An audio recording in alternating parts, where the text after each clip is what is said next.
On the very day of September 11, several commentators drew a parallel with the historical events of Pearl Harbor. And it's a day that will, as was the case with Pearl Harbor, live in infamy in American history. The last time there was an attack like this on the United States was Pearl Harbor. Reminiscent of another terrible day, the attack on Pearl Harbor. But there was also someone on the same day who offered a prediction. After the attack on Pearl Harbor, guess what we did? We went back and found out that, yes, the evidence was there. We should have known.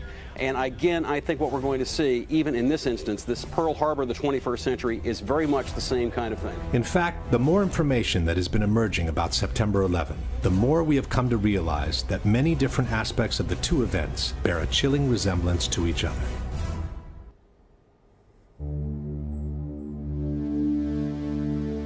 While both events were needed by the U.S. to go to war, in both cases, the ultimate goal was not the one initially stated.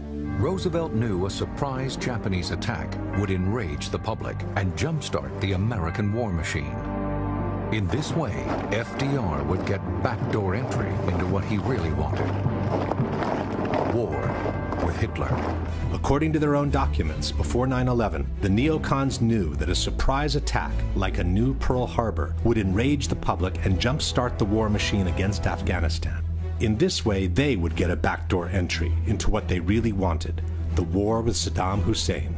From the very beginning, there was a conviction that Saddam Hussein was a bad person and that he needed to go.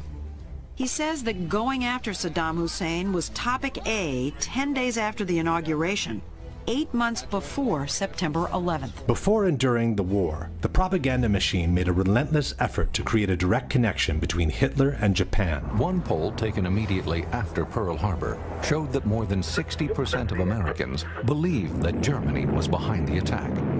The Bush-Cheney propaganda machine made an even harder effort to create a direct association between Iraq and Osama bin Laden.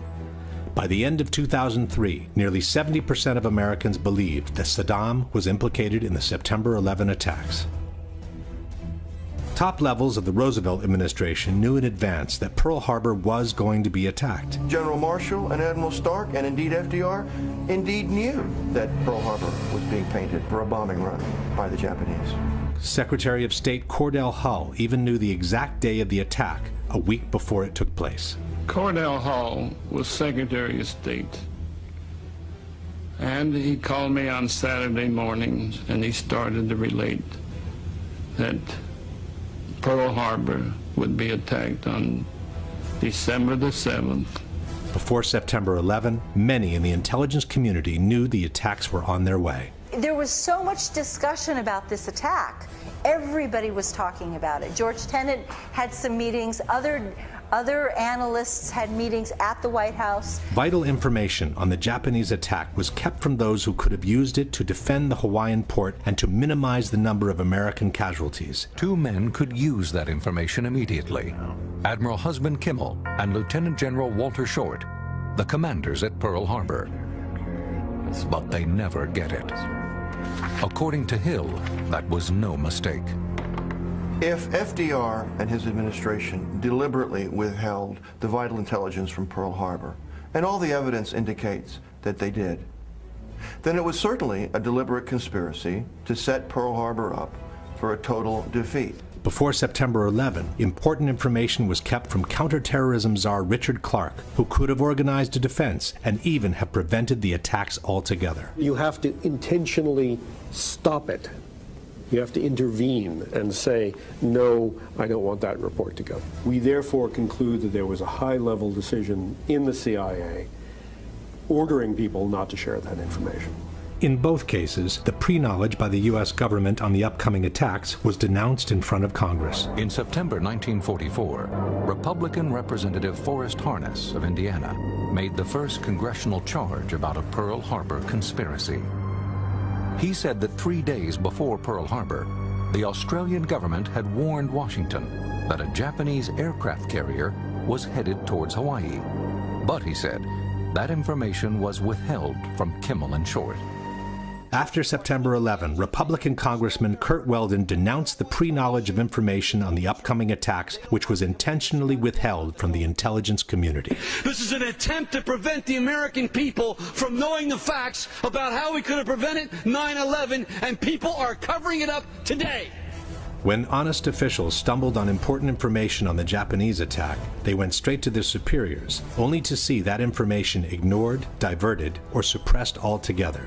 The Chief of Naval Intelligence in Washington, Captain Alan Kirk, recognized the message as plans for a bombing raid, but his persistent attempts to warn Kimmel ended when he was assigned to other duties. At Pearl Harbor, the Admiral had no way of knowing that Kirk had been repeatedly refused permission to warn him. In August 2001, FBI agent Colleen Rowley discovered information that could have led to uncover the September 11 plot. But her memos never got past her superiors, while she was prevented from pursuing the investigation any further. Finally, it turns out they were not read by the lawyer in the FBI who had the duty to send those over to the Department of Justice. Hours before the Japanese strike, Roosevelt's Chief of Staff, George Marshall, became suddenly unavailable, delaying the process of communication within the chain of command. General George Marshall, the man who should have acted, was nowhere to be found. Colonel Rufus Bratton was responsible for keeping Marshall supplied with such vital information.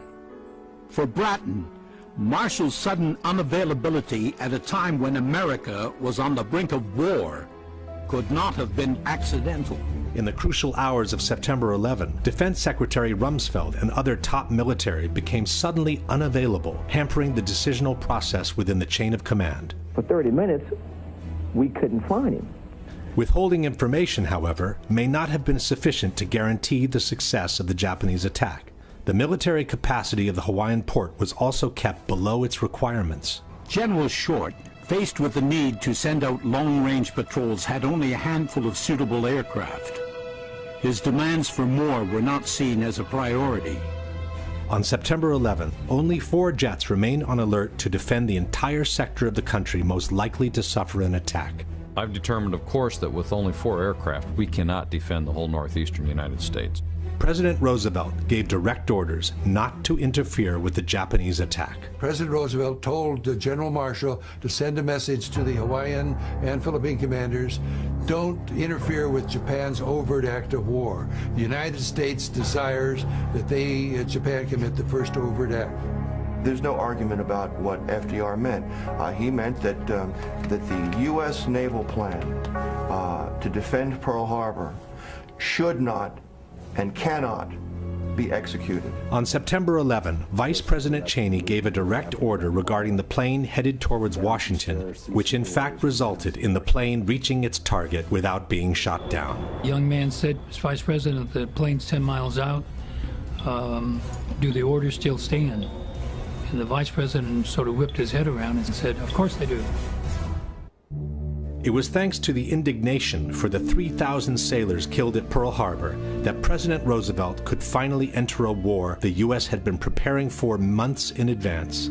With confidence in our armed forces, with the unbounding determination of our people, we will gain the inevitable triumph, so help us God. It was thanks to the indignation for the 3,000 victims of September 11 that President Bush could launch a war that had already been prepared in the smallest detail. CNN and Time magazine have reported that on September 10, 2001, a military plan to attack Afghanistan had been placed on George Bush's desk to be signed by the president upon his return from Florida. May God grant us wisdom, and may He watch over the United States of America.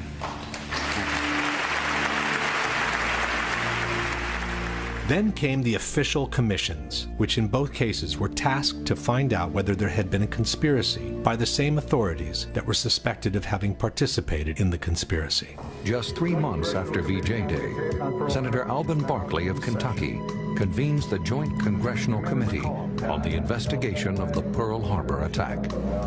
The committee lays much of the blame on the commanders at Pearl Harbor and largely exonerates FDR and his top advisors. But its conclusions draw charges of cover-up and cronyism. gross negligence becomes high treason when the motive is discovered or understood. In July 2004, the Commission published its final report. 2.5 million pages of documents. We've interviewed over 1,200 individuals, including experts and officials past and present. However, the Commission report failed to meet many of the family's expectations and concluded that 9/11 was merely a failure of imagination.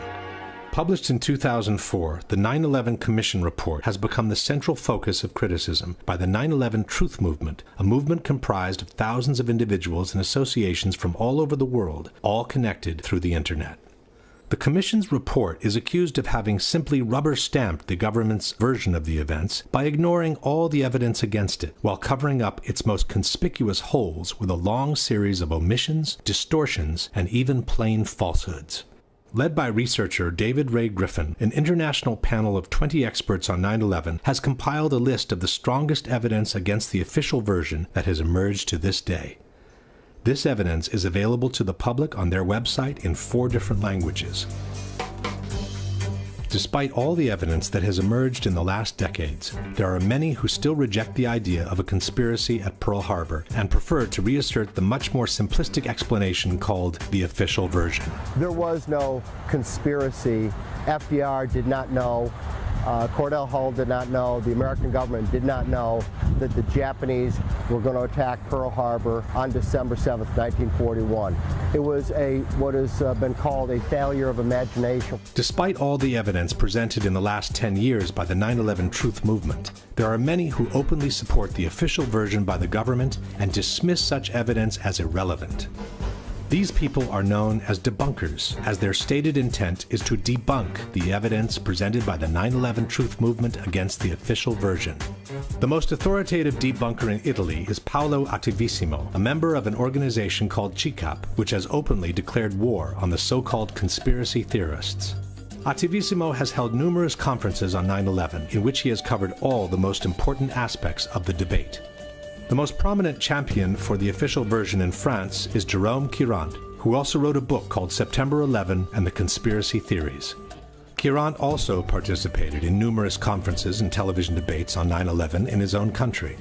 But the flagship for the debunkers worldwide is certainly the American magazine Popular Mechanics. In 2006, they published a book called Debunking 9/11 Myths, in which the authors purport to have refuted all the major claims against the official version by the 9/11 Truth Movement. Jim Miggs is the editor of Popular Mechanics magazine. In 2005, he and a staff of reporters decided to take on the factual and scientific claims made by members of the 9/11 conspiracy movement. The results were first published in a magazine article, then more fully developed in a book titled Debunking 9/11 Myths: Why Conspiracy Theories Can't Stand Up to the Facts. I think what Popular Mechanics did with the 9/11 conspiracy theory was just about one of the best things ever done in the history of skepticism. That is exactly how it should be done. Here's the claim, here's the answer. Here's the claim, here's the answer. By the end, they got nothing to stand on. Boom, end of story. But is it really so?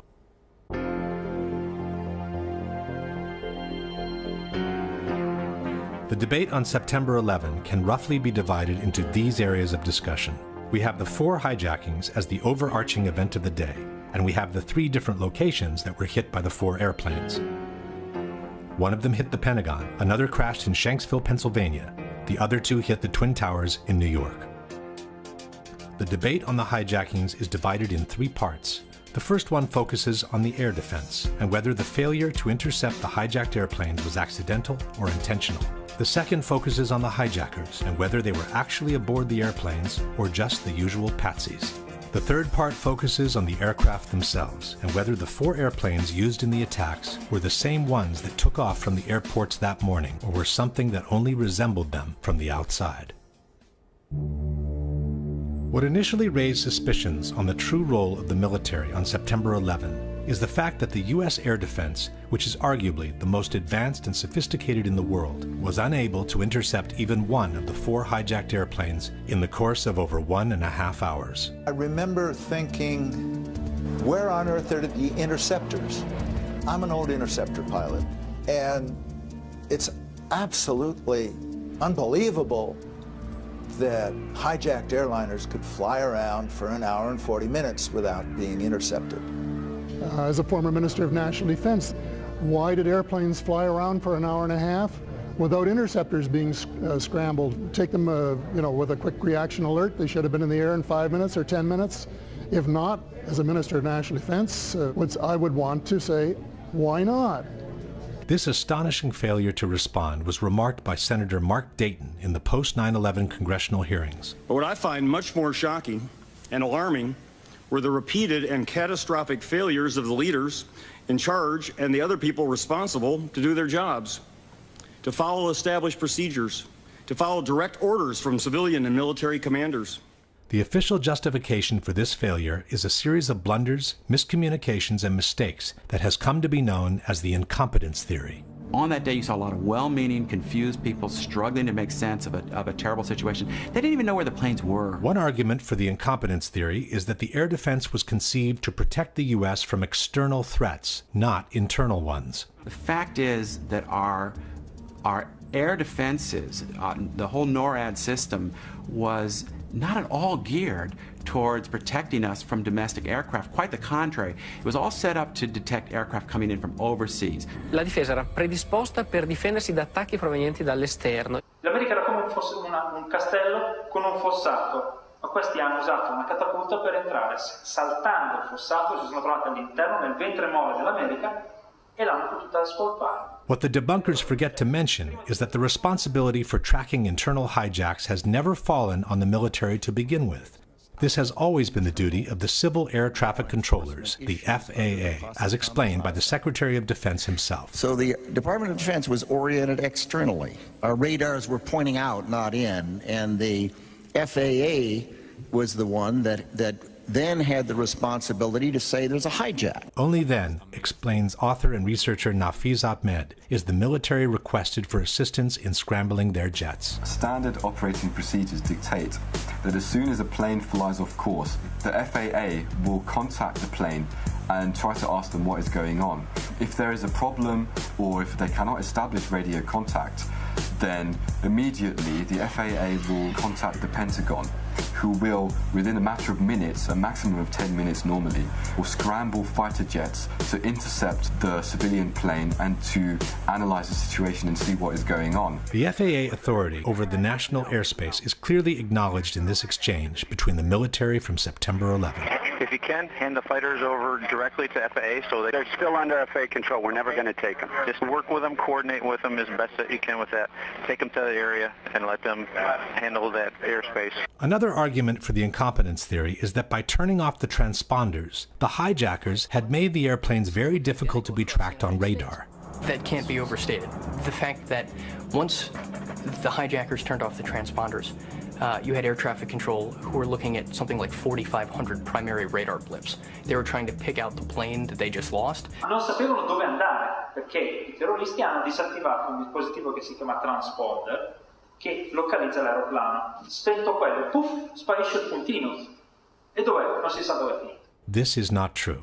When the transponder is turned off, the controllers lose the information on the altitude, but they can still track the plane as a primary signal. The following example shows how long it took an air traffic controller to find American 11 on his screen after he was told the plane had been hijacked. Good morning, Boston Center. I got a situation here with American 11. We believe it's by possible hijack. Okay, tell me more. We lost radio communications with him. Then we lost his transponder. And right now the aircraft is just west of Albany going southbound. Okay, I see him. United 175 never turned the transponder off. It just switched codes. United 175 is 50 miles northwest of New York City when its transponder code is suddenly changed. As I look up, I notice that United 175's code has changed. I just turned around and radioed the pilot. My exact words were, United 175, recycle transponders, squawk. Hijacker Al-Shehhi obviously intended to turn off that transponder, but because he just changed codes and didn't turn it off, he still left the controllers with a very clear indication of the normal return from an aircraft that was squawking, that's what we call it, with the altitude. According to the Secret Service, the plane that hit the Pentagon was tracked for at least 30 minutes before it reached Washington. Nelson Garabito was the Secret Service agent in charge of protecting the White House airspace. First thing I did is I picked up the phone to call my contact, the FAA. He said we have 4 planes outstanding. 2 have hit the towers, and 2 are headed to Washington, D.C. One of them approximately 30 minutes out, one of them approximately 45 minutes out. The one 30 minutes out turned out to be the plane that hit the Pentagon. As the one nearest us got closer and closer, 6 minutes out, 5 minutes out, we knew it was sort of over the CIA, and we thought, is that where it's going? But it kept coming. United 93 was also being tracked after the hijacking. We were tracking United 93, and I was in conversation with the FBI agent, and he was relaying to me that we suspect that this aircraft has now been taken over by hostile forces, described the sharp turn it made over eastern Ohio, and now is heading back along southwestern Pennsylvania. The airplane was being followed step by step, practically in real time. Right now, he is west of Johnstown still, 12 miles. At some point, it even turned the transponder back on, showing not only its position, but also the altitude. It looks like he's still turning. Hey, his transponder just came back on and it was showing 8,000 feet, 200. 8,200 feet? 8,200 feet, and he's on the same code that he was before. Save for some moments of confusion, the 4 airplanes were being tracked by air traffic controllers all along. The real reason for the failure to intercept the 4 aircraft seems to have been the high number of military exercises that were being run by NORAD on September 11 out of their base in Cheyenne Mountain, Colorado. As Webster Tarpley noted in his book 9/11 Synthetic Terror, staff exercises or command exercises are perfect for a rogue network, which is forced to conduct its operations using the same communications and computer systems used by other officers who are not necessarily party to the illegal operation. Interestingly enough, on the evening of September 10th, the security level for the NORAD computer system, called Infocon, had been dropped to normal, the lowest level. This made it easier for anyone to penetrate or compromise the computer networks of the air defense system. On September 11, between 4 and 10 military exercises had been scheduled, some of them involving false hijacks of commercial airplanes. This unusual number of exercises had 2 major consequences. 1, they moved a large number of fighters out to Canada and Alaska. 2, they created a major confusion in the system as soon as the real hijackings were reported. We have a hijacked aircraft headed towards New York, and we need someone to scramble some F-16s or something up there to help us out. Is this real world or exercise? No, this is not an exercise, not a test. The process of authorization for scrambles was lengthy and complicated. Hey, I just talked to Otis here, and they said they needed a NEADS authorization. Confusion and pressure kept mounting. I don't know where I'm scrambling these guys to. I need a direction, destination. At times, communications were jammed. If you could do me a favor and have them call us, we cannot call out for some reason. Some in the military quickly realized the simulations were causing a problem. You know what? Get rid of this goddamn sim. Hey, turn the sim switches off. Get rid of that crap. I hope they cancel the exercise because this is ridiculous. But they were not canceled. Even after both towers in New York had been hit, when everyone knew America was under attack, the war games continued. You guys watching the news? Yeah. I wasn't sure. I've been watching for about 10 minutes. They suspend the exercise? Not at this time, no. Apparently, someone took advantage of the situation. While the plane headed for the Pentagon was quickly approaching from the west, an unknown source, which was never identified, reported that American 11 was headed towards the Capitol even though the plane had already crashed into the North Tower. I just had a report that American 11 is still in the air and it's heading towards Washington. Okay, American 11 is still in the air? This attracted all the attention towards the so-called Phantom plane. He's still airborne, he's still a hijack out there, but we can't get a position on him. The jets from Langley were prepared to intercept it. I don't know if they might want to alert some aircraft down there, though, too. We have Langley on battle stations right now. Okay. Then they were scrambled straight for Washington. Foxy, scramble Langley, head towards the Washington area. Roger that. But a different command post, called Giant Killer, sent the fighters out to the ocean. Say again where you want him? We want him in the Whiskey 386 area. This didn't sit well with the operations center. Freaking Giant Killer and their wisdom sent him out over the water when we scrambled him to Washington. By the time the plane headed for the Pentagon was circling the Capitol, it was too late for the Langley jets to intercept it. Even after the Pentagon was hit, the war games were not suspended. And again, while United 93 was being hijacked, another false alarm attracted the attention in the opposite direction. Did you get the word? I got a Delta 8-9er southeast of Toledo. Delta 8-9, that's a hijack. They think it's possible hijack. Fuck, south of Cleveland, we have a code on it now. Good, pick it up, find it. Fuck, another one. Major Nazipany turned to Toledo Air Force Base. I'm sorry to be so brief and quick on this, but there's another possible hijack about 50 miles east of Toledo, and you guys are the closest, and we need somebody airborne. But instead of getting help, his authority was questioned. What authority is this coming from? What authority is this coming from? The DO is the best I can tell you. Nazipany vented his frustration to his superior, Colonel Marr.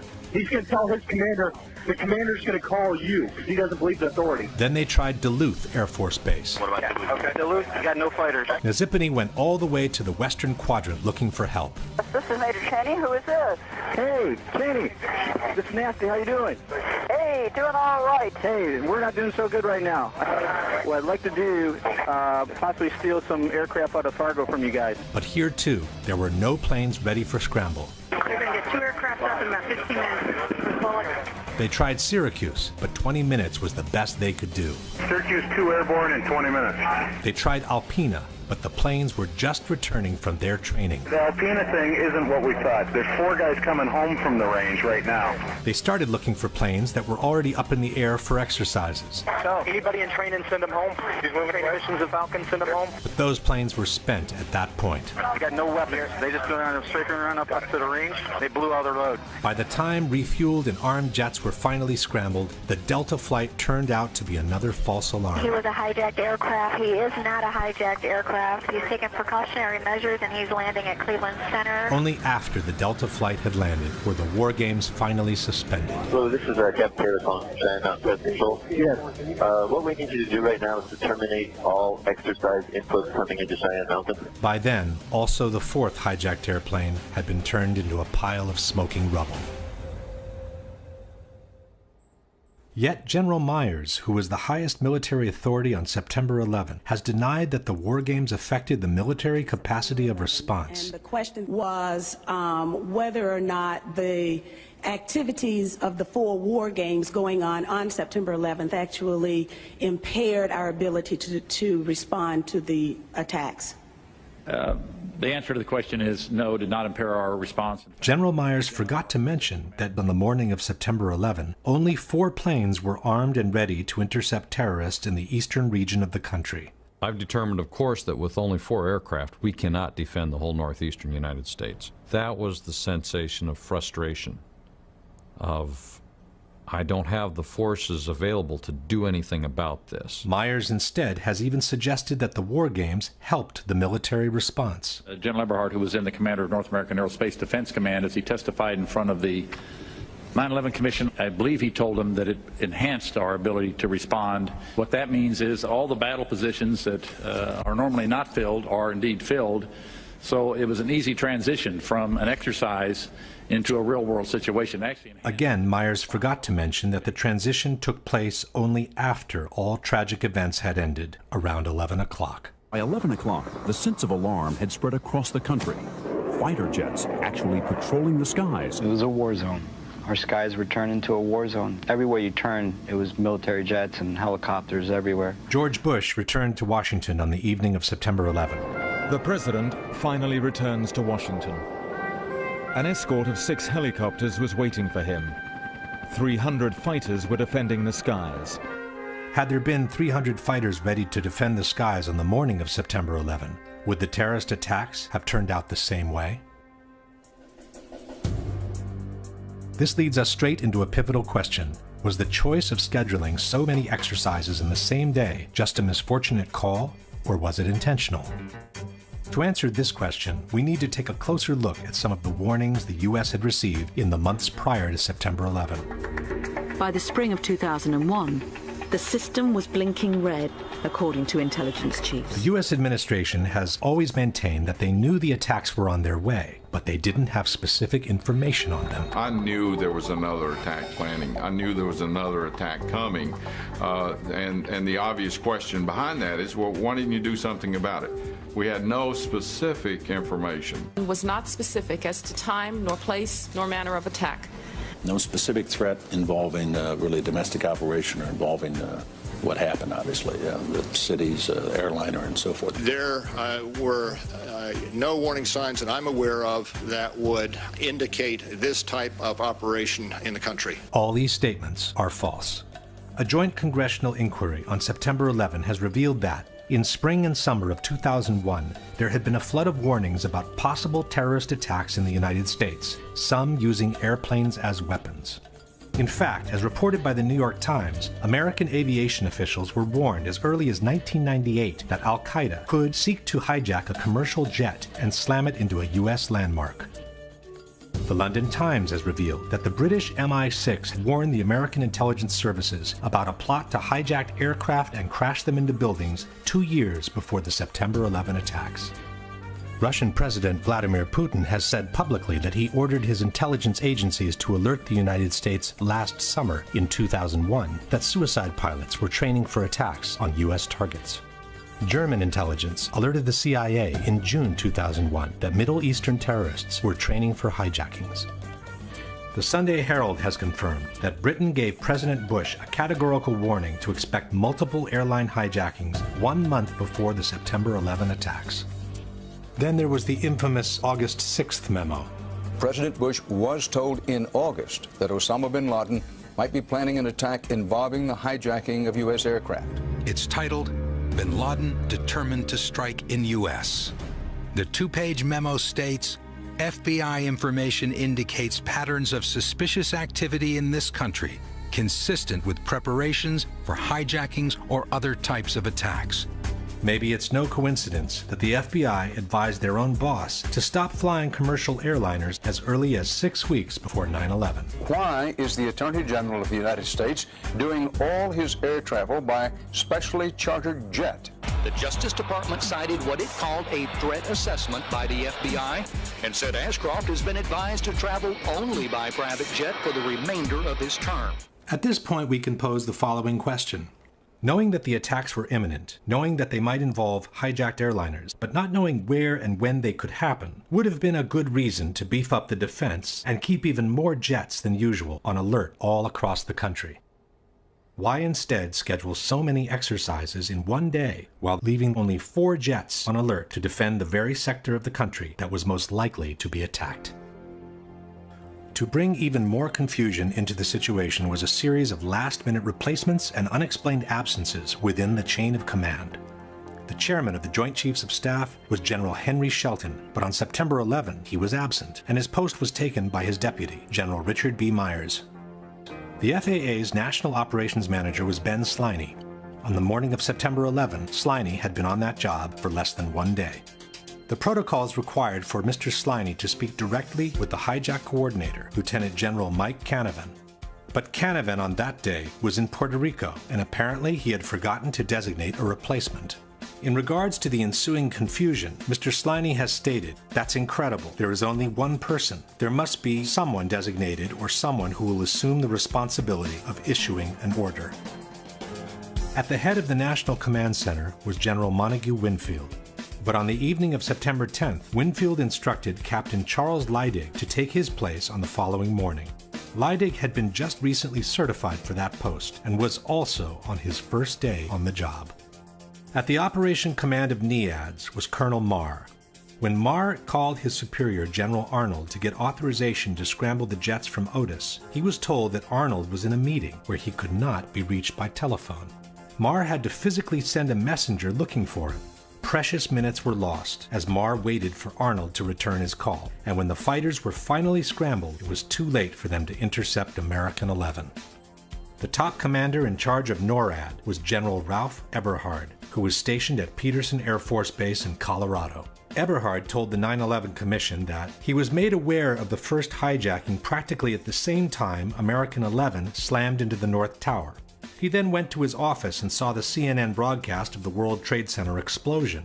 After the second impact, writes the Commission, it was obvious to Eberhard that there was an ongoing and coordinated terrorist attack. At that point, Eberhard called General Myers to update him on the situation, But even though both generals knew the country was being attacked by hijacked airplanes, neither of them suggested suspending the war games and recalling all the fighters available as soon as possible.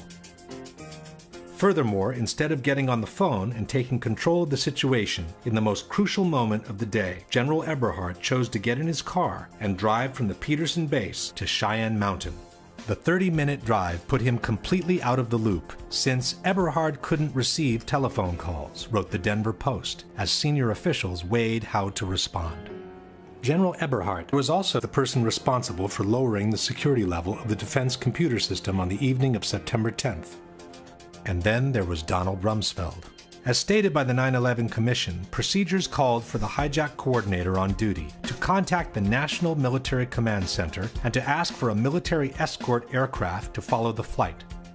The NMCC would then seek approval from the Office of the Secretary of Defense to provide military assistance. If approval was given, the order would be transmitted down NORAD's chain of command. But this kind of procedure becomes difficult to follow when the hijack coordinator is in Puerto Rico. No one knows who the replacement is. The military command is in the hands of a total rookie, and the Secretary of Defense is nowhere to be found. Donald Rumsfeld told CNN that he was informed of the Trade Center being hit some 15 minutes before the Pentagon was hit. This places the episode around 9:22 in the morning. And after the Pentagon was hit, rather than go to the command center and take charge of the situation, the Secretary of Defense chose to lend a helping hand on the Pentagon's lawn. It's almost as if Rumsfeld didn't feel the need to be informed about what was happening to his country under attack. The Secretary of Defense is outside the burning building, while inside the Pentagon. For 30 minutes, we couldn't find him. And just as we began to worry, he walked into the door of the National Military Command Center. By the time Rumsfeld walked into that door, all major events had ended.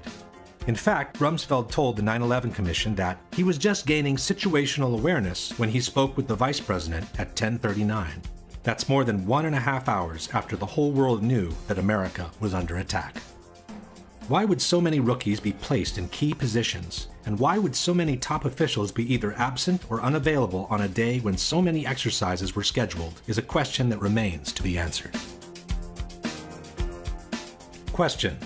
After having realized that the country was being attacked by hijacked airplanes at 9:03, why didn't Eberhard immediately suspend all the war games and recall all the available jets to their bases?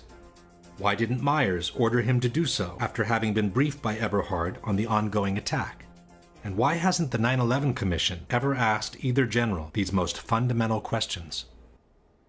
The final argument against the incompetence theory is offered by researcher Nafiz Ahmed. If we try to explain it by using the incompetence theory, it doesn't make sense. For example, if it was incompetence, we would expect that there would have been a normal inquiry into what went wrong. We would have expected that there would be some kind of reprimands, that certain officials would be downgraded, or they would lose their jobs, or something would have happened to correct the situation.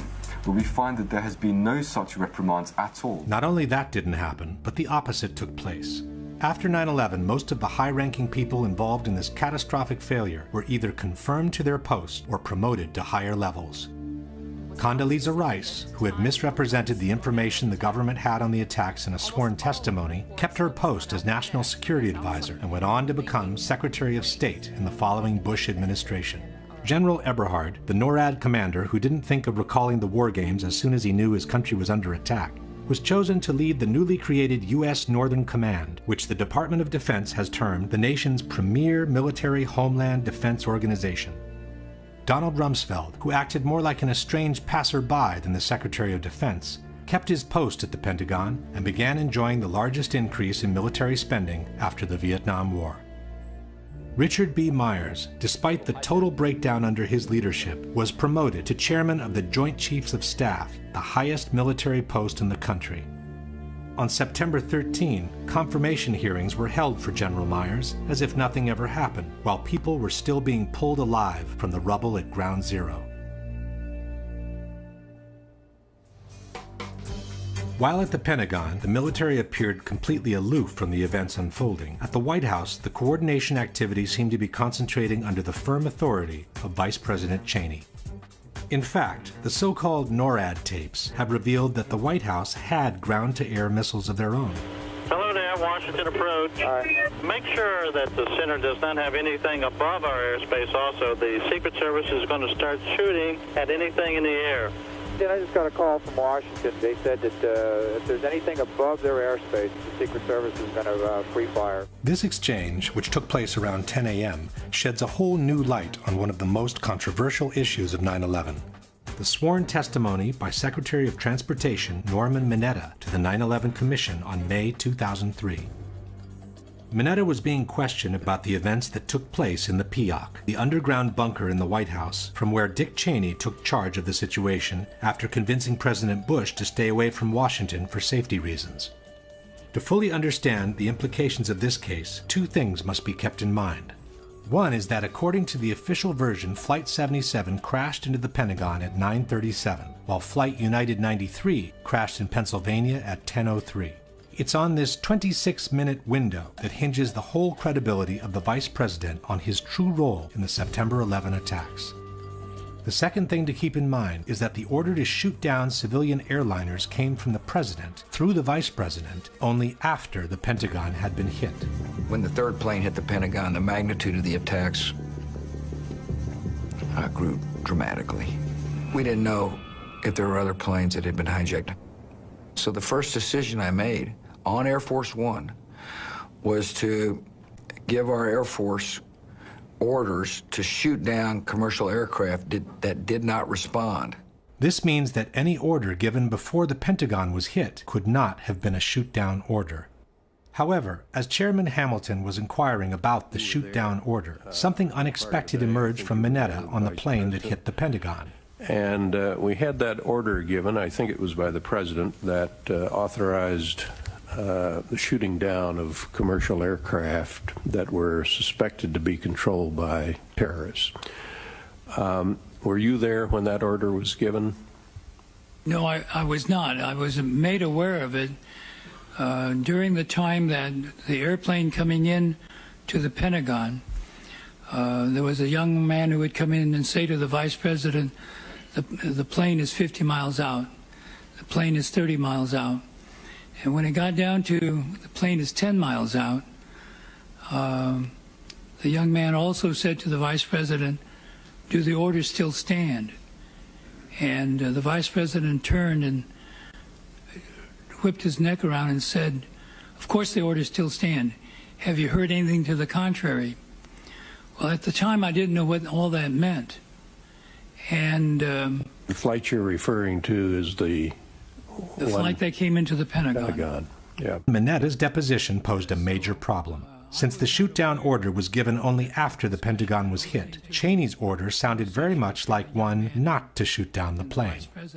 Hamilton immediately suggested that what Mineta had witnessed was also a shoot-down order. Let me see if I understand. The plane that was headed toward the Pentagon and was some miles away, there was an order to shoot that plane down. Well, I don't know that specifically. Commissioner Romer picked up where Hamilton left off. You said, if I understood you correctly, that you were not in the room when the decision was made to what you inferred was a decision made to attempt to shoot down Flight 77 before it crashed into the Pentagon. Is that correct? I didn't know about the shooting, the order to shoot down. Commissioner Romer then tried to suggest a different solution. Was there another line of communication between the Vice President and you said you saw Mr. Richard Clark on your way in? Was Clark running an operations center as well on that day? Dick was in the Situation Room. So there was a Situation Room making decisions about what was going to happen on shoot downs as well as the PIOC? I don't believe they were making any decisions. I think they were more information gathering from various agencies. Could it have been in the Situation Room where somebody in the Situation Room recommended to shoot down and the Vice President agreed to that? Commissioner Romer, I would assume that a decision of that nature would have had to be made at a much higher level than the people who were in the Situation Room. Unable to resolve the discrepancy, the 9/11 Commission took a series of dramatic steps. Firstly, they simply excluded Minetta's testimony from the final report. In the 560 pages of the report, Norman Minetta is mentioned only once, in an unrelated circumstance. His presence in the PEOC is never even acknowledged, and the video segment you have just seen has been removed from the Commission's official website, and it's no longer available. Secondly, the 9/11 Commission moved Dick Cheney's arrival in the PEOC to after the Pentagon had been hit. From the final report we read, the Vice President entered the underground tunnel leading to the shelter at 9:37, which is the same time the Pentagon was hit. The Commission stated that Dick Cheney remained in the tunnel for more than 20 minutes trying to complete a call to the President, and that he only entered the PEOC at 9:58. Why would the Vice President spend more than 20 minutes in a tunnel trying to make a phone call when the PEOC is fully equipped with all kinds of telephones has never been explained. As a third step, the Commission moved the exchange with the young man to after 10 o'clock and rewrote it in order to reconcile it with the official version. From the final report we read, at some time between 10:10 and 10:15, a military aide told the Vice President and others that the aircraft was 80 miles out. Vice President Cheney was asked for authority to engage the aircraft. The military aide returned a few minutes later and said the aircraft was 60 miles out. He again asked for authorization to engage. The Vice President again said yes. In summary, the window of time Minetta described as during the time of the plane coming into the Pentagon had become 10:10 to 10:15 in the Commission report. The 50 miles out reference by Minetta had become 80 and 60 miles out in the report. The 30 miles out and 10 miles out mentions by Minetta were removed, and the unspecified order by Dick Cheney to the young man had become a straightforward shoot-down order. And now that the episode had been moved to after 10 o'clock, the Commission could maintain that the exchange Minetta had witnessed was referring to Flight 93 when the shoot-down order was already in place, and not to the flight that hit the Pentagon. There was only one problem with this version of the events. Norman Minetta had to be terribly confused in his recollections, as he could not have been with the Vice President in the PEOC at the time the Pentagon was hit. To support this theory, the debunkers point at a statement by Minetta, who said he arrived at the White House while it was being evacuated. Since the official order of the evacuation came at 9:45, contend the debunkers, Minetta could not have been with the Vice President in the PEOC at the time the Pentagon was hit. Stanno evacuando la Casa Bianca quando ci sono arrivato. Quindi questa informazione ci permette di localizzare cronologicamente il momento in cui Minetta è entrato alla Casa Bianca. But in the same deposition, Minetta also stated that he arrived at the PEOC at about 9:20 a.m. So it's presumable that he was referring to the people that had already started leaving the White House before the official order of evacuation was given. In fact, at 9:52, CNN reported that a slow evacuation of the White House had started some 30 minutes earlier, much before the official order was given. Furthermore, a Secret Service timeline compiled by the 9/11 Commission staff shows that the 30 miles out and 10 miles out calls came at 9:31 and 9:34 respectively. This clearly places the exchange Minetta witnessed before 9:37.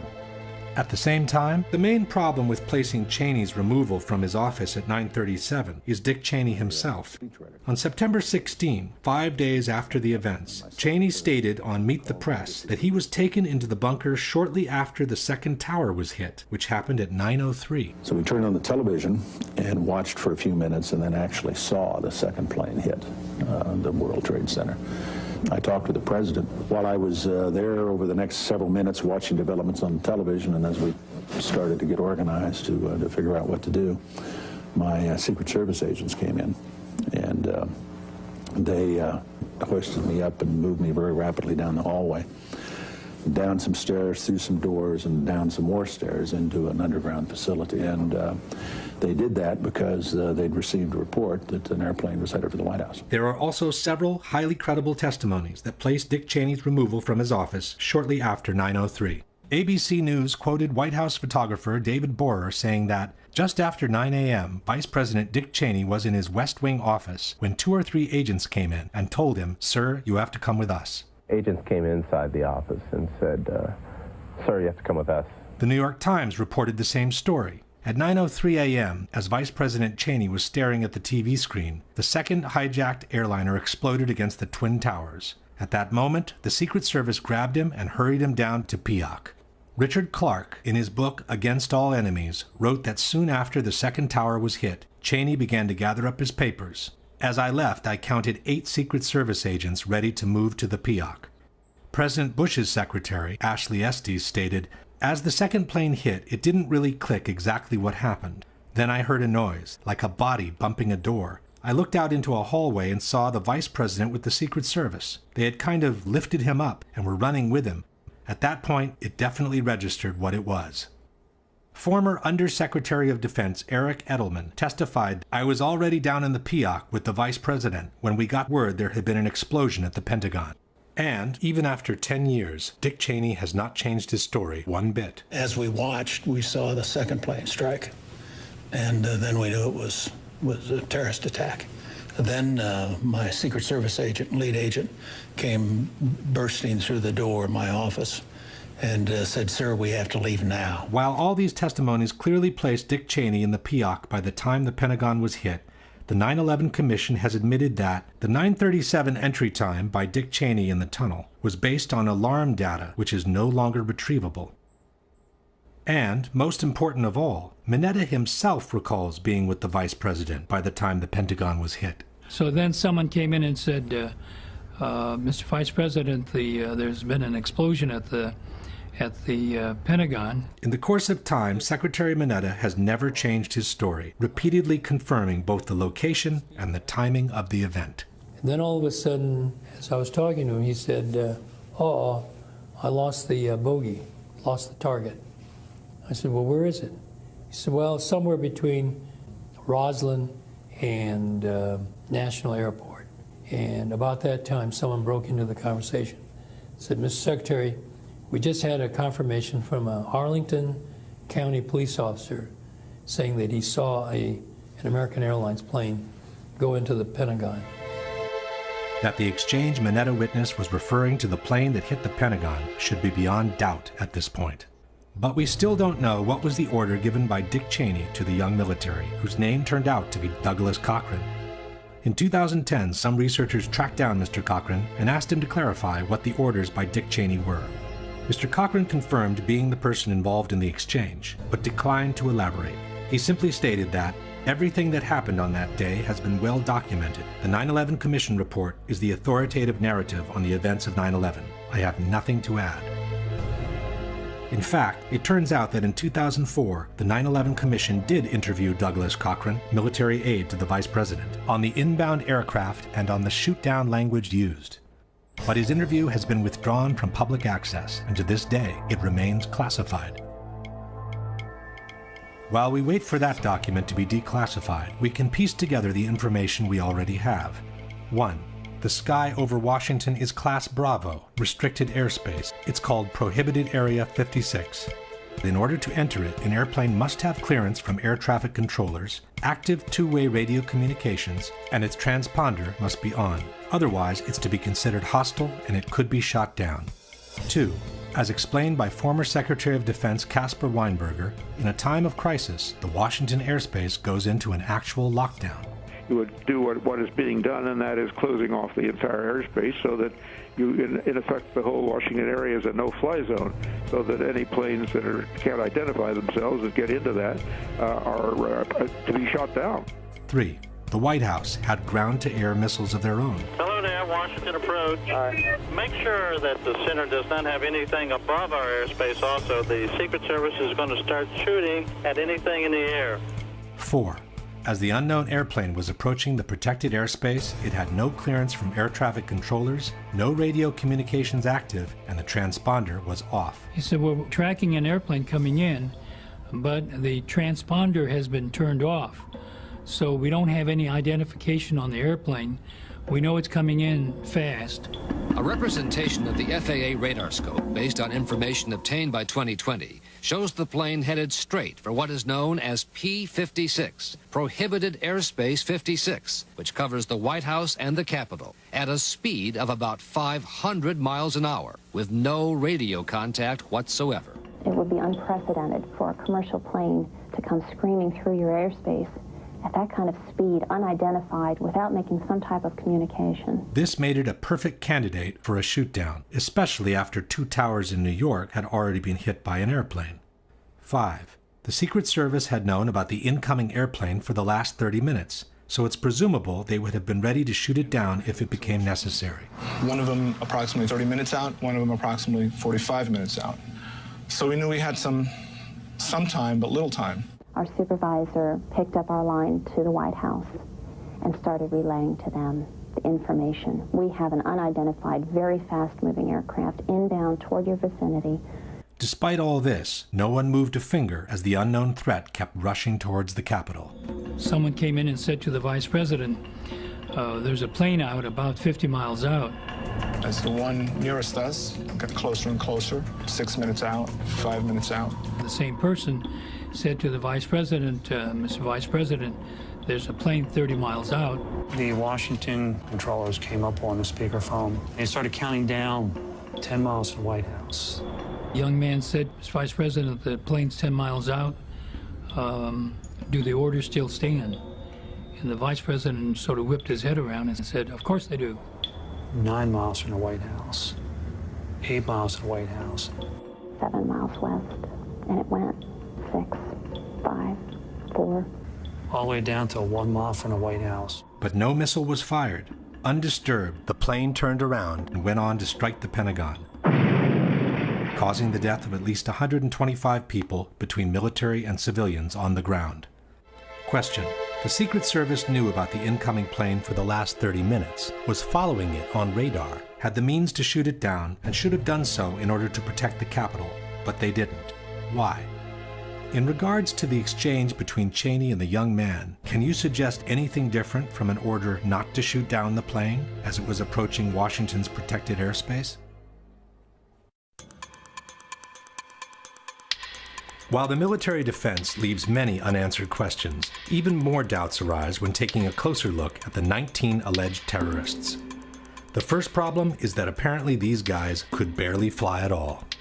While they are known to have taken some flight lessons with small single-engine airplanes, none of them had ever flown a jet before in their life, let alone a large commercial airliner, which is obviously a league of its own. Adam Shaw is an acrobatic pilot and a flight instructor with 6,000 hours of experience, half of which spent flying upside down. For people who are really piss-poor student pilots, to be able to get in the cockpit of big jets and fly them as accurately as they were flown, at close to max speed, and be able to hit the trade towers. The idea that someone could make the transition from a small single-engine plane traveling at 100 miles an hour to a commercial airliner traveling at 500 miles an hour without a long, exhaustive training is very hard to believe. People don't realize that to hand fly an airliner at those speeds is extremely difficult, and particularly if you're a novice, because a novice that's learned in little airplanes, they over-control everything. To justify this apparently impossible transition, the debunkers maintained that the terrorist had spent some time in flight simulators, and that the equipment they encountered in the Boeing cockpits on September 11 was similar to the simulators they had trained on. But this is false. For example, the only simulator Hani Hanjour is known to have ever trained in is the Boeing 737, an airplane designed in the 70s, with a totally different cockpit from the 757 he is alleged to have hijacked on September 11. If anything, his training would have confused him, not helped him in any way. Another argument by the debunkers is that all the hijackers really had to do once in the cockpits was to set the automatic pilot in order to reach their targets. Perché è una banalità sconcertante, me lo sono fatto spiegare, è come fare un SMS sul telefonino. E l'aereo va automaticamente a raggiungere la destinazione richiesta. Quindi io faccio, non so, JFK e lui mi porta all'aeroporto Kennedy. Appena io sono in vista dell'aeroporto Kennedy, prendo in mano I comandi e mi schianto contro le torri. But this is hardly what happened on September 11. Dave Bottiglia is the air traffic controller who followed the hijacking of United 175. Now as I'm watching, United 175 makes a hard left-hand turn and starts climbing. Not only did he make a sharp turn, but he also climbed 3,000 feet in a matter of approximately 1 minute, which is a very fast rate of climb. This is something that we have never seen before. After the sudden ascent, the plane started a breathtaking descent toward the ground. We were counting down the altitudes, and they were descending right at the end at 10,000 feet per minute. That is absolutely unheard of for a commercial jet. This is certainly not the way the automatic pilot would have taken you to Kennedy Airport. It is unbelievable for the passengers in the back to withstand that type of force as they're descending. They're actually nosing the airplane down and doing it what I would call a power dive. At 9:01 a.m., United 175 is hurtling at more than 400 miles per hour toward the Statue of Liberty and New York Harbor. One of the controllers started counting out the altitudes, and he says, my God, he's going down at 8,000 feet a minute. Now it's 10,000 feet a minute. And he counted off 8, 6, 4, and he says, my God, he's in the ground on the next hit. But he was not. According to the official version, Marwan Al-Sheikhi, a 23-year-old who has never flown a jet before in his life, levels the course, visually identifies the target, and performs a spectacular banking maneuver that brings the 767 to hit the South Tower under the world's astonished eyes.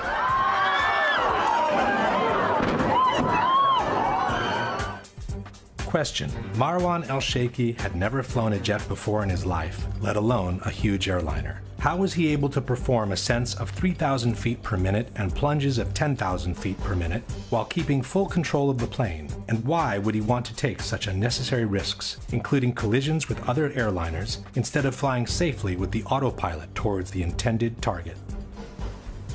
Ziad Jarrah, the alleged hijacker of Flight 93, wasn't known for his piloting skills either.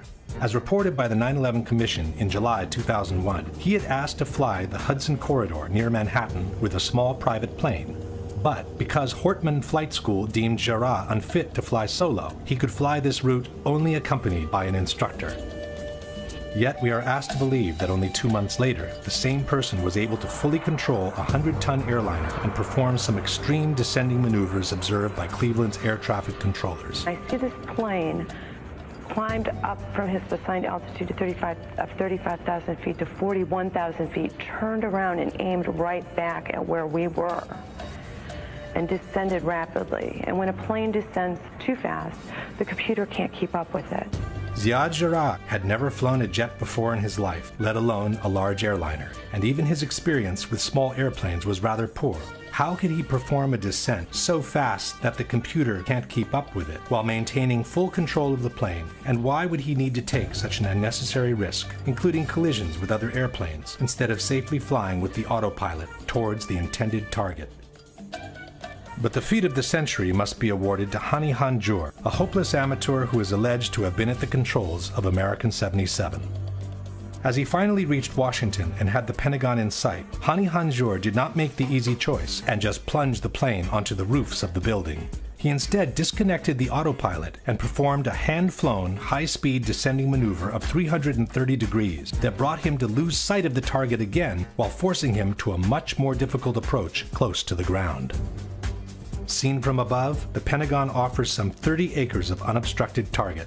Hitting it anywhere on the roofs would have caused a major devastation and possibly thousands of casualties. Coming in from the side instead, the approach is filled with obstacles, and the target is reduced to a tiny strip of cement coming at you at 500 miles an hour. The debunkers, however, seem to have a good explanation for this apparently illogical maneuver. Normalmente l'aereo dovrebbe scendere in picchiata. Allora si chiede a un pilota e il pilota ti dice subito: guarda che quella è la manovra più difficile, la fa un pilota esperto. Un pilota di scarsa competenza usa l'aereo come se fosse un camion bomba, ossia vola orizzontalmente, vola basso, centra l'edificio. This very question has already been posed to professional pilots, but the answer was not what Attivissimo claims. Se lei dovesse simulare il volo di uno che vuole colpire il Pentagono, esatto, se la volessi rotta quale essere sarebbe? sicuro lo colpirei sicuramente da questa parte qui. Cioè, per essere sicuro arriverebbe dall'alto così? Arrivando qui perché o si colpiscono questi edifici, diciamo i primi che vengono, oppure si colpiscono gli edifici che sono subito dopo e quindi si crea comunque un elevato danno. Flying a jet near the ground instead does require some major skills, even for the most seasoned pilot. Lei, che ha tante ore di esperienza di volo, riuscirebbe a portare questo aereo negli ultimi 500 metri da qui a qui a 850 km all'ora. E dovrei metterci veramente tanto impegno. La prima difficoltà sarebbe quella di volare attaccato a terra. Lo so per esperienza diretta, avendo fatto volo militare a bassa quota. Perché il terreno corre via. Certo, corre a una velocità incredibile. Quindi credo che chi ha fatto questa attività possa capire cosa vuol dire stare a 10 metri da terra, 5 metri da terra con un aeroplano che pesa 110-120 tonnellate lanciato a 900 km all'ora. Basta toccare la cloche e schizza via. Come si fa a pilotare un aereo a 530 miglia all'ora a rasoterra? È possibile? Come diceva il collega, è estremamente difficile, è complesso, anche perché un piccolissimo intervento sul piano verticale fa salire o scendere l'aeroplano, per cui anche un pilota abbastanza allenato avrebbe delle grosse difficoltà. The debunkers insist that the maneuver would have been doable even by an amateur like Hani Hanjour. Il problema della manovra è tutt'altro che acrobatica, è una virata molto ampia. Il y a des journalistes aux Pays-Bas qui ont dit on va voir, on va faire le test. To prove their point, the debunkers refer to a documentary by Dutch television in which the Pentagon attack is replicated in a flight simulator. Thank you. Waar waarschuwt het vliegtuig nu voor? Het vliegtuig waarschuwt dat de rolhoek iets te groot is, dus we hangen een klein beetje te schuin eigenlijk. Zijn we nu ook aan het dalen? Ja, we zijn vrij hard aan het dalen. Dat is sneller dan gebruikelijk. Het is iets harder dan normaal.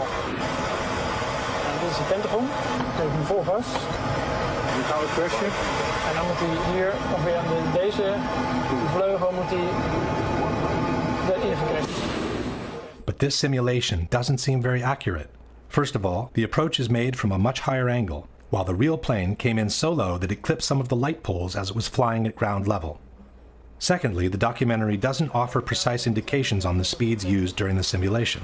In a more accurate simulation, done with a pilot with an experience similar to Hani Hanjour, the results were quite different.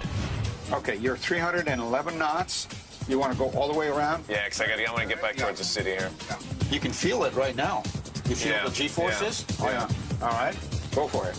Go towards it. You're 360 knots. There we go. You're 424 knots. And again, your radius of turn is becoming so great. Yeah, you can't it's do hard. anything. Keep it turning, keep it turning, keep it turning, keep it turning. Now go down, dive for it. Yeah. There's 500 knots. Keep it going. It's very touchy. I can understand it. Now you're going on your back. You're going on your back. Keep it rolling. Keep it rolling. You hit something, but obviously it was not that building.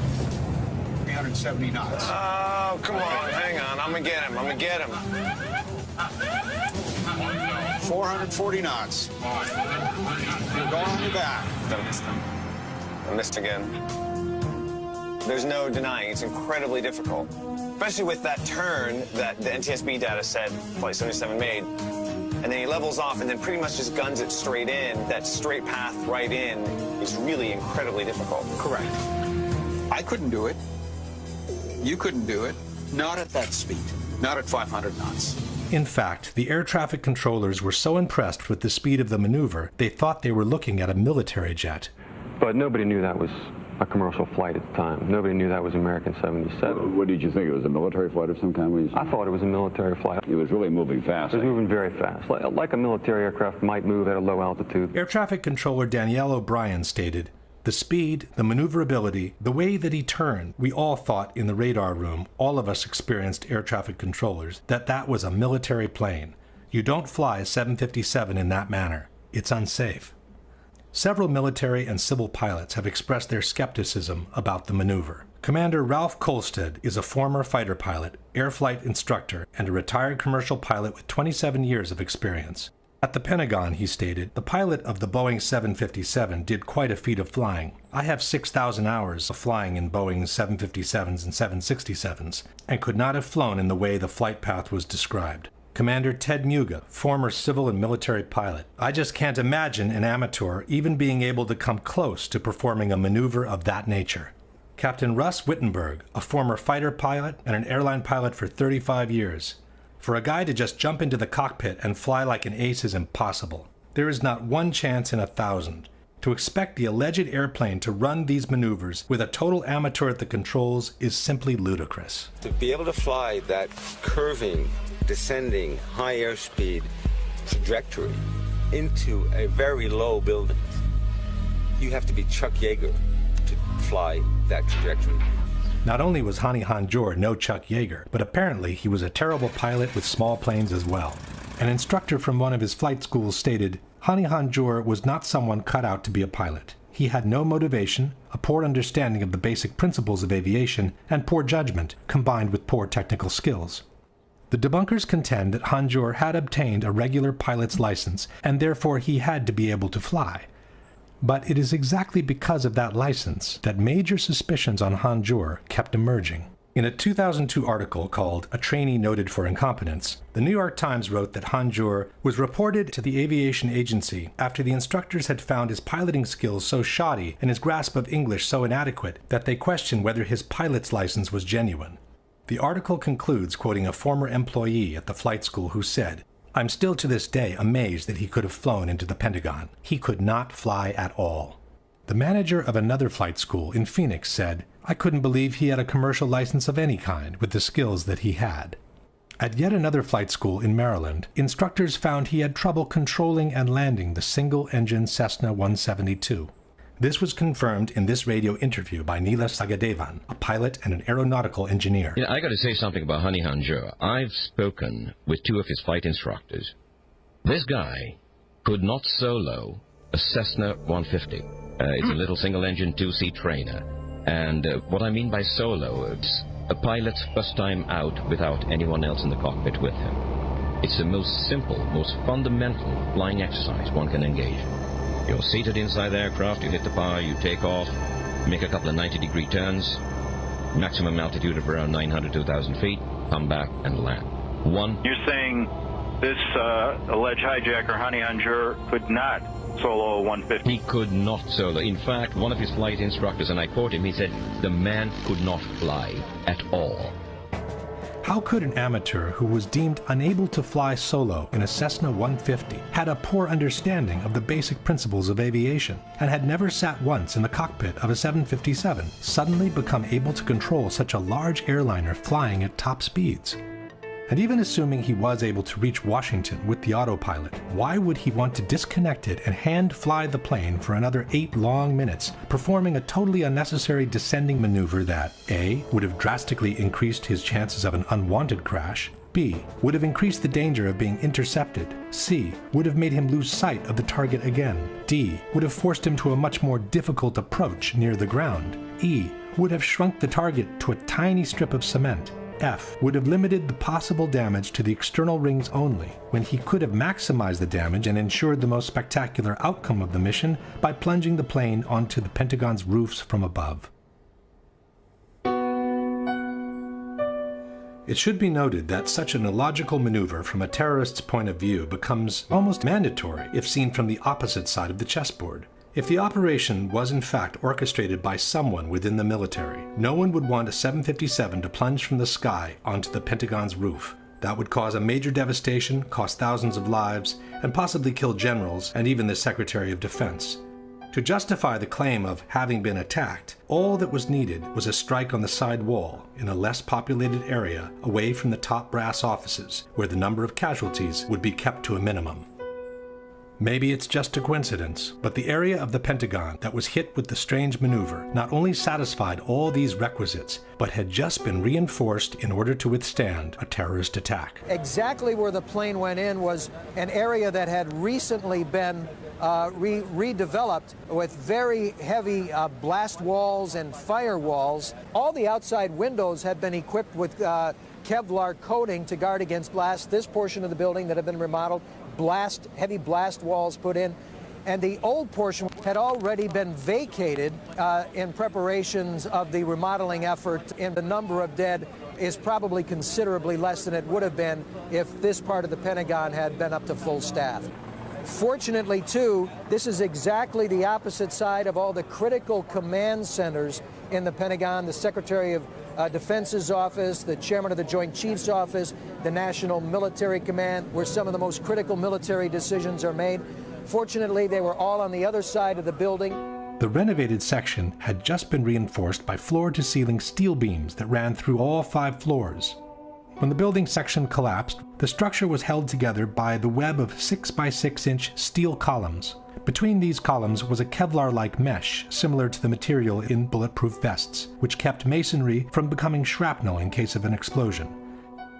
The suspicion that a strike on this section of the building was expected doesn't rest on the major beefing up of the structure alone. Apparently, the rumor of a strike on the external ring had already been circulating among the top ranks of the military. On September 11, Jim Miklaszewski was the NBC correspondent at the Pentagon. The first time I heard the word terrorism out of any U.S. official came shortly after the second plane had hit. And I bumped into a U.S. military intelligence official, and I said, look, what have you got? And he said, obviously, this is clearly an act of terrorism. And then he got very close to me and almost silent for a few seconds, and he leaned in and he said, this attack was so well coordinated that if I were you, I would stay off the E-ring where our NBC office was, the outer ring of the Pentagon, the rest of the day, because we're next. Question. Even if someone could predict that the Pentagon would become a target, one would imagine a plane to plunge from the skies onto the roofs of the building. Why would anyone suggest to stay away from the external ring, in particular, unless he knew in advance what was going to happen? While we were asked to believe that 19 Islamic terrorists were responsible for the hijackings, no one has ever produced a single image of these alleged terrorists boarding the 4 hijacked airplanes. All major airports in the world have security cameras practically everywhere, covering every public area of the airport 24 hours a day. But the only image of the terrorists released after 9/11 was this shot from a security camera showing alleged hijackers Abdulaziz Al-Omari and Mohammed Atta going through a security checkpoint. The 2 men, however, are not boarding Flight American 11 from Boston to Los Angeles, but a previous connecting flight from Portland, Maine to Boston in the early hours of September 11. Only in 2005 were some images of the terrorists in one of the 3 airports released. They showed the group that allegedly hijacked Flight 77 passing through security checks at Washington Dulles. But the timestamp, which is always embedded in security camera recordings, was either cropped out or absent altogether. This means that the video could have been shot at any time prior to 9/11, possibly during a dry run the terrorists did along the same routes. In fact, the 9/11 Commission has stated that many of the terrorists, including Atta, Sheki, Jarrah, Hanjour, Hazmi, took cross-country surveillance flights early in the summer. There is another element that makes these images suspicious. In 2001, most security cameras functioned as time-lapse photography, recording an average of 1 frame per second. This video instead is a continuous recording, similar to those obtained with regular consumer-type camcorders. In any case, the fact remains that in 10 years, we have never seen a single image proving that the 19 alleged terrorists boarded the hijacked airplanes. To address this blatant oddity, the 9/11 Commission wrote that the security checkpoint in Newark, like the checkpoints in Boston, lacked closed-circuit television surveillance. But in a Los Angeles Times article dated September 13, 2001, former FBI Assistant Director Louis Shaliro is quoted saying that FBI agents examined footage from dozens of cameras at the 3 airports where the terrorists boarded the aircraft. We also have the account by David Brent, a technical information engineer who worked for the company that had installed the security cameras at Dulles. After the 9/11 attacks, Brent stated, I was part of a team that had the laborious task of reviewing all the video from the airport. That's every frame from over 300 cameras with 30 days of retention time. The task took 3 weeks of 15-hour days. So where are the images of the terrorists? Even if the checkpoints from 2 of the 3 airports didn't have cameras, we should have dozens of images of the 19 terrorists standing in line for the check-in, getting their boarding passes, moving through the lounge areas, making phone calls, using stairs and conveyor belts, visiting the duty-free shops, or having a snack before departure. Each of these premises has also plenty of cameras of their own, which are used to keep an eye on their customers. And then we should have seen the terrorists seated in the departure lounges, waiting for the boarding call, and finally proceeding through the gates that would take them to the airplanes. But we have never seen any of this. Question: why were we never shown a single image of the 19 alleged hijackers moving through the different areas of the 3 airports on the morning of September 11? Since Washington Dulles did have security cameras at the checkpoints, why were we never shown the properly time-stamped images of the 5 terrorists boarding Flight 77 on the morning of September 11? Not only do we not have a single image of the 19 hijackers at the 3 airports on September 11, but we also don't have a single soundbite of their voices from the 4 cockpit voice recorders. With 4 hijackings that lasted between 18 and 41 minutes each, we should have some 2 hours of continuous recordings of what happened in the cockpits of the 4 airplanes. We should have heard the struggles of the terrorists storming in and overcoming the pilots, and then we should have heard their conversations in Arabic as they try to figure out where they are and how to get from there to their designated targets. But we never heard any of that. For American 11, the plane that hit the first tower, we were told that the cockpit voice recorder was never found. For United 175, the plane that hit the second tower, we were also told that the cockpit voice recorder was never found. For the flight that hit the Pentagon, we were told that the voice recorder was found, but it was damaged to the point that the contents were unusable. This is very curious, as black boxes are built specifically to withstand extremely high temperatures and the most violent of impacts. Planes have 2 so-called black boxes, actually painted orange to make them more visible. They're kept at the back of the plane. 2 shells of stainless steel and a heat protective material shield the flight data recorder and the cockpit voice recorder. They can withstand pressure down to 6,000 meters and heat of 1,100 degrees centigrade. For United 93, the voice recorder was found, we were told, and was in good condition. But, for unknown reasons, the recording was never made public. In December 2001, members of the victims' families formally asked the FBI to release the voice recordings from the cockpit of Flight 93. But the FBI replied, "While we empathize with the grieving families, we do not believe that the horror captured on the cockpit voice recording will console them in any way." At the end of the day, the only sound bites from the alleged hijackers we ever heard are a couple of clips recorded by air traffic controllers on the ground as the terrorists apparently punched the wrong keys talking to their passengers. Going back to the airport. Don't try to make any stupid moves. Curiously, the hijacker from another flight made the exact same mistake. Hi, the captain. I would like to remain seated.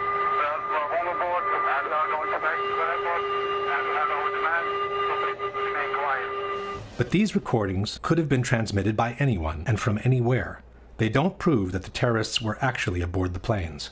In fact, the opposite suspicion arises in this case. Just as the Portland images seem to be the perfect substitute for the complete lack of images of the 19 terrorists at the 3 airports, these short sound bites, apparently generated by mistake, seem to be the perfect substitute for the complete lack of conversations from the 4 cockpit voice recorders. The situation becomes even more implausible if we look at the actual flight data recorders, the devices that store the technical information from the plane during the flight. For the 2 airplanes that hit the towers, again, we are told that the flight data recorders were never found. In the months following the destruction of the Twin Towers, every ounce of rubble that left Ground Zero was meticulously combed through in the effort to recover every possible human remain. That's when we decided the very least that we can do. If we can't bring them home to their families alive, then we'll stick it out and bring them home to their families.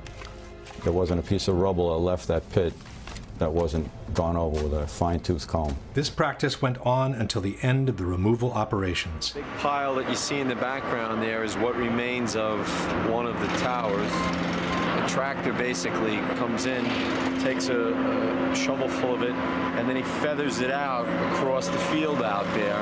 The guys take rakes and they rake through it. It's very tedious, but we find bones constantly. As if that weren't enough, the same search was repeated at the Fresh Kills landfill in New Jersey. Every single piece of debris, having already been combed through at Ground Zero, went through 3 more passes under the careful eyes of officers and agents of the FBI and the NYPD.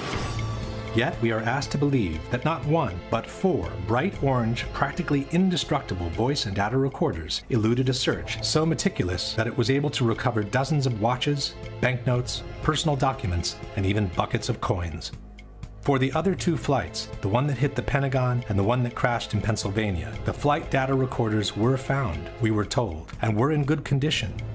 It's from these 2 black boxes that the animations depicting the full flight of American 77 and United 93 were extracted. These 2 black boxes, however, pose a big problem. Every flight data recorder carries a metal plaque indicating the exact model and serial number of that device. This allows a flight data recorder to always be matched to the plane it was mounted on, while providing some important technical information.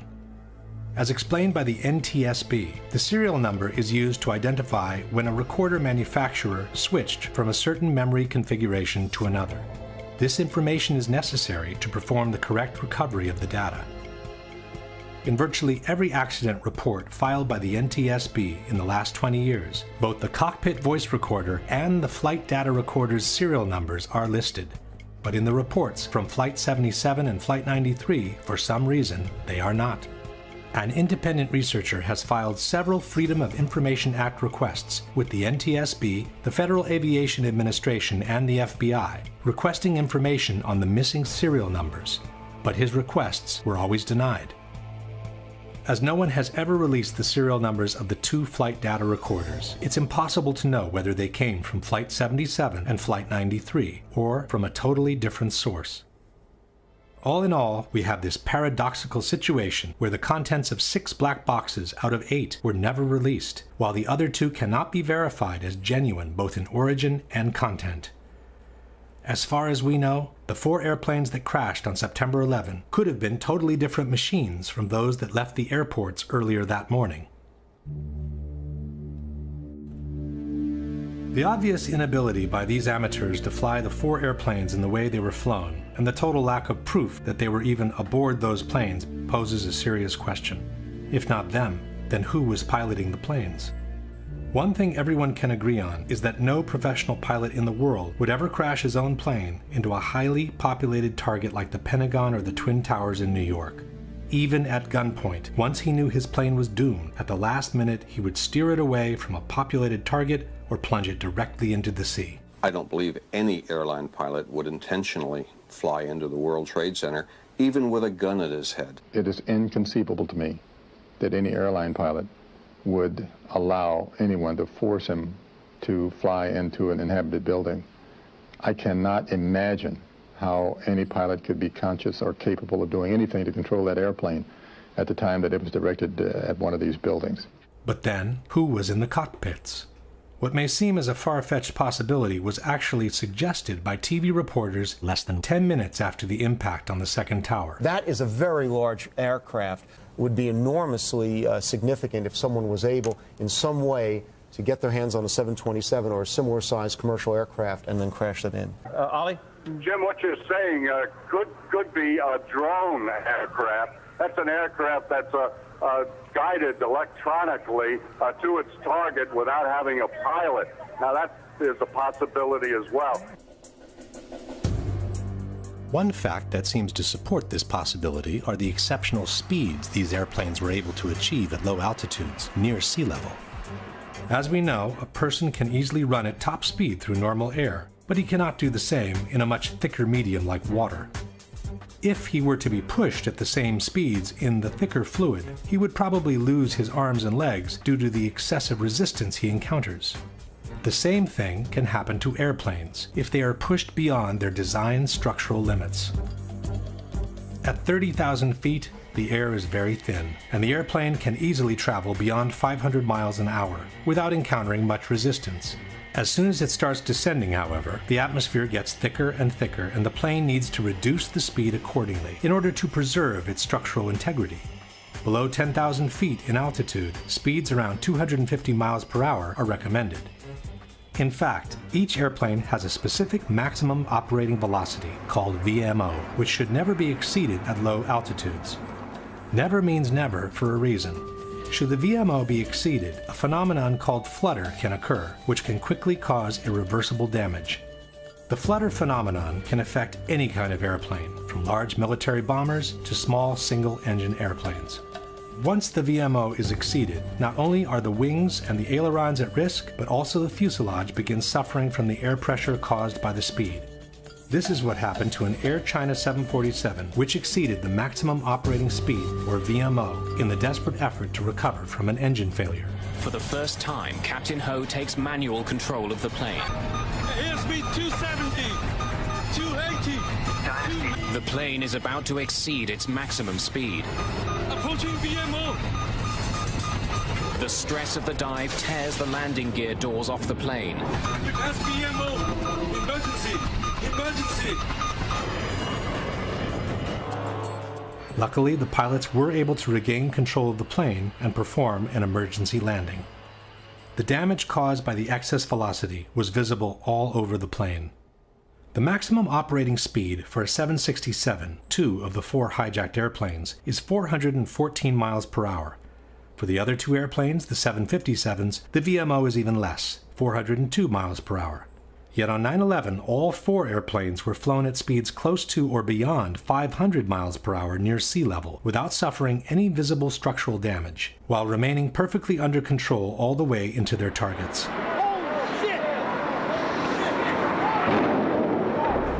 American 11 hit high up in the North Tower, around the 93rd floor, going a pretty astonishing rate of speed, almost 500 miles an hour. Here comes a very large target, descending rapidly, very fast. Diving very steeply and very fast. He's really moving. He was moving fast. United Flight 175, streaking through the skies over New York at more than 600 miles an hour, barely missed colliding with another commercial flight. The back of my neck stands up when we talk about the hijacking. We watched the speed, very high rate of speed. I believe it was about 600 knots southbound, which was extremely unusual for an air carrier. According to the NTSB, during the descent from 12,000 to 6,000 feet, the aircraft ground speed remained between 500 and 520 knots. It then impacted World Trade Center Tower 2 at approximately 510 knots ground speed.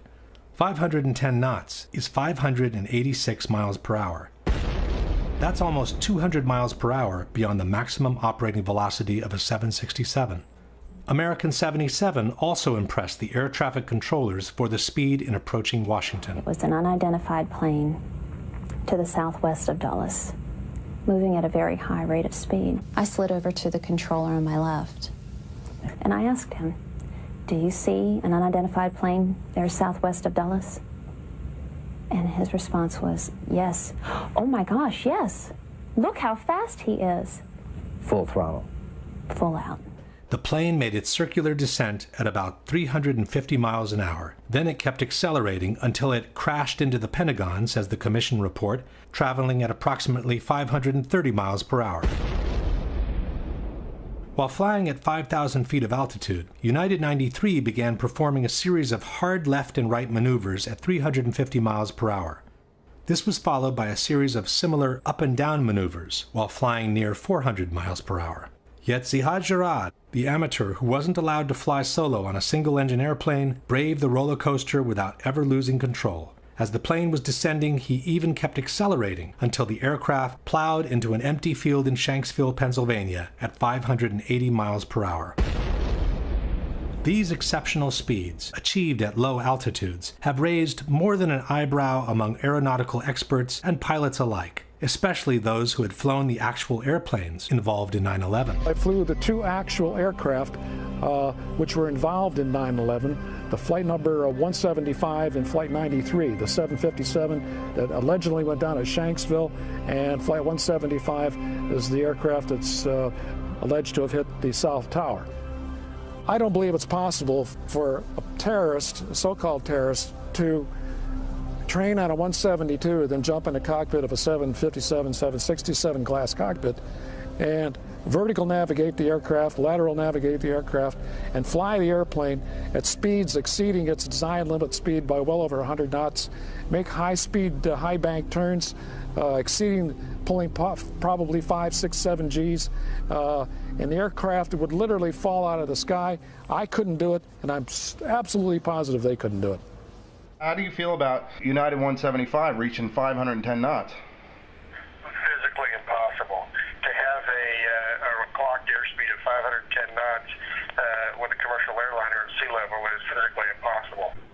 175 that hit the second tower, they said it was going at roughly 560 miles an hour at sea level. No, that's impossible. You need so much power to push yourself through that air. So the engines have the right amount of horsepower for cruising at 30,000 feet at 500 plus miles an hour. To do that at ground level, you need 6 times that amount of power. Those engines can't put out 6 times more power. If you changed out the motors so they were motors that had 6 times the thrust, then theoretically you could, but then the structure is not strong enough. Under all circumstances, I'd say an absolute resounding no. To me, it's impossible. Any pilot that has been in a commercial jet would probably laugh at if you said 510 knots. Is it possible to fly over 500 miles an hour at sea level? No. It would be above the indicated airspeed would be greater than its maximum speed at sea level. Even, say if it was even in a shallow type of dive, would it be able to? Any airplane can be dive, of course, then you've got the assistance of gravity, right? But there comes a point where the drag of the air overcomes the aerodynamics of the airplane. For a final word, the same researcher has called Boeing Corporation. It has to do with the maximum speed of a 767-200 at 700 feet altitude. Or 200? Yeah, 767-200, yeah. I had asked some people, and they assumed it would be about 250 miles an hour or something. That sounds pretty likely because at 35,000 feet it's 530 miles. So there's no way that it could be going 500 miles an hour at 700 feet altitude then. Not a chance. Not that fast. Question. Can you produce any evidence that a Boeing 767 equipped with regular engines can fly for almost 2 minutes beyond 500 miles per hour in the lower strata of the atmosphere without suffering any visible structural damage?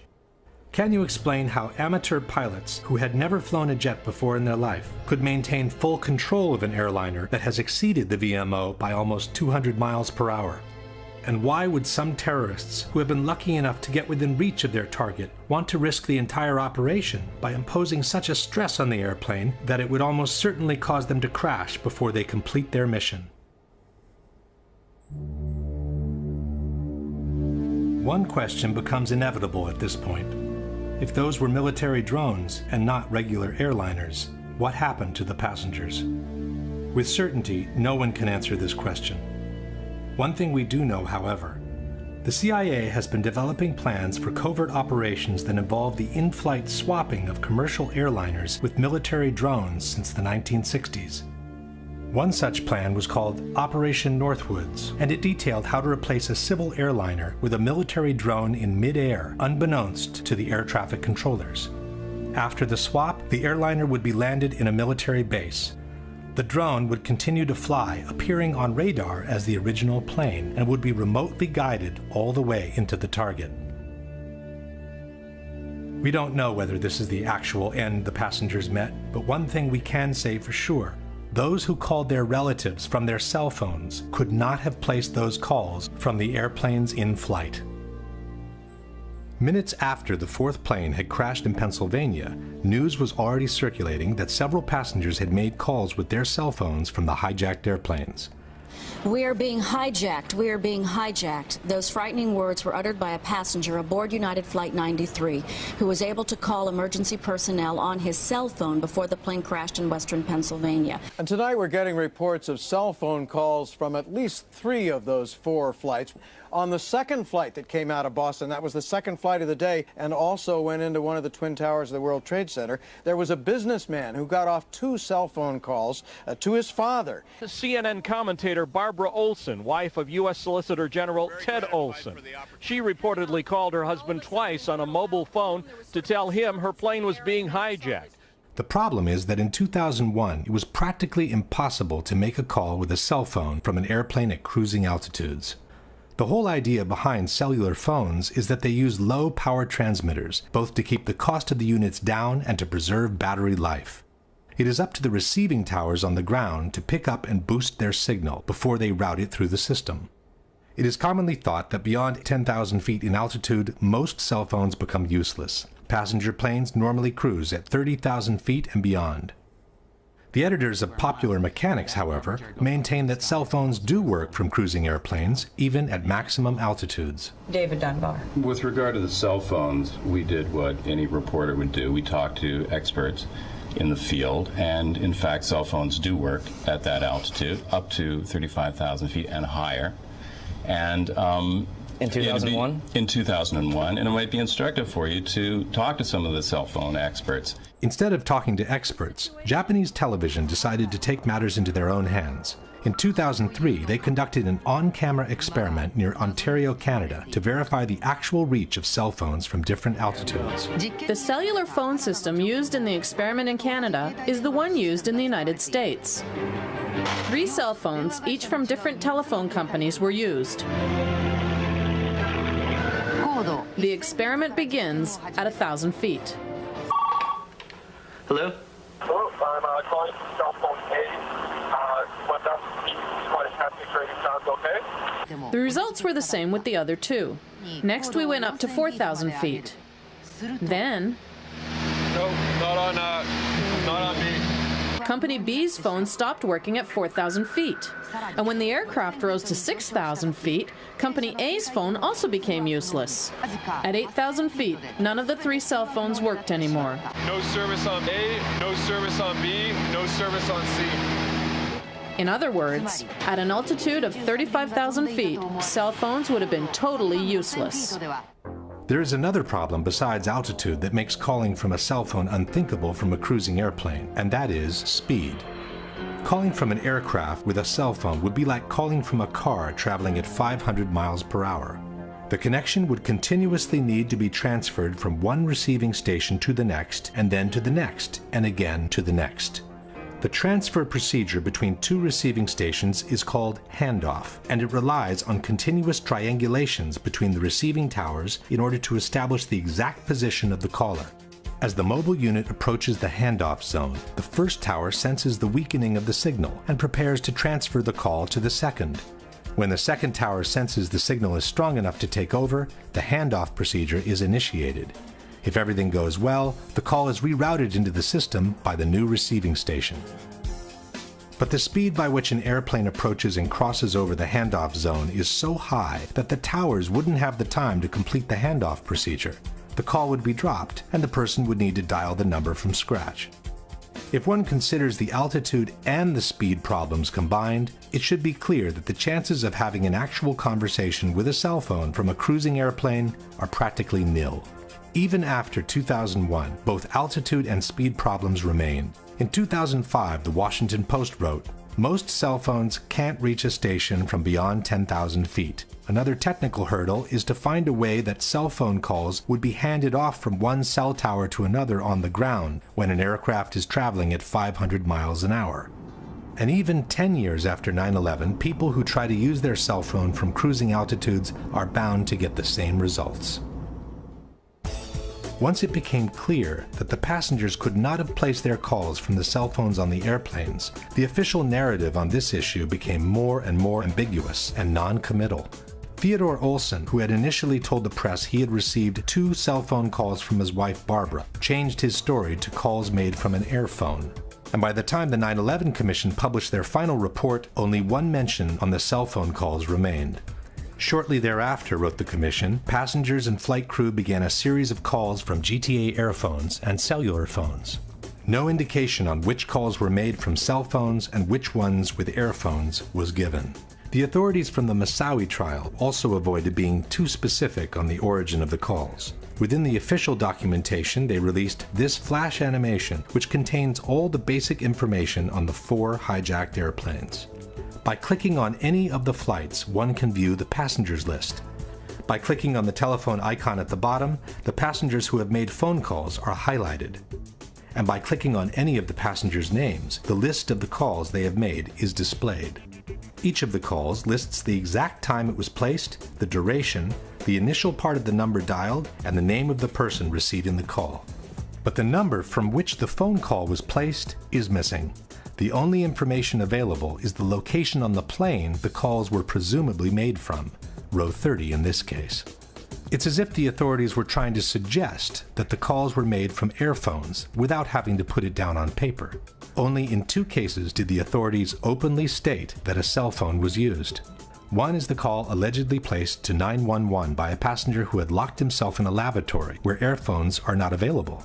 The second is a call placed by flight attendant C.C. Lyles to her husband, who later described his surprise in receiving a call from her cell phone in a television interview.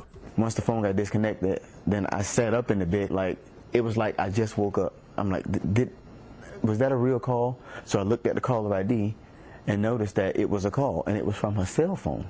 And I'm like, okay, wait a minute. How can she call me from on the plane from a cell phone? Because cell phones don't work on the plane. That's what I'm thinking. As only these 2 phone calls were admitted by the authorities, the debunkers have universally adopted the only 2 cell phone calls made position. Le telefonate non sono state fatte con il cellulare, sono state fatte con gli earphone. In soli 2 casi è stato usato un cellulare, quindi quelle 2 telefonate brevissime, frammentarie, sono state fatte quando l'aereo era una quota perfettamente compatibile con la rete cellulare americana. But one thing is the number of cell phone calls admitted to. Another is the number of calls that were actually made. In the days following 9/11, the FBI interviewed the various people who had received a phone call from their relatives on the planes, and their reports tell a different story. One of the reports reads, starting at approximately 6:30 Pacific Standard Time, which is 9:30 New York time, Dina Burnett received a series from 3 to 5 cellular phone calls from her husband, Thomas Burnett. Burnett was able to determine her husband was using his own cellular phone because the caller ID showed his number. Only one of the calls did not show the caller ID as she was on the line with another call. According to the official documentation, Thomas Burnett made a total of 3 calls, one at 9:30, one at 9:37, and one at 9:44. This means that at least 2 of these calls, if not all 3, were made from Burnett's cellular phone. At 9:30, the plane was flying at 32,000 feet and climbing. At 9:37, it had reached 36,000 feet and was still climbing. At 9:44, it had descended to 22,000 feet, while it accelerated until reaching a ground speed of almost 400 miles per hour. None of these calls seems to have been possible with a cell phone from that airplane. According to another report, United 93 passenger Jeremy Glick saw hijackers on the plane, used a cell phone, and called Makeley, his stepmother, to report the hijacking. He then asked to talk to his wife, Lisbeth. And he was on the phone and he had told me that his plane had been hijacked. According to the FBI, Glick's wife, Lisbeth, could not hear any unusual sounds in the background of the call, and the connection was extremely clear, as if he was calling from the next room. Cell phone communication was lost at 9:55. Glick placed the call at 9:37, which means the communication lasted uninterrupted for 18 minutes while the plane was flying between 39,000 and 10,000 feet at an average speed of almost 400 miles per hour. Only a miracle could have kept that connection open for all that time had the call truly been placed from the airplane in flight. Lauren Grancolas possessed a cellular phone and is believed to have allowed another passenger, Honor Wainio, to use the cellular phone. Wainio placed one call to her parents at 9:53, when the plane was at about 10,000 feet, traveling close to 400 miles per hour. Elsa Strong received a cell phone call from her sister, Lisa Gronlund, a passenger on United 93. Gronlund made the call to her sister at 9:46, when the plane was at 17,000 feet and traveling at almost 400 miles per hour. Marion Britton was also a passenger on United 93. Britton's live-in boyfriend received a cellular phone call from Britton during the hijacking. Britton told Fiumano, her boyfriend, that she had borrowed a cell phone from another passenger. Britton's call to Fiumano took place at 9:49, when United 93 was flying beyond 13,000 feet at a speed of 420 miles per hour.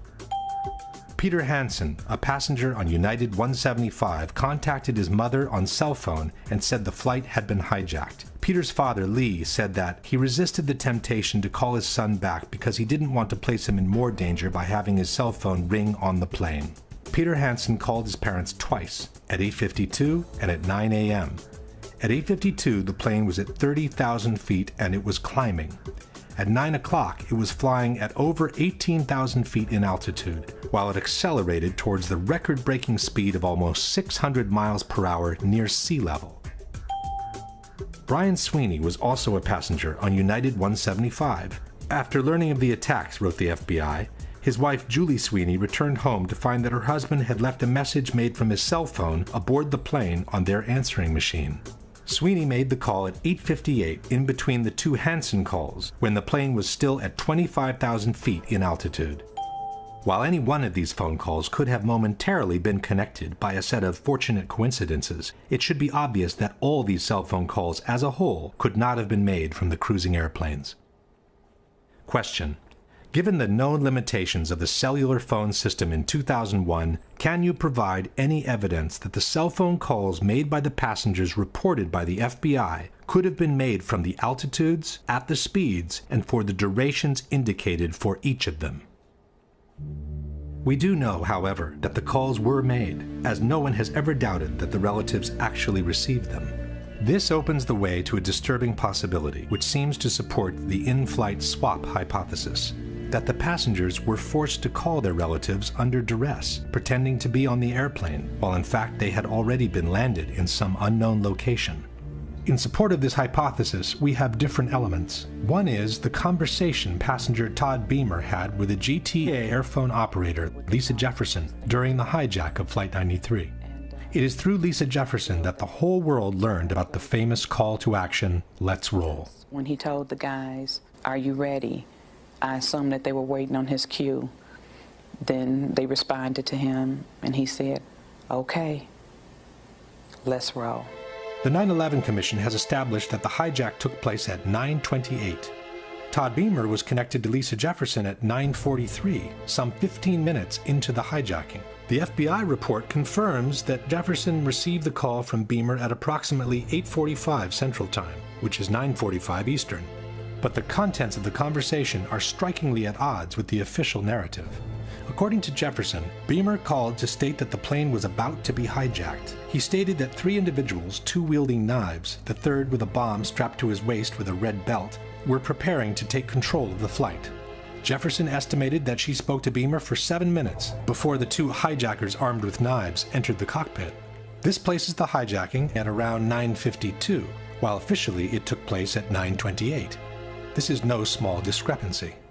How could Beamer be describing events that are supposed to be happening in front of his eyes, when in fact they had already happened half an hour before? How could the terrorists be preparing to take control of the flight at 9:45 when they had already been in the cockpit for more than 15 minutes? The FBI also wrote that Jefferson noted that the call had an unusually low amount of background noise, the same thing Liz Glick had noticed. Furthermore, the records show that Beamer's call lasted roughly 1 hour and that the line was left open after the crash. "We didn't lose a connection," stated Jefferson, "because there's a different sound that you use. I never lost connection. It just went silent." Jefferson stayed on the phone, stated the FBI, until she learned Flight 93 had crashed. Question: since airphones are powered by the same airplane's electrical system, how could the line have remained open for another 45 minutes after the plane had literally disintegrated to the ground in 1,000 pieces? All these discrepancies seem to suggest that Beamer was not on the plane, observing real events unfolding, but was describing an imaginary, pre-scripted situation from a different location. In support of this hypothesis, we also have the dramatic message left by flight attendant Cece Lyles in her husband's answering machine before briefly talking to him on her cell phone. As she herself is suggesting, we should listen very carefully. Tuesday, 9:47 a.m. Hi, baby. Baby, you have to listen to me carefully. I'm on a plane that's been hijacked. I'm on the plane. I'm calling from the plane. I want to tell you I love you. Please tell my children that. We too can notice the absence of the typical background noise heard inside a plane. I don't know what to say. There's 3 guys. They've hijacked the plane. I'm trying to be calm. After saying goodbye, she seems to fumble with the headset while she whispers a few more words into the mouthpiece. I hope to be able to see your face again, baby. I love you. Bye. End of message.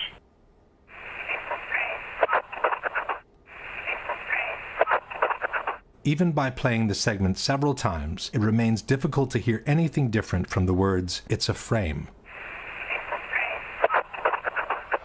In any case, the problem with the phone calls does not change. The cell phone calls confirmed by the FBI in their reports cannot have been made from the cruising airplanes. Someone has to explain where they came from.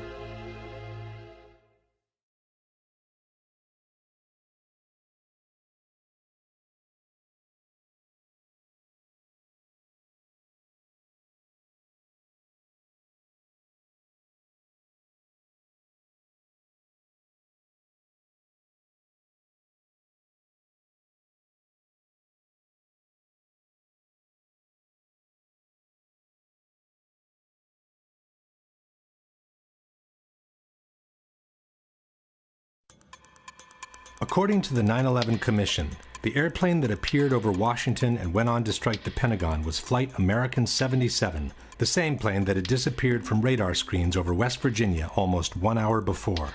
But they never provided any evidence of that. As we have seen, the flight data recorder's serial number that could have identified the airplane was never released. All the debunkers have to show for Flight 77 is a small piece of wreckage carrying an American Airlines serial number. But this piece could have been placed by anyone onto the grass after the impact.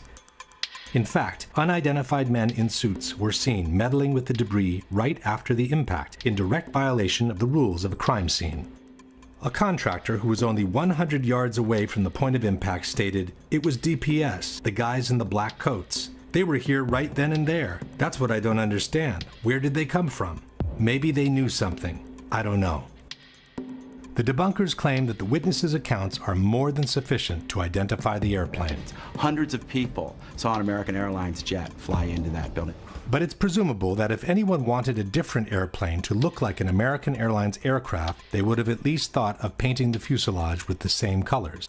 The majority of witnesses recall seeing a large airliner, but there are also witnesses who describe a much smaller, executive-like airplane. I was just casually looking out the corner, out of the window, and in the corner of my eye I saw what looked to be maybe a 20-passenger corporate jet, no markings on the side. From my office, I was able to see a white jet, like a Gulfstream type commuter jet, I guess.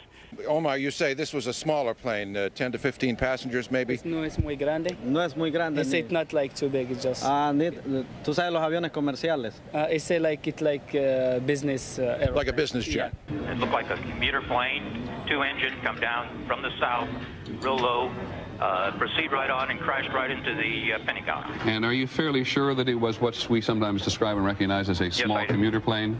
Yes, it was. By the witnesses' accounts alone, it's impossible to establish what kind of airplane it was. As the plane clipped 5 light poles before striking the Pentagon, the debunkers maintain that the distance between the light poles indicates a corridor wide enough that only a large airliner could have created it. Ce qu'on peut voir justement, c'est que l'avion en arrivant a tombé 5 pylônes qui étaient sur sa trajectoire, et ces pylônes étaient espacés de 25 mètres. Troviamo alcuni lampioni abbattuti, 5 lampioni. Tutti insieme fanno una fascia larga 26 metri. Facciamo finta di ipotizzare che non sappiamo che si tratti di un aereo.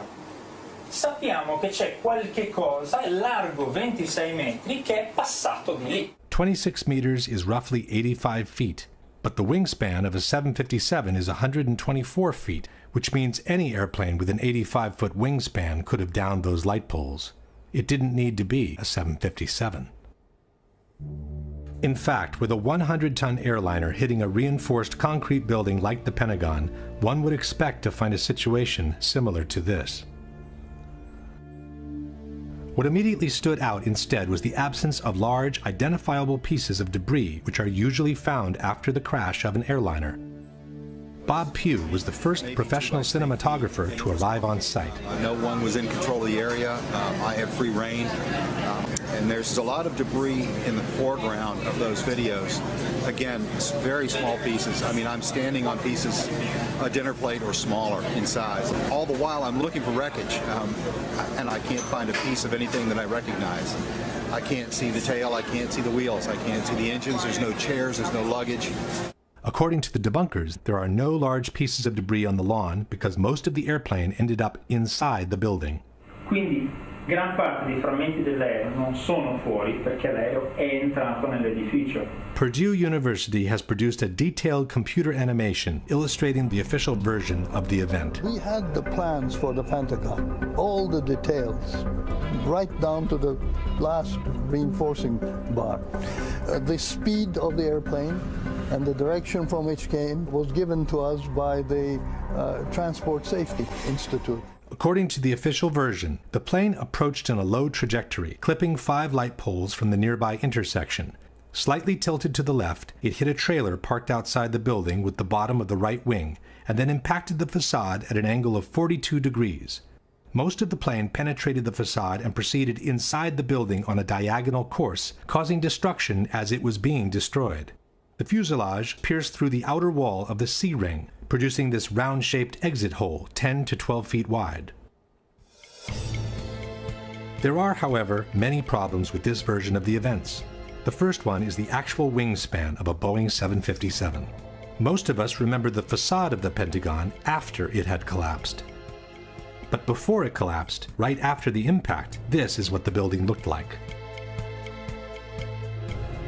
This series of pictures was taken by a Navy photographer shortly after the impact. There doesn't seem to be enough damage for a Boeing 757 to have penetrated the building almost in full. Using the best part from each image, a digital expert has created this composite picture, which has become the universal tool of reference for anyone involved in the debate. The composite picture shows an almost continuous opening at ground level, about 90 feet wide. The damage extends to the second floor, with an entry hole about 15 feet wide. This is enough, maintain the debunkers, to have accommodated most of the plane inside the building. Effectivement, on peut se demander où est-il passé. Et puis, si on prend des photos qui ont été prises à des instants différents et qui justement, par un assemblage, ont permis de montrer les dégâts qui étaient réellement visibles sur la façade, et là on voit clairement que tout le rez-de-chaussée a été anéanti sur une longueur de 30 mètres, et puis au milieu, bien sûr, vous avez le trou de la carlingue. That gash in the E-ring was about 90 feet across. The wingspan of the plane was about 124 and change. That punched the hole into the building. It is true, the wingspan of a 757 is 124 feet, but the debunkers forget that the plane came in at a 42-degree angle, which makes the projected wingspan on the facade 160 feet wide. That's almost twice the 90-foot existing gash. As shown in this animation, the left wing should have also destroyed these 2 windows to the left of the opening. But the whole segment to the left of the opening doesn't seem to have been hit by a wing traveling at 500 miles per hour. The window's wooden frames are still in place, and the glass seems to have been broken from the ensuing explosion, not from the impact itself. The limestone covering the facade has fallen off, but the bricks underneath appear practically untouched. By the same projected angle, the right wing should have impacted the facade all the way to this column on the second floor.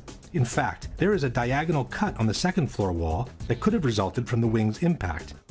But this puts most of the wing above the second floor slab, which means it never penetrated the facade to begin with. So where did it go? This is the explanation by Popular Mechanics for what happened to the wings. The wings did not fully penetrate the facade. In fact, the wings had already been partially sheared off by the time the plane even hit the building. The fuselage mainly made the hole that existed. Conspiracy theorists want to know why it wasn't the width of the full wingspan of the plane, and actually just the simple reason was that the wings came off. But where did they go? Popular Mechanics doesn't say. A similar problem is posed by the horizontal stabilizers, which extend some 50 feet in width. As they are mounted 3 feet higher than the wings, they should have impacted the facade approximately here and here. But there are no visible marks from their impact on the facade, nor is any recognizable piece of the stabilizers visible on the lawn. Same story for the tail, which raises 24 feet above the fuselage.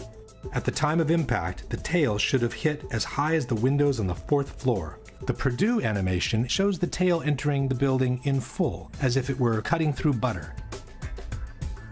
But the facade above the entry hole doesn't show any significant damage, and the glass from the windows around the hole isn't even broken.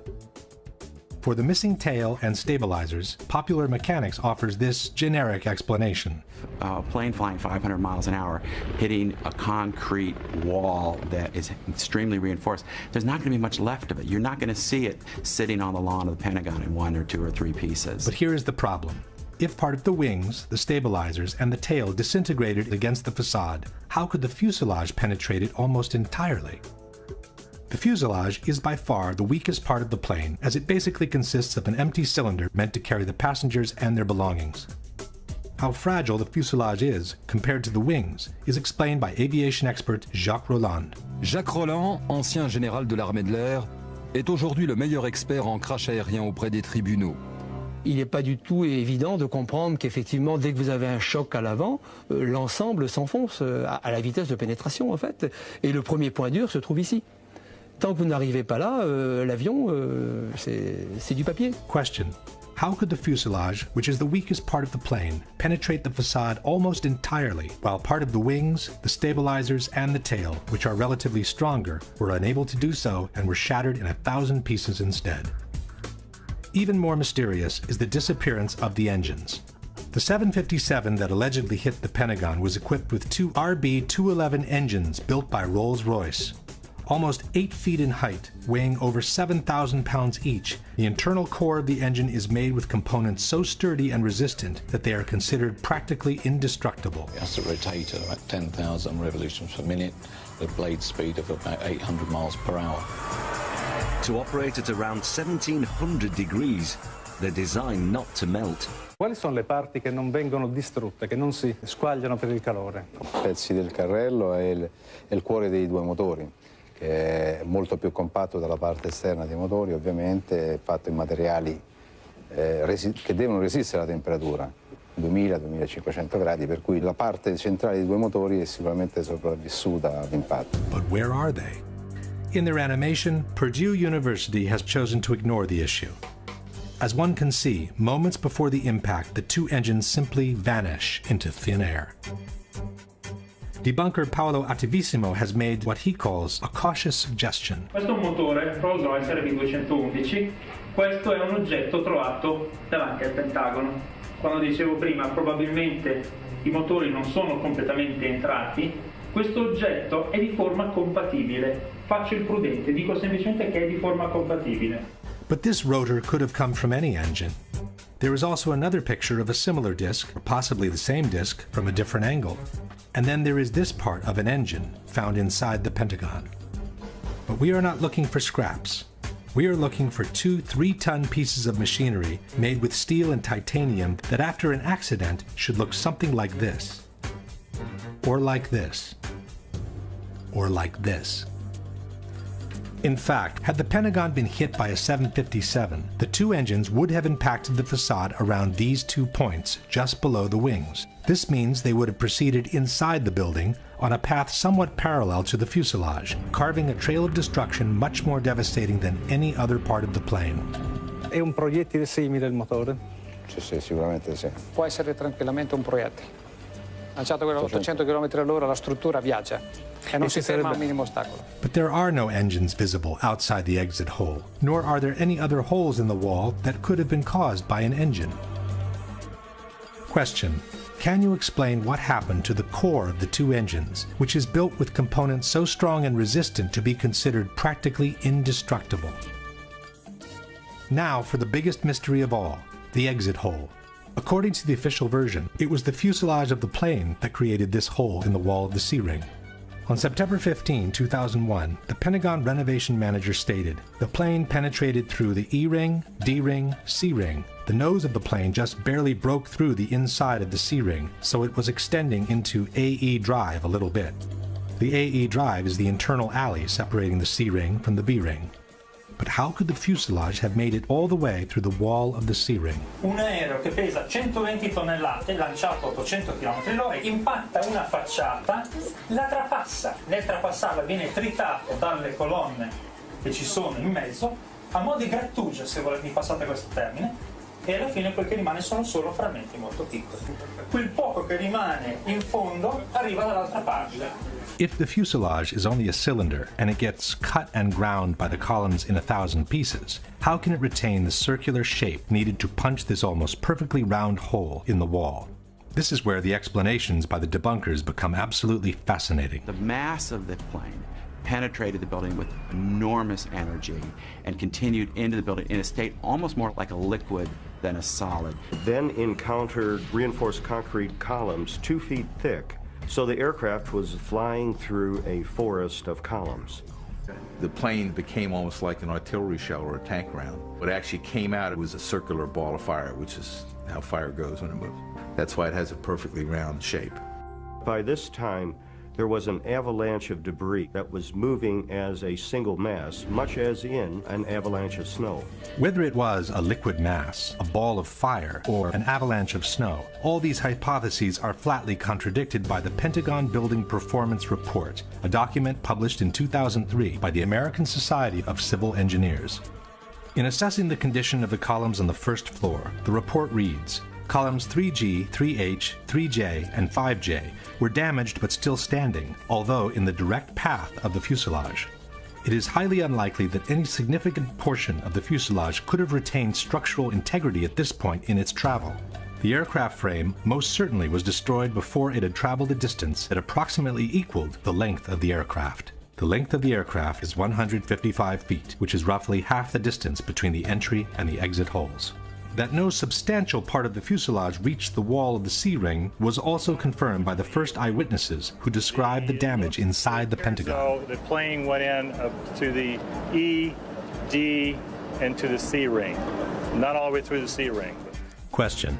Given that, according to the Pentagon Building Performance Report, the aircraft frame most certainly was destroyed before it had traveled a distance that approximately equaled the length of the aircraft, and that it is highly unlikely that any significant portion of the fuselage could have retained structural integrity from that point on, can you explain what caused the almost perfectly round exit hole in the outer wall of the C-ring?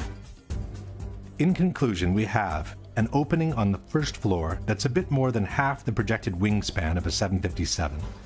The tip of the left wing and most of the right wing missing without a valid explanation. The horizontal stabilizers and the tail also missing without a valid explanation. A fuselage that behaved more like a warhead than an empty cylinder made with aluminum.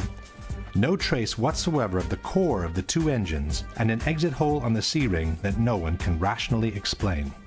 Given all these facts, we must conclude that the damage observed at the Pentagon is not compatible with and must have been created by something other than a Boeing 757.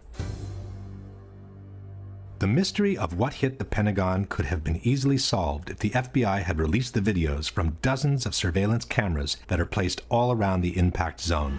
Yeah, there were a lot of cameras around the Pentagon. If you look at the Pentagon, you can see that there's cameras on each corner. There's cameras at some of the businesses around the Pentagon. And we know in those cases, the tapes were confiscated immediately by the FBI within hours of the event. When a Freedom of Information Act requesting all the videos covering the impact zone was filed, the FBI agent in charge of the tapes responded, "The FBI possessed 85 videotapes that might be potentially responsive to plaintiff's FOIA request. But," concluded the agent, "I determined that only one videotape showed the impact of Flight 77 into the Pentagon on September 11, 2001. This is the tape we have all seen many, many times." The FBI could have released all the videos anyway, just to allow the public to see by themselves what was actually shown in each of them. But for some reason, they preferred to keep them under wraps. I've filmed before down at the Pentagon, before 9/11. There's got to be at least 100 video cameras ringing that building, in the trees, everywhere. They've got that plane coming in with 100 angles. I want to see the video. I want to see 100 videos that exist of this. Why don't they want us to see that plane coming into the building? Not only has this question never been answered, but an in-depth analysis of the only footage of the impact ever released contains a dramatic surprise. Initially, the DoD released these 5 frames taken from a Pentagon parking security camera. Later on, in 2006, the DoD released the entire sequence from which the 5 frames had been extracted. The time-lapse sequence runs at approximately 1 frame per second, and it shows the moments leading up to the impact, the large explosion, and the billowing fire that ensued. Unfortunately, the video does not show the airplane in transit. All we can see in the frame preceding the explosion is what appears to be the tail of an airplane followed by a trail of white smoke. But the body of the plane remains covered by this concrete column standing in the foreground. The Department of Defense also released a second video, taken by a different camera from the same parking lot. The second camera was actually located in the very column that obscured the view of the plane in the first video. This aerial shot of the Pentagon shows the actual location of the two cameras. The second camera faces in the same direction as the first, and it offers a clear, unobstructed view of the same field of action. By using the moment of the explosion, we can synchronize the two cameras with absolute frame-by-frame accuracy. By synchronizing the two cameras, we notice that the second video begins earlier than the first, while the first lasts longer than the second. This leaves us with a middle comment section of about 100 frames, which are perfectly synchronized with each other. From the moment the police car moves on, the action proceeds in an identical manner both in the frames preceding the explosion and in those following the explosion. Especially in the second part of the videos, after the explosion, we can verify how each couple of frames depicts exactly the same action by looking at the shape of the billowing smoke. This confirms that the two cameras were operating in perfect synchronization. This is only to be expected. After all, the two cameras were controlled by a centralized recording system called multiplexer, or TLR. There is, however, one pair of frames from the two videos that shows a completely different action from one another. They happen to be the two frames in which the plane travels across the lawn. It's frame 23 in the relative count. As the first video showed the tail and the trail of smoke, we would expect the second camera placed in this concrete column to show the entire body of the plane in the same position. It does not. In the corresponding frame, camera 2 shows only the tip of the plane entering frame from the right-hand corner. But how can the nose of the plane be behind the tail at the same moment in time? The synchronization system allows for a maximum fluctuation between the two cameras, or margin of error, of 1/30th of a second. Given that the plane is traveling at 750 feet per second, the maximum possible fluctuation between the two cameras would translate into a difference of a mere 25 feet in the position of the plane. A 757 is 155 feet long. Even calculating the perspective due to the diagonal path, this is far from sufficient to explain the large discrepancy between the two images. Furthermore, after this moment, the two videos resume their perfect synchronization, which is maintained all the way to the end. Why these two crucial frames, and only these two, are so different from one another has puzzled researchers and digital experts alike. The same digital expert who had prepared the universal image from the Pentagon has also conducted an in-depth technical analysis of the two videos released by the Department of Defense. After confirming that the two cameras were synchronized by the same multiplexer system, this expert has compiled a table comparing the contents of each pair of frames. As one can see, frame 23 is the only one showing a strong inconsistency between the two images. The expert has then proceeded to analyze the two frames with the most sophisticated digital tools and has obtained some astonishing results. A series of Boolean subtractions reveals that a small part of the image is actually present in both frames. What is said to be the nose of the airplane in camera 2 is also present as part of the smoke trail in camera 1. It seems in fact as if someone has retouched this area of the frame by means of cut and paste in order to cover the plane, while he has kept the end of the smoke trail to make it look like the nose of the plane entering frame. Question: given that the maximum fluctuation between the two cameras would translate in a difference of 25 feet in the position of the plane, can you provide a valid explanation for the large discrepancy between the two corresponding frames? Absent a valid explanation for this discrepancy, we must conclude that at least one of the two frames is the result of intentional manipulation or photoshopping. If we now summarize the situation at the Pentagon, we have the total lack of evidence that the unknown incoming was in fact Flight 77, a mysterious phantom plane that attracted the attention in the opposite direction.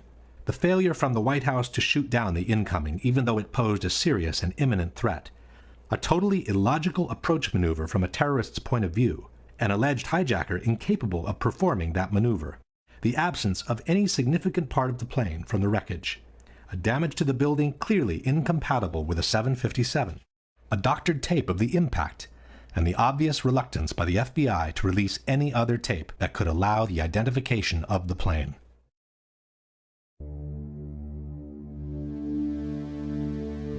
The whole issue of Flight 93 basically boils down to one question. If you just happened to drive by and someone told you that a Boeing 757 has just crashed into this hole and most of the 100-ton airliner is now buried under the ground, would you believe it or not? This is the kind of puzzlement the people from Shanksville experienced when they arrived on the crash site of Flight 93. We drove back that road, and where the road ended, that's where the plane was. And I mean, you know, the only thing I could tell, you know, I get out, you know, like I said, I heard this thing, you know, I felt the explosion, saw the fireball, and I get up there and I'm thinking, where is it, you know? Just debris, pieces, small pieces of debris, and you know, the trees were singed and burning, it was just smoldering. Nothing. It was just little pieces. There was nothing to actually, like a door or window or anything. You couldn't really, it was just little pieces of shrapnel everywhere. So what's that right there? Over in here. TV reporters were also at a loss when faced with the idea that an actual plane had just crashed on that site. You know, at first I wasn't even sure that this was, that these were pieces of the plane. They're so small, and it's indistinguishable. You can't tell whether it's a piece of the fuselage or a piece of the seats. You don't know what it is. Chris Kanicki, he's a photographer. He was back there just a couple of minutes ago, and Chris, I've seen the pictures. It looks like there's nothing there except for a hole in the ground. Basically, that's right. From where we could see, there wasn't much left. Any large pieces of debris at all? No, there was nothing that you could distinguish that a plane had crashed there. It's really all you see is a large crater in the ground and just tiny, tiny bits of debris. Alert also went out to Somerset County Coroner Wallace Miller. He hurried to the scene, an abandoned strip mine. When he arrived, he couldn't believe his eyes. It looked like someone had gouged about a 10-foot wide, 10-foot deep trough through the strip mine area. But when you looked in, it was just covered with dirt. There was nothing there that you could really say it was an airplane. Dennis Roddy was the editor-in-chief of the Pittsburgh Gazette. Airplane debris? Nothing I could identify. Possibly the most disconcerted of all was the mayor of Shanksville, Ernie Stuhl. Ja, mein Schwager und ein guter Freund von mir waren die Ersten hier. Sie haben in Shanksville an einer Straßenecke gestanden und sich unterhalten. Ihr Wagen stand gleich in der Nähe und so waren sie die Ersten hier. Dann kam erst die Feuerwehr. Alle waren wie vor den Kopf gestoßen, weil sie zu einem Flugzeugabsturz gerufen wurden. Aber da war kein Flugzeug. Kein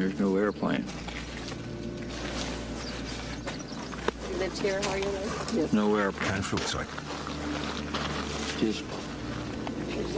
Sie wurden hier zu der Unfallstelle geschickt und da war kein Flugzeug? Nein, da war nichts. Nur dieses Loch. Das ist es, was Sie sahen. Ich dachte immer, das sei die Absturzstelle. Das ist sie, aber da ist nichts zu sehen. It's in that hole, says the FBI, that most of the airplane lays literally buried in the ground. Much of the plane and its contents were found beneath the soft dirt, states the FBI's website. Evidence technicians found the flight data recorder about 12 feet below the surface and the cockpit voice recorder about 25 feet deep. Since the two black boxes are located in the tail of the plane, one must conclude that also the cockpit, most of the fuselage, the passengers' seats and bodies, and their belongings somehow managed to get buried deep underground. The only ones who don't seem to have a problem with this explanation are the debunkers. We have this idea that when planes crash, they crack in half and there's this dramatic burned wreckage. That's what happens when planes crash at very low speeds, usually on approach or takeoff from an airport. This plane was flying straight down. It was approaching the speed of sound. It would have if it had gone much farther. And it penetrated into soft ground with incredible velocity. Ma qui la caduta è stata diversa. L'aereo era quasi verticale quando si è schiantato a una velocità altissima. L'aereo si schiaccia quasi nel terreno, produce un cratere piccolo e questo è quello che rimane, va a finire quasi tutto nel terreno. First of all, it isn't true that the plane hit the ground almost vertically. According to the NTSB flight path, the 757 hit the ground at an angle of about 45 degrees. This fact alone removes much of the exceptionality the debunkers would like to attach to this crash.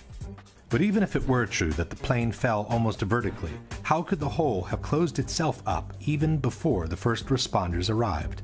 This is not mud. This is your typical hard country soil. When a plane crashes and makes a hole in the ground, the hole remains open and quite visible from above. This, for example, is the crater caused by Flight Pan Am 103 when it crashed in Lockerbie, Scotland in 1988. It's true that the 747, the plane that crashed in Lockerbie, is larger than a 757, but it's also true that the Pan Am flight broke up in mid-air due to an explosion, and that only part of the plane caused the crater seen in the photographs. Let's compare the size of the Lockerbie crater, several blocks wide, with the one in Shanksville, several feet wide. This is the size of a human being next to the Lockerbie crater. This is the size of a human being next to the Shanksville crater. These are people looking down into the Lockerbie crater. These are people standing by the Shanksville crater after the accident. Compare the size of a car with the Lockerbie crater and the size of a small truck with the crater in Shanksville. This is the largest chunk of the Pan Am flight that was found near Lockerbie. It's almost half the front part of the fuselage and includes part of the cockpit. This is the largest piece of debris we have ever seen from Shanksville.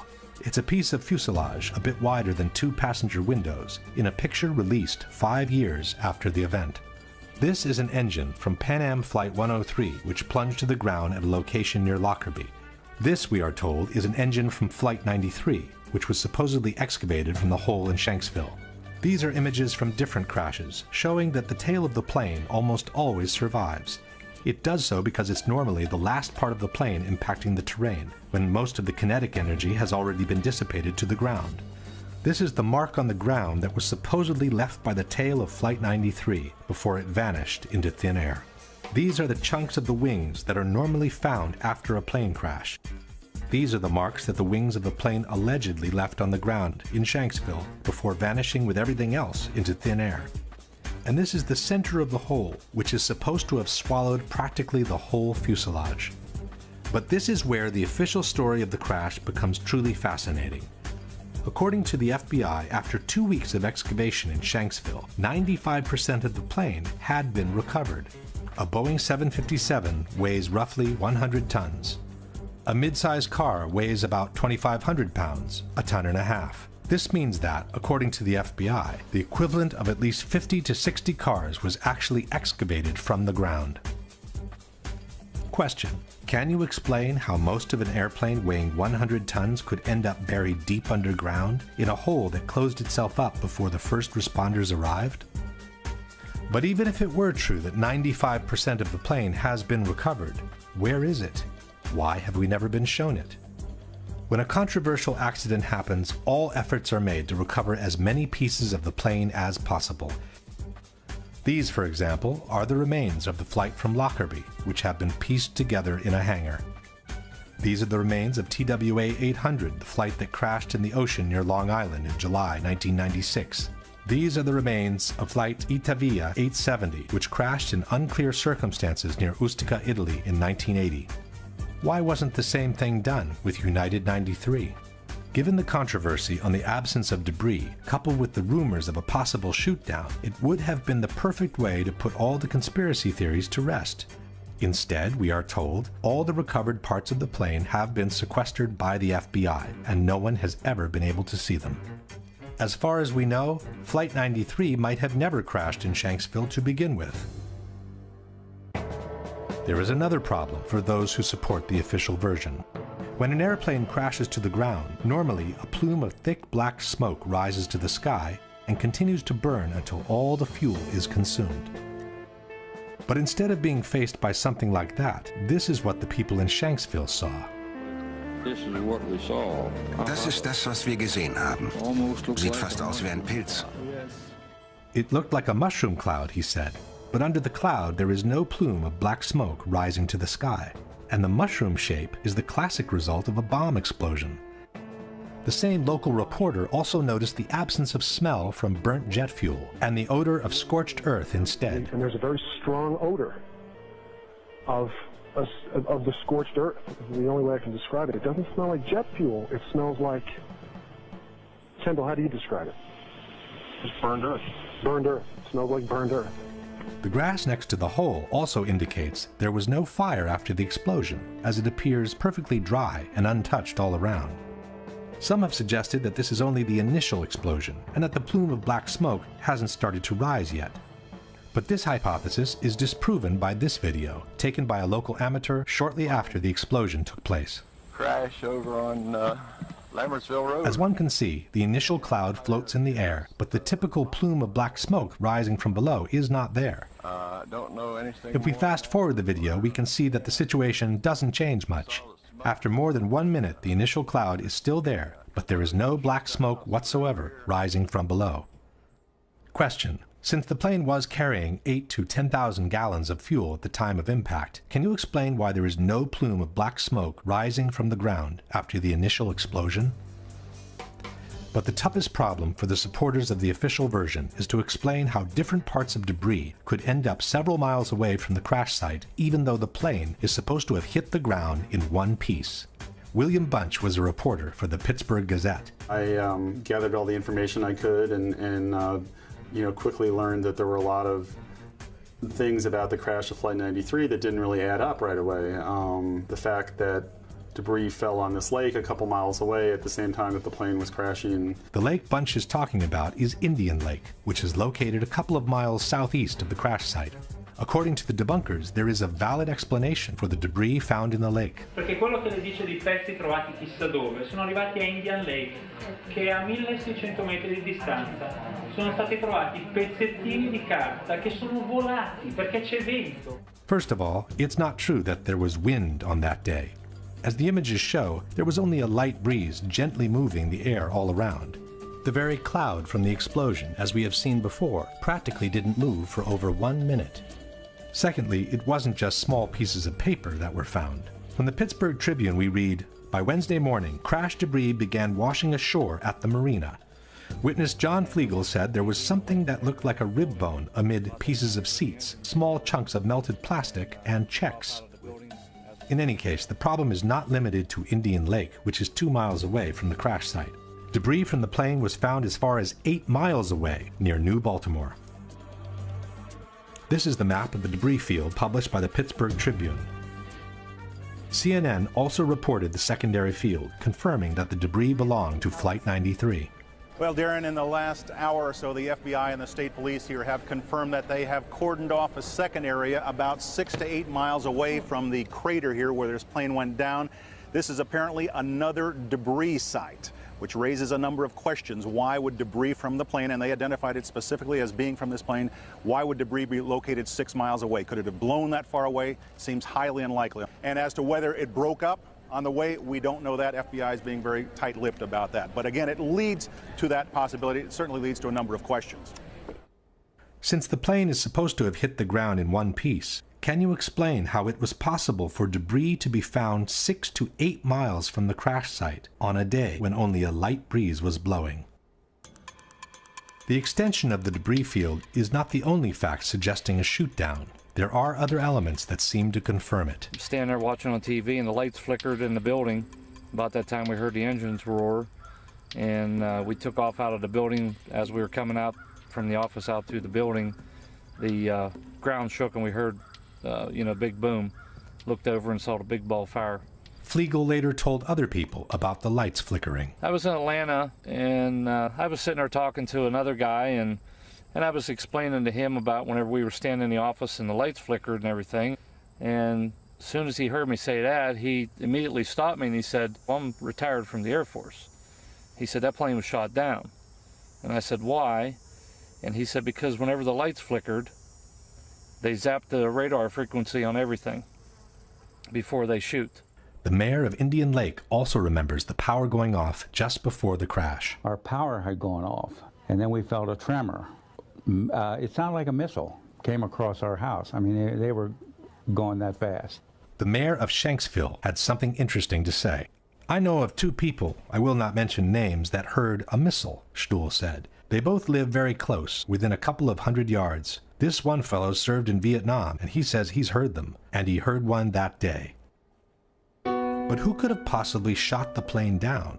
As far as we know, there are no witnesses who saw fighter jets near Flight 93 at the time of the crash. There are, however, some witnesses who saw a small, unmarked white plane which flew over the area just before the crash. I was just driving along here. It was a beautiful day. Had my window open, had the stereo on, and when I got up here almost to the stop sign, this small white plane, at the time, that's what I thought it was, went over top of me. It was so smooth, and it just glided right over me, just like that. And then I ducked, and when I looked up again, then it just banked to the right and went over and went down behind those trees. Something caught my eye, and here was a white plane, and it was coming from the crash site area. The debunkers maintain that there is no mystery behind the white plane.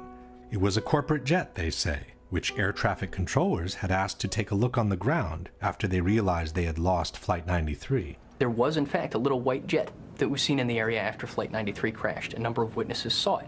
It was a little Dassault Falcon corporate jet that was flying to a nearby airport. And what happened is once air traffic control knew they had lost Flight 93, they asked the nearest aircraft to go over the area and actually radio back exact coordinates for the crash site. No. Susan McElwain, however, remembers seeing the white plane before the crash, not after. About 11:30 that night, the FBI came, wanted to talk to me. They kept asking me how big the plane was. I said the plane, you know, it was small, wasn't much bigger than my van that I saw, and that it went over top of me. And I said, you want to make sure maybe it was ours and not somebody else's. And then that's when he did seem to get a little nicer. Told me that it was a white Learjet. Someone was taking pictures. I said, before the crash? And he says, well, we got to go. John Flegel also saw the mysterious plane. Since Flegel arrived on the spot within a minute from the crash, the corporate jet sent by the air traffic controllers would not have had time to descend over the area yet, while the mystery plane was already getting away from the spot into the blue sky. We got there, like I said, probably within 45 seconds or a minute of impact. We were there. We were there before any firemen, any paramedics, or anybody. We were on site. When we got there, there was a plane flying up above, and he was smart. He flew straight for the sun, so you couldn't look at it and see exactly what type of plane or if it was a fighter or what it was. But you know, we caught a glimpse of it, and as he was swinging, he was basically traveling in the same direction as the plane. If the plane was actually shot down, one big question arises. What are we to make of the heroic gesture by the passengers who chose to force the plane to the ground, we are told, in order to save the lives of other fellow countrymen? In truth, this heroic gesture by the passengers has been refuted by the 9/11 Commission itself. It was the hijackers wrote the commission, and not the passengers, who chose to intentionally crash the plane in Shanksville. The passengers never even made it into the cockpit. From the final report we read, at 9:57, the passenger assault began. But for more than 5 minutes, writes the commission, the passengers were unable to break into the cockpit. After a while, as the outside attack continued, Jarrah asked, "Is that it? Shall we finish it off?" A hijacker responded, "No, not yet. When they all come, we finish it off." It should be noted that this dialogue was allegedly extracted from the cockpit voice recorder of Flight 93, but the actual recording, as we have said before, was never played in public. At 10:02, a hijacker said, "Pull it down, pull it down." The hijackers remained at the controls, but must have judged that the passengers were only seconds from overcoming them. The airplane headed down, the control wheel was turned hard to the right. The airplane rolled onto its back, and one of the hijackers began shouting, "Allah is the greatest, Allah is the greatest." With the sound of the passenger counterattack continuing, the aircraft plowed into an empty field in Shanksville, Pennsylvania at 580 miles per hour, about 20 minutes flight time from Washington, D.C. Jarrah's objective, concludes the commission, was to crash the airliner into symbols of the American Republic, the Capitol, or the White House. Question: given that they were only 20 minutes away from Washington, and for almost 6 minutes the passengers had been unable to enter the cockpit, why didn't the hijackers continue flying towards the Capitol? And even if they thought they couldn't make it to Washington, why didn't they try to crash the plane onto a small town nearby? Why crash the plane in an empty field where they knew they could not kill any more victims than those that were already on the plane with them?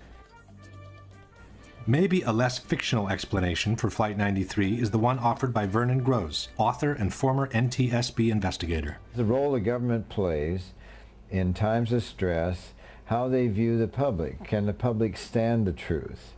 Or shouldn't we need a legend at this point. We need a really neat story of reacting against such a dastardly act as was happening. So it's really nice and convenient to think of the Beamer story, let's roll. And that becomes just like the Alamo. And it's just one of those legends, and I think there'll be a lot of pressure to let the legend stay where it is. If we now summarize Flight 93, we have no proof whatsoever that the terrorists boarded the plane, nor that they were ever in the cockpit. An alleged hijacker who could not have flown an airliner in the way that Flight 93 was flown. A false, concurrent hijacking that called the attention away from the real one.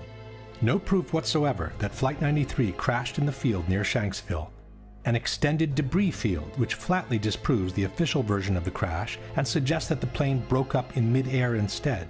An unexplained small white jet leaving the area right after the impact. And the fact that the passengers who called from their cell phones could not have been on that plane to begin with, which strongly suggests their revolt was a scripted, fictional event intended to fuel a prefabricated legend.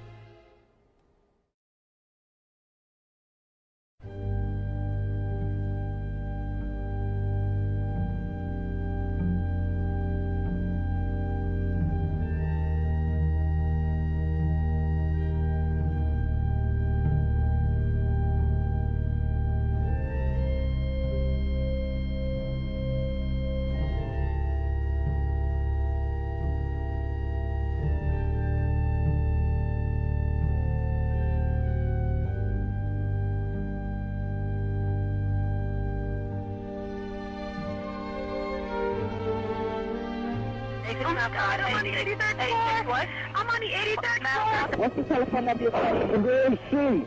You can do anything 441 2623. Are they going to be able to get somebody up here? Well, of course, man. We're coming up for you. Two of us in this office. We're not ready to die, but it's getting bad. There's no one here yet, and the floor is completely engulfed. We're on the floor, and we can't breathe. Please, hurry. No fire for now, and no smoke, right? Of course there's smoke. Where are you? What's where you guys up to? We're getting there. We're getting there. Doesn't feel like it, man. I got one kid. It's very hot. I don't see any air anymore. Okay. All I see is smoke. Smoke rises. We're on the floor. We're in the window. Can't see. Can you stay on the line with me, please? Yes, ma'am. I'm going to die, aren't I? No. Say your... I'm going to die. Ma'am, say your prayers. Thank God the glory hymns from the left. Help! Help! Ma'am? Help! What the hell happened? Oh, my God. Oh, God!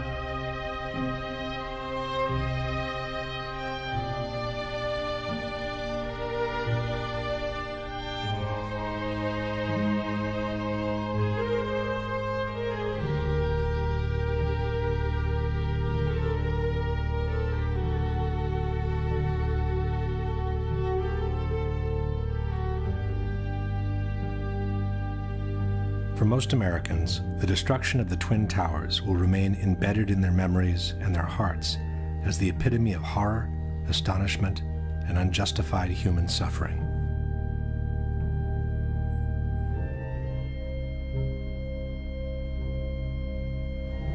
But for some, it may have represented the moment where large corporate interests of global reach and cynical economic greed found the perfect place for a secret encounter. Common wisdom has it that the September 11 attacks destroyed two of the best jewels America has ever had. But exactly jewels, the Twin Towers, were not. While they sat on some of the most valuable real estate in the world, after 30 years the Twin Towers had become obsolete. With each of the floors built as an open space of almost 1 acre in size, the rising cost of energy had made it extremely expensive to keep the buildings warm in winter and cool in summer. General maintenance was also very expensive compared to buildings from more recent years. In his 1999 book on the Twin Towers, Divided We Stand, author Eric Darton wrote, "When the World Trade Center was bombed in February 1993, it was already passing its prime as office space, overtaken by a generation of more recent, cybernetically smart buildings with higher ceilings and greater built-in electrical capacity. To maintain the Trade Center as Class A office space commanding top rents, the Port Authority would have had to spend $800 million rebuilding its electrical, electronic communications, and cooling systems. Furthermore, after the 1993 bombing, the tenancy had dropped dramatically, and it had been very hard to bring it back to normal levels. But the biggest problem with the Twin Towers was the large amount of asbestos they contained. Built in a time when the use of asbestos was still allowed in civil construction, at least 400 tons of this extremely dangerous material had been used to fireproof the steel structure of the buildings and to insulate hundreds of miles of pipings for water, heating, and air conditioning. Asbestos was also present in the ceiling panels, the elevator shafts, and the vinyl tiles from office floors. From a property condition assessment of the Twin Towers dated December 2000, we read, according to Port Authority records, a total of 7 million square feet of vinyl asbestos floor tiles were installed in the World Trade Center. By the time asbestos was banned from civil construction, the Twin Towers were nearing their completion. Initially, the asbestos was encapsulated wherever possible to prevent the particles from being inhaled. But in the 1990s, the regulations grew tighter, and every time a simple renovation was needed, the complete removal and replacement of the asbestos was also required. At the same time, because of the health risk it posed, the cost of asbestos removal and abatement had been skyrocketing. Safety procedures required the areas to be treated to be vacated in advance, hermetically sealed, and kept under negative pressure at all times to prevent particles from escaping outside. Only specialized workers could access the area, wearing airtight suits and respirators. A full decontamination process was required every time they left the area. In the mid-90s, the Port Authority put out different bids for the removal and replacement of the asbestos in a case-by-case scenario. For example, this is a 1995 contract for the installation of 2 low-voltage substations in Towers 1 and 2. One section in the contract listed the replacement of asbestos at floors 41, 42, 75, and 76 in Tower 1 and floors 75 and 76 in Tower 2. Total cost for the asbestos removal and replacement, $868,000. Tower 2, 40th floor, contract for asbestos removal and abatement, total cost, $650,000. Towers 1 and 2, removal of asbestos and new ceilings at floors 7, 41, and 75. Total cost, $882,000.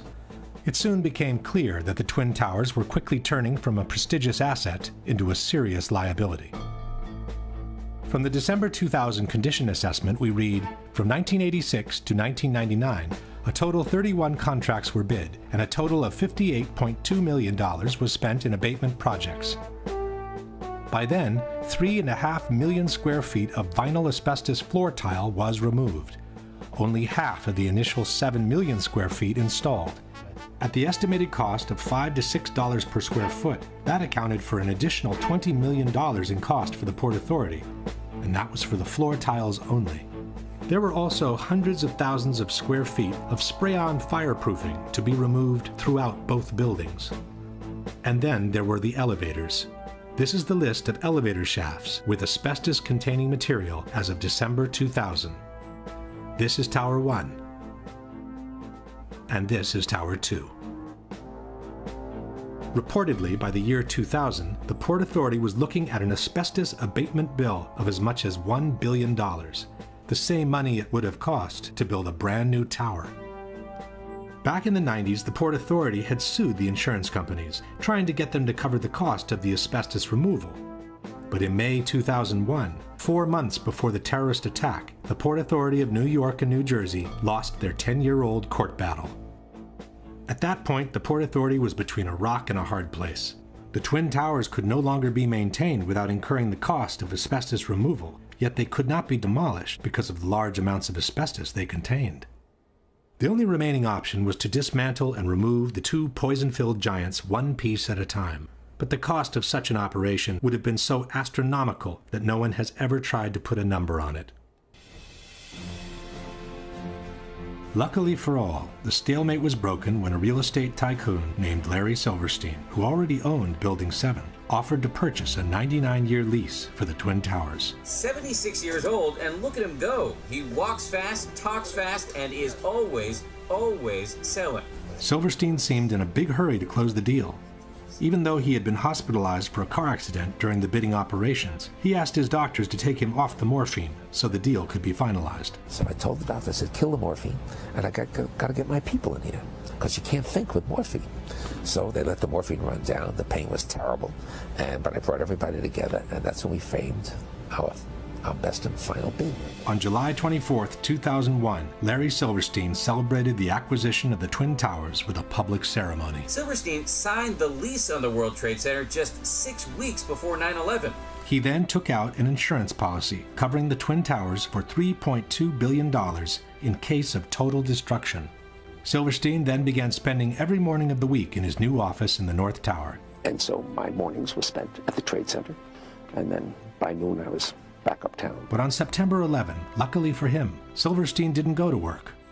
Even though he had already scheduled a business meeting in the North Tower, he found out that his wife had made an appointment for him at the dermatologist. The morning of September 11th, Silverstein was scheduled to have breakfast at the restaurant at the top of the North Tower. He canceled at the last minute at the insistence of his wife, Clara, who wanted him to go see his dermatologist.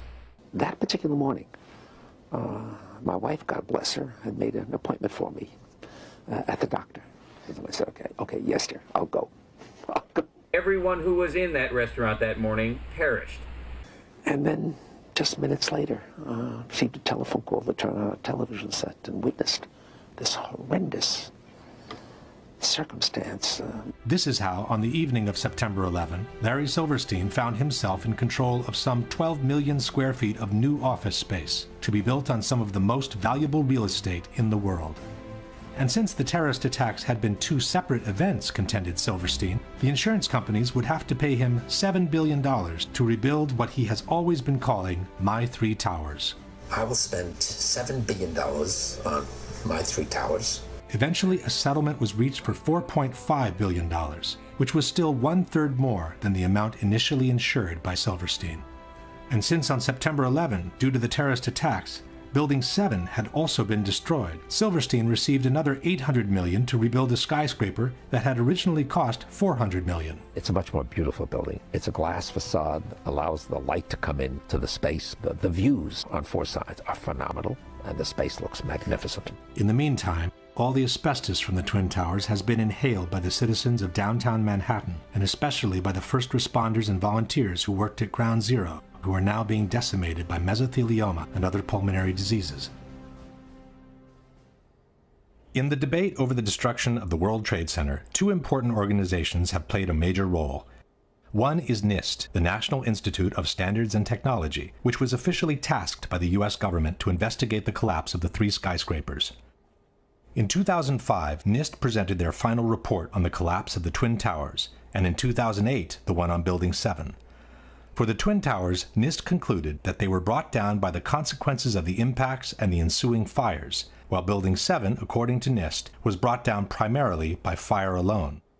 In other words, they fully confirmed the official version by the U.S. government. The other organization to bear weight on the debate has been Architects and Engineers for 9/11 Truth, an association of professionals in civil construction founded in 2006 by San Francisco architect Richard Gage. Architects and Engineers lists over 2,000 experts in structural engineering, science of materials, architectural design, fire protection, science of construction, metallurgy, and even experts in controlled demolitions. Since they've entered the fray, Architects and Engineers has brought to the table a solid amount of scientific information refuting the official explanation by NIST on the collapses and confirming the theory of controlled demolitions instead. At the same time, Architects and Engineers has acted as an unrelenting watchdog for every action taken by NIST, pointing out every single error in their work, and even forcing them, in some cases, to make corrections to their reports. I think it's something that we need to clarify and correct in the final version of the report. Okay. The first issue that needs to be clarified is the actual strength and solidity of the Twin Towers, since both the 9/11 Commission and the debunkers have made extensive efforts to depict them as extremely light and fragile buildings. The outside of each tower was covered by a frame of 14-inch wide steel columns. The centers of the steel columns were 40 inches apart. These exterior walls bore the majority of the weight of the building. The interior core of the buildings was a hollow steel shaft in which elevators and stairwells were grouped. Le torri di New York invece erano sostenute da un'intelaiatura esterna, da sottili nervature d'acciaio, insomma erano come dei parallelepipedi vuoti. Il World Trade Center era una struttura leggerissima, era la massima espressione del grattacielo leggero, come lo chiamano i tecnici. C'è un solo altro edificio che io sappia, che è quella che si chiamava un tempo la Sears Tower a Chicago, che usa lo stesso tipo di struttura. Dopo il World Trade Center nessuno l'ha più usata. As we shall see, all these statements are false. Contrary to traditional skyscrapers, where all the support columns are equally spaced, in the Twin Towers, part of the supporting columns had been moved towards the exterior wall, creating a large column-free space available for rental. For this reason, the external structure had literally become a grid of steel columns made with prefabricated blocks that were mounted on site. These are the thin steel nerves mentioned by debunker Alberto Angela, 244 steel columns placed approximately 2 feet apart, which supported 40% of the weight of the towers. Far from being two empty parallelepipeds, the internal structure was comprised of 47 steel columns, so long and sturdy that a special factory in Japan had to be built in order to assemble them. It was the core structure to support the majority of the weight of the building, 60% of it, and not the external structure. The core structure seen on the left is what the 9/11 Commission has called a hollow steel shaft. This is the same core structure near the base of the tower. The core structure was an actual, extremely robust steel skyscraper built within another skyscraper. The core structure housed the stairs, the elevators, and all other services needed for the functioning of the tower. The inner walls of the core structure were made of simple layers of sheetrock. A long series of steel trusses connected the core structure to the external one and supported the floors. The floors were also prefabricated rectangular pieces covered by a thin layer of concrete. The internal and external structure connected through an umbrella-like structure called a hat truss, which kept together the towers and bound them from above. The idea that this kind of structure is fragile and therefore no longer used after 9/11 is disproven by the new Building 7 built by Larry Silverstein. A strong central structure supports the majority of the weight of the building. Long steel beams support the floors and connect the core structure to the external one, allowing for a large column-free space in between, a very similar concept to the one used in the Twin Towers. Most importantly, the debunkers forget to mention that the Twin Towers were built with a structural redundancy of 3 to 5 times the weight they were meant to support. This structure was capable of holding 3 to 5 times the weight. These buildings are built to handle several times the load above them. So those perimeter columns could handle 5 times the load above them, and the core columns could handle 3 times the load above them. In addressing the solidity of the Twin Towers, the Massachusetts Institute of Technology stated that its 244 perimeter columns made it one of the most redundant and one of the most resilient skyscrapers. On the same subject, the architectural firm of Roth & Sons wrote, "The building as designed is 16 times stiffer than a conventional structure. The Virendeel trusses would be so effective, according to the engineer's calculations, that all the columns on one side of a tower could be cut, as well as the 2 corners and several columns on the adjacent sides, and the tower would still be strong enough to withstand a 100-mile-per-hour wind." John Skilling, the structural engineer who designed the Twin Towers, stated, "Live loads on these perimeter columns can be increased more than 2,000% before failure occurs." In particular, the Twin Towers were designed to sustain the impact of a large airliner traveling at 600 miles per hour and still remain standing. Interviewed in 1993 by the Seattle Times, John Skilling stated, "We looked at every possible thing we could think of that could happen to the buildings, even to the extent of an airplane hitting the side. Our analysis indicated the biggest problem would be the fact that all the fuel from the airplane would dump into the building. There would be a horrendous fire, a lot of people would be killed, the building structure would still be there." And it was. After the impacts, both towers remained standing, showing no major effect on their stability. Furthermore, NIST has confirmed that the initial jet fuel fires themselves lasted at most a few minutes. This means that from that moment on, the only available source of fuel for the fires was common office furnishings. And, as we know, regular office fires are not hot enough to affect the stability of a steel structure. No steel frame high-rise building has ever collapsed due to fire. In over 20 years, I have not seen, until recently, a protected steel structure that has collapsed in a fire. These kinds of designs have performed extraordinarily well over history. In fact, until this occurrence, no building had fallen down because of fire. Furthermore, NIST estimated the combustible fuel loading was somewhat lower than found in prior surveys of office spaces. The number of interior walls, and thus the minimal amount of combustible interior finish and limited bookshelf space account for much of the differences. There was no reason for the towers to collapse at that point.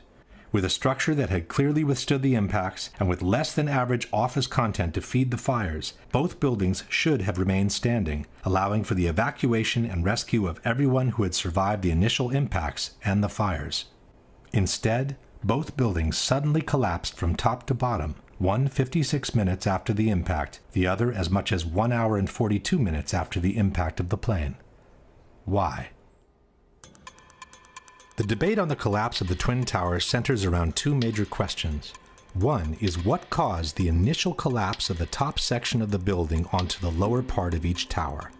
The second is what caused the complete destruction of the remaining healthy structure below once the top section had collapsed on it. As far as what initiated the collapse, at first we were told that the heat of the fires had softened and melted the structure of the building. In 2002, NOVA depicted a scenario envisioned by many experts at the time, that the truss connections failed in the extreme heat, causing the floors to fall onto one another, precipitating the collapse. As the steel began to soften and melt, the interior core columns began to give. Then you had this sequential failure that took place where it all pancaked one after the other. In fact, it became known as the pancake theory. Donc ça a donné lieu à la théorie qu'on appelle la théorie du pancake. C'est-à-dire que, comme cette partie-là est tombée sur un plancher, ce plancher a cédé, puis en cascade, c'est tous les planchers qui ont cédé, qui sont tombés les uns sur les autres. C'est ça qu'on appelle la théorie du pancake. But the pancake theory had a major flaw. It forgot to explain why the core structure of the towers collapsed. Furthermore, experts pointed out that jet fuel produces barely half the heat needed to melt steel. It would not have been enough to disconnect the trusses from the external structure. At that point, the official explanation backtracked and settled for a more generic weakening of the steel due to the fires. You don't need to melt the steel columns, you just need to start weakening them. What we found is it doesn't take temperatures high enough to melt steel. It just has to heat up the steel so it expands and then softens and weakens the structure until it collapses. In the new explanation, the initial failure was no longer blamed on the rupture of the steel trusses, but on their sagging due to the heat. The trusses stayed connected to the columns, even as they sagged from the heat. They pulled on the columns, bowing them inward nearly 5 feet in some areas, until the columns reached the breaking point. Continua ad ardere, sta scaldando l'aria e scalda l'acciaio del solaio soprastante, che a questo punto comincia a flettersi, perde la propria resistenza ai carichi, si flette, tira in dentro le colonne, e a un certo punto le colonne della facciata che sono portanti, portano circa il 40% del peso della struttura, si rompono. Suddenly the column snapped, and as a result the entire top of the building came down pretty much in free fall because the kinetic energy that was unleashed was just huge. NIST also maintained that the impact of the airplanes widely dislodged the fireproofing from the trusses, hastening the process that eventually caused them to sag. It should be noted that NIST made the dislodgement of the fireproofing a necessary condition for the towers to collapse. The buildings would not have collapsed under the effects of the airplane impact and the jet fuel ignited multi-floor fires. And the reason it collapsed is because the fireproofing was dislodged. But the theory of the sagging trusses created even more problems than the one before. First of all, there is no proof whatsoever that the fireproofing from the steel had been widely dislodged by the impacts, as NIST has maintained. The steel structure of a skyscraper is elastic, not rigid, and it absorbs the impacts by slowly swaying back and forth, not by vibrating. The building swayed slowly one way toward the Hudson River to the west. And by the time it came back, I just jumped up and just had to get out of the elevator. In fact, there are good reasons to believe that the fireproofing from the steel was not dislodged at all, as in the following example. This is James Glanz for the New York Times. When the plane hit the North Tower between the 94th and the 98th floors, Steve McIntyre, an engineer for the American Bureau of Shipping, was reading his email on the 91st floor. The plane hit, and I think he described it as the biggest wham he'd ever heard, but there wasn't much shaking. His email was still there after the impact. He was still staring at a glowing screen. He had a little knick-knack, a piece of slate in the shape of a sailboat, hadn't fallen off his desk. Pictures of his wife and kids, just propped up on a bookcase, were still upright. Nothing had fallen over. McIntyre was just below the point of impact. If his pictures didn't even fall, why should the spray-on fireproofing have been detached from the steel trusses? Secondly, there's no proof that the temperatures were high enough to seriously weaken the steel in any case, with or without fireproofing. The majority of the jet fuel was burnt up instantly in the big fireball, and it was gone. The fires that were left were office furnishings and carpet and things like that. A lot of things in these kind of buildings have to be fire resistant by nature. It's required by code. In their computer simulation, NIST claims to have observed temperatures beyond 1800 degrees during the fires. But NIST has used their own computational model, and they've never published the data from their simulation. When architects and engineers asked to verify the computer model used by NIST, their request was denied. The truth is that NIST itself admitted in their own report to have no proof for temperatures high enough to seriously weaken steel. From the NIST report we read, of the more than 170 areas examined on 16 perimeter column panels, only 3 columns had evidence that the steel reached temperatures above 250 degrees centigrade or 480 degrees Fahrenheit. Only 2 core column specimens had sufficient paint remaining to make such an analysis, and the temperatures did not reach 250 degrees centigrade. No conclusive evidence was found to indicate that pre-collapse fires were severe enough to have a significant effect on the microstructure that would have resulted in weakening of the steel structure. In other words, NIST openly admits to have no proof to support their own theory. In conclusion, the known facts are: steel melts at about 2800 degrees Fahrenheit. Softening can begin at about 1100 degrees Fahrenheit. Except for 3 isolated spots, NIST admits to have found no proof of temperatures beyond 480 degrees Fahrenheit, which is less than half the temperatures needed to seriously weaken steel. On the other hand, there is multiple evidence that the temperatures needed to seriously weaken steel were not reached for a sustained time in the Twin Towers. The first one is that a group of 16 people managed to descend through the area devastated by the impact without obviously being burned alive. One of them is Brian Clark. And when we came to the 78th floor, the last layer was standing, but it was cracked, and there were flames licking up the other side of the wall like this. It wasn't a roaring inferno. I sensed that the flames were maybe starved for oxygen right there, you know, in the interior. We kept going, and we got onto the 74th floor. When we got down that far, normal conditions. The lights were on, fresh air coming up from below. Attivissimo has maintained that these people managed to survive because in that part of the building the stairwell runs on the side of the tower and not through the center. Quando sono passati di lì, sono passati attraverso una zona che era nell'angolo opposto rispetto agli incendi. Quindi è logico che non siano stati bruciati. Questa scala fa questo giro e scende. In truth, stairwell A traverses to the side of the tower on the 82nd floor, but Clark and his colleagues were on the 84th. This means they descended 2 floors in the center of the tower before crossing over. Furthermore, one of Clark's colleagues went back from the 81st to the 91st floor before descending all the way to the ground. Ron DiFrancesco, who went in the 81st floor with me, he went up to 91, caught up to the people, laying down on the floor, to thinking that there was fresher air at floor level. He made his way back to the stairs. And so I started to run downstairs, and so I ended up on the ground level, and I went to walk out. Had there been a temperature of 1100 degrees around the stairwell, nobody would have been able to go through it alive. Secondly, there is a series of thermographic images shot with an infrared camera showing temperatures much lower than those needed to soften steel. This is the North Tower, seen from below. It's 9:18, about a half an hour after the impact of the first plane, and the indicated temperatures do not reach the color yellow, which means they don't exceed 100 degrees centigrade or 212 degrees Fahrenheit. And this is the South Tower, some 15 minutes after the impact of the second plane.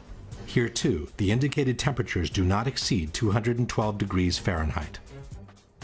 But the major problem with the sagging trusses theory is that it doesn't make any sense from a mechanical point of view. Even assuming the temperatures were high enough to make them sag to such an extent, where did these relatively thin trusses find the strength to pull and then break apart a supporting structure much larger and stronger than they were? The phenomenon suggested by NIST is called thermal expansion. If one assumes that the trusses were forced to expand downwards by the vertical structures resisting the push, it means they were weaker than the structure, and they would have never found the strength to pull it inwards.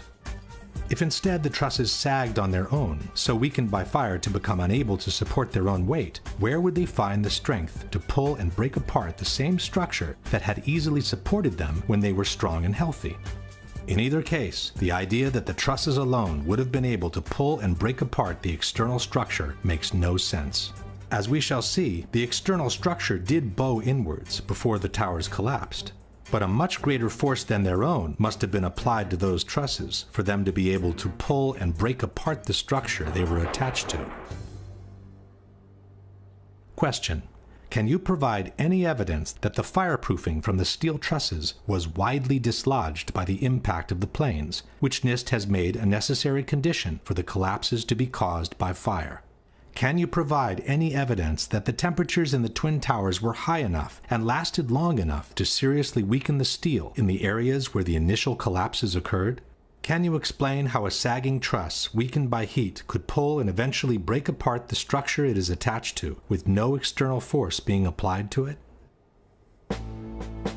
If the explanation by NIST on what caused the initial collapse seems seriously flawed, their explanation on what caused the complete destruction of the towers does not exist. Within more than 10,000 pages filled with technical data of relative importance, in a footnote on page 82 of the NIST report we read, the focus of the investigation was on the sequence of events from the instant of aircraft impact to the initiation of collapse for each tower. For brevity of this report, the sequence is referred to as the probable collapse sequence, although it does not actually include the structural behavior of the tower after the conditions for collapse initiation were reached and collapse became inevitable. With the simple word inevitable, NIST purports to have explained the total destruction of 80,000 tons of a perfectly healthy steel structure upon itself. The area below the damage zone where the planes flew in and where the fire was, that area below that, those 80 or 90 stories, 80,000 tons of structural steel was not damaged in any way. Yet you stood there and watched it destroy itself, wiping out floor by floor all 287 structural columns as if they didn't exist underneath the damage zone. When a well-known debunking website wrote to NIST asking for a clarification on the sequence of the collapses, it received a similar answer. NIST did not describe the specific sequence of events after global collapse initiated.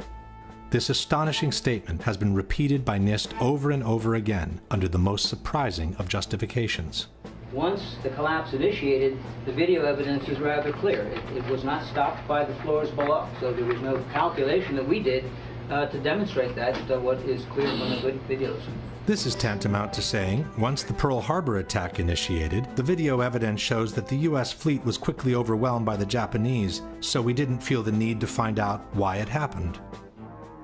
To make up for this embarrassing void, the debunkers often point at some independent studies which purport to explain the collapses by gravity alone. Ci sono opere tecniche come quelle che vedete citate qui che analizzano in estremo dettaglio la dinamica del crollo delle torri gemelle e non trovano niente di strano. The study most quoted by debunkers is called What Did and Did Not Cause Collapse of the WTC Twin Towers in New York by Czech engineer Zdeněk Bazant. But in his own study, Mr. Bazant admits to have worked on a one-dimensional model, while he states, the high tilt seen on the South Tower top would call for a three-dimensional model of progressive collapse. In any case, it is not up to private studies to explain the collapse of the Twin Towers. NIST received $20 million of taxpayers' money to determine why and how World Trade Center 1 and World Trade Center 2 collapsed following the initial impacts of the aircraft, and to this day they have not done so. This is why Architects and Engineers has kept pressing NIST, asking them to publish their data in regards to the potential energy released during the downwards movement of the upper stories and the absorptive capacity of the intact structure below the collapsed zone. Structural engineers do this every day. This is not rocket science. You have the known weight of this building mass. You have what are known columns below it in order to resist it. You let it go in your models and you calculate what the resistance is. Why didn't they do it? Could it be because they knew darn well that it would not have collapsed at all? In fact, it could be suggested that NIST never explained the collapses by gravity alone because it would be impossible to do so without violating at least two of the most fundamental laws of physics. One is Newton's third law of motion, which states that for every action there is an equal and opposite reaction. This means that two opposing forces will neutralize each other. In a head-on collision, the two cars absorb each other's kinetic energy and transform it into physical deformation or damage. After that, the system comes to a rest, as there is no more energy to be dissipated. The top section, pushing on the bottom section, it's going to meet equal forces as it goes. Both sections are going to be demolished at the same rate. So by the time you've crushed up 15 stories below it, the top 15 stories are also going to be crushed. And so there's nothing left now to crush the rest of the building. Something of this kind is what we should have seen when the top section of the towers collapsed onto the lower one. The upper and lower sections should have mutually destroyed each other until all the energy is dissipated and the system comes to a rest. Alternatively, as shown in this experiment with two towers made of snow, the top section could have fallen off to the side after the initial collapse. What could not have happened is this. A little tiny chunk of the building can't possibly fall and crush the entire structure below it. This is such a simple, fundamental concept that architects and engineers were astonished in seeing it totally ignored by NIST. This is high school physics. And our whole society is being led to believe that these fundamental laws of physics, hard science, don't apply anymore. But even if we assume that the top section of the tower had enough potential energy to destroy the rest of the structure below, it could not have done so at the speed it did, which was near freefall speed. That would have violated an even more important principle in physics, known as the law of momentum conservation. This law states that the total energy within an isolated system must always remain the same. As we have seen, the energy can be transformed within the system, from motion to physical deformation. But for the deformation to begin, the velocity must decrease in order for one kind of energy to be transformed into the other. No new energy can be added to the system. One particular example of momentum conservation is freefall. Freefall happens when the only force applied on an object is gravity. This means that all the potential energy contained by the object is converted into vertical motion. As soon as the falling object hits an obstacle and breakage occurs, the speed must decrease because some of its energy needs now to be converted into physical breakage. It takes energy to break things apart, and that energy must come from within the system. Thus, the falling rock cannot keep falling at free fall speed and break apart at the same time because it doesn't have enough energy to do both. Let's go now to the Twin Towers and ask a simple question. Assuming that the top section on the left contains enough potential energy to destroy the rest of the tower, and assuming we dropped both upper sections at the same time, which one would hit the ground first? It would be the second, of course. As it finds no obstacles in its path, the section on the right would quickly accelerate to free fall speed and maintain it all the way to the ground. The section on the left instead needs to use some of its energy to destroy the structure below, so it could never achieve free fall speed. In the case of the Twin Towers, however, both upper sections fell with an acceleration close to free fall speed, as if their path had been practically free from obstacles. It took each tower between 10 and 12 seconds to collapse to the ground, while an absolute freefall time would have been 9.2 seconds. In other words, both upper sections of the towers found enough energy to destroy 80,000 tons of healthy structure below, while accelerating to near freefall speed. This is, as we have said, absolutely impossible by gravity alone. The law of momentum conservation won't allow it. A building cannot do free fall with a huge steel structural system in place to support it. The Twin Towers could not have come straight down through the resistance of 80,000 tons of structural steel at the speed of practically free fall. That just would not happen. If in fact it actually hit and made an impact, it was effectively crushing anything, pushing hard on this core structure below it, the core structure is going to push back equally hard. And that's what's going to cause the top section of the building to slow down.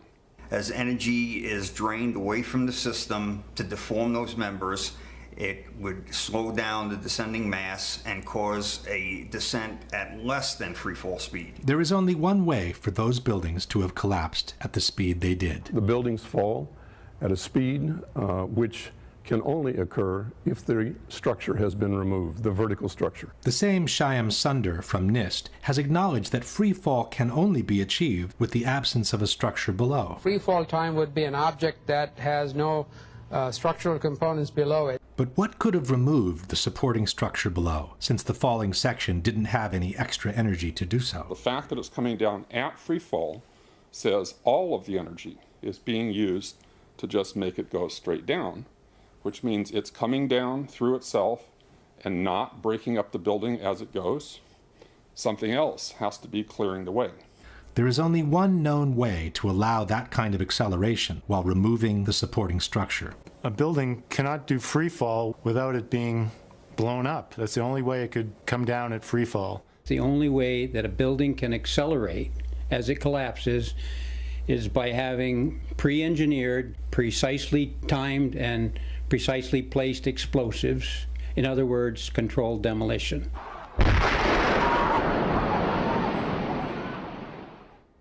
Since a near free-fall speed automatically means a controlled demolition, the debunkers have tried to deny that the Twin Towers fell in about 10 seconds each.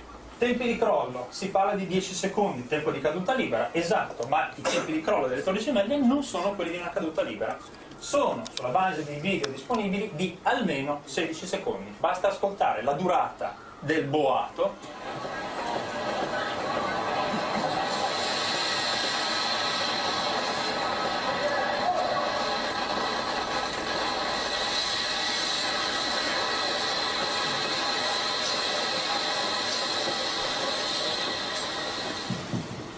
Quindi, se avete contato con me, sono un po' più di 10 secondi. We couldn't count with him, as it's very difficult to establish the exact duration of a collapse by listening to the sounds only. Furthermore, a couple of seconds more or less would not make a big difference, as the time for the transfer of momentum between each collapsing floor must be considered anyway. So a floor impacting on a floor below would transfer momentum, and that floor, those floors would transfer momentum such that in the Twin Towers, if you didn't have any columns whatsoever, it would still take a minimum of 30 seconds for these towers to collapse just by transferring the momentum of the floors. In any case, the near free-fall speed of about 10 seconds has been confirmed by different official sources. The 9/11 Commission wrote that the South Tower collapsed in 10 seconds. Mr. Sunder from NIST has confirmed similar timings. The measurements have indicated that Tower 1 collapsed in about 11 seconds and Tower 2 collapsed in about 9 seconds. Mr. Sunder has also acknowledged that the towers came down practically at free fall speed. As a result, the entire top of the building came down pretty much in free fall. The same admission is present in the official report. Since the stories below the level of collapse initiation provided little resistance, the building section above came down essentially in free fall.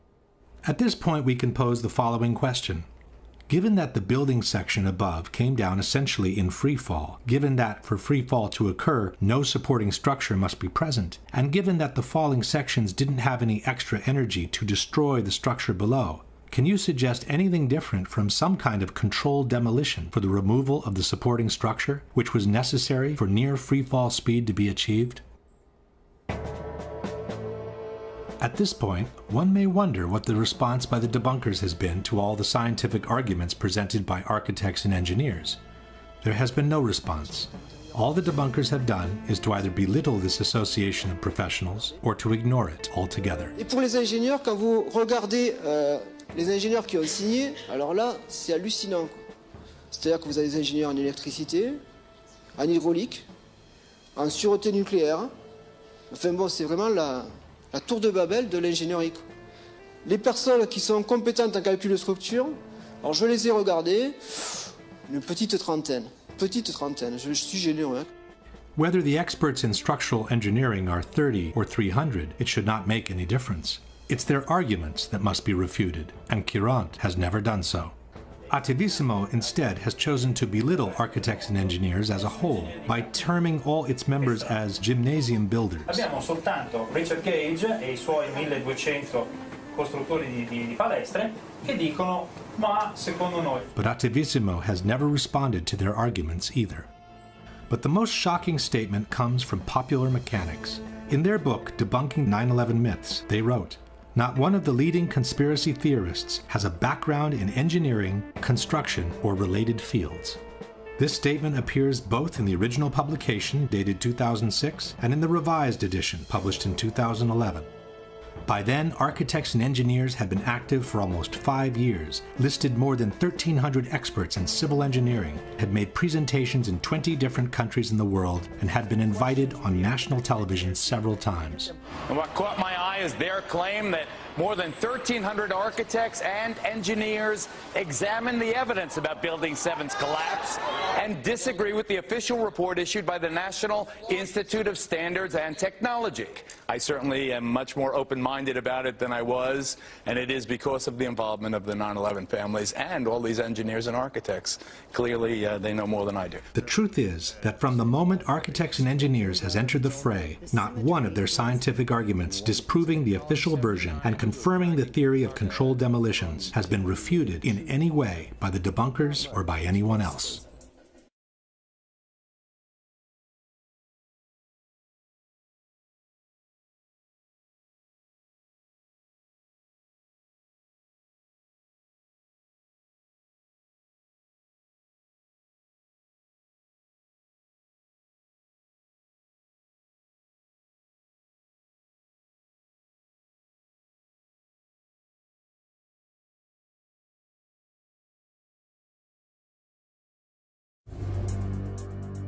Let's now return to the previous question, which is still unanswered.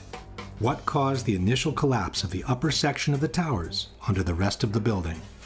As we have seen, there was a bowing of the facade before the collapse, but the trusses didn't have any strength of their own to cause such a massive bending of the external structure. If explosives were used, however, and this part of the core structure was made to collapse first, then the trusses would have had enough strength to pull along the facade and to initiate the global collapse. In fact, it was observed that the antenna from the north tower begins dropping slightly before the top section of the building collapses, which indicates the central structure was destroyed first. Even though a controlled demolition seems the only valid explanation for the collapses, the debunkers have brought different arguments against this possibility. The first argument is that it would have been impossible to place the explosives under everyone's eyes. You would take an army of workers, it would take months. So this idea that, some crew dressed in black could sneak in the middle of the night and wire a building like that to be demolished is just, it's absurd. Ipotizziamo che siano veramente state minate. Come si fa? Entrano di nascosto delle persone? Portano dell'esplosivo, scusi sa, devo lasciare qui questa serie di zainetti, non ci faccia caso, poi spariscono. There are, however, different facts to be considered.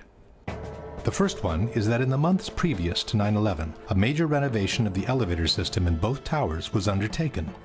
From the March 2001 issue of Elevator World, we read, Ace Elevator undertook what was perhaps one of the largest, most sophisticated elevator modernization programs in the industry's history at New York City's prestigious World Trade Center. No one is suggesting that this company had anything to do with the possible planting of explosives, but such an extensive renovation process would have certainly provided the cover for a special team to access the internal structure of the buildings at any given time. As explained by Richard Heumann, Chief Electrical Engineer for the Twin Towers, the elevator shafts gave direct access to the core columns. I'm very familiar with the interior structure that surrounded the elevator shafts, and of course their access to the elevator shafts gave them total access to the surrounding core columns, the interior of the core columns. Secondly, the movement of heavy equipment on floors that were supposedly empty was noticed in the weeks leading up to 9/11. Scott Forbes worked for a financial institution on the 97th floor of the South Tower. It must have been at least 4 to 6 weeks before 9/11. It was like rebuilding work going on upstairs. The tenants, the people from Aon who had been removed somewhere else, the offices were just vacant. And there was a lot of heavy machinery building work going on. It was almost like pneumatic drills and lots of hammering, so much so that the floors were shaking. That's how noticeable it was. It was almost as if something heavy was being moved and then it was being taken off wheels, and it was like boom. Our floor underneath literally shook. You could feel the weight above you. William Rodriguez, an employee at the Twin Towers for more than 20 years, recalls a similar experience. As I stood there on the 33rd floor, I heard very strange noises on the 34th floor. I heard very heavy equipment being moved around, and it sounded like dumpsters with metal wheels being moved around, and I got scared because I knew it was an empty floor. Nobody was supposed to be there.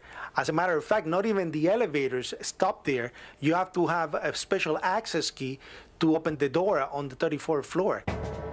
Thirdly, after the 1993 attack, bomb-sniffing dogs had been adopted in the security system of the Twin Towers. But on Thursday, September the 6th, bomb-sniffing dogs were abruptly removed, according to a security guard, with no apparent reason. And lastly, there was an unprecedented power down in the South Tower on the very weekend before 9/11. For the first time in 30 years, all the security systems in the building had become useless at the same time. People could come and go as they pleased, even in protected areas, without being seen nor recorded by surveillance cameras. The previous weekend, there had been a power down. Because of the power down, there was a complete breakdown of security that weekend. We had guided tours coming into secured areas by mistake and nobody picking it up because there's no intrusion alarms or anything else. Scott Forbes was also present during the power down. There was a power down in the South Tower on the weekend of the 8th and 9th of September. And it wouldn't have just have affected camera security, it would have affected all the secure systems on doors for either key locks or security badges and so on to undo them. They weren't working because they're all powered by electricity, so there was no power, there was no backup system, therefore they were all open. What again was the excuse that the Port Authority gave you, Scott, for this 36-hour period of the power being down in the South Tower?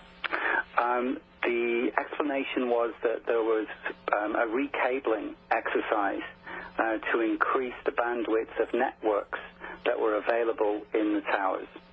But what I can recall is that there were plenty of toolboxes, there were plenty of spools of cable, there were men around wearing overalls. They appeared to be like engineers. At the time, it seemed perfectly legitimate what they were doing because this was the story we were given, that there was a recabling exercise. The debunkers are right. It would have been very difficult to bring in the explosives without being noticed. But with the proper cover story, it could have been done under everyone's eyes, in full daylight, without anybody even questioning what was going on. Another argument by the debunkers is that controlled demolitions, they say, always begin from the bottom, while the destruction of the Twin Towers clearly started from the top. Controlled demolitions always begin from the bottom of a building. You cut the bottom columns and then the building falls. If you look at the World Trade Centers, both of them began at the impact wounds where the planes hit. Il crollo da torre parte dall'alto, mentre nelle esplosioni controllate parte sempre dal basso. Si demoliscono le fondamenta, poi si va su e la torre, il palazzo che deve essere demolito, crolla subito. But this is not true.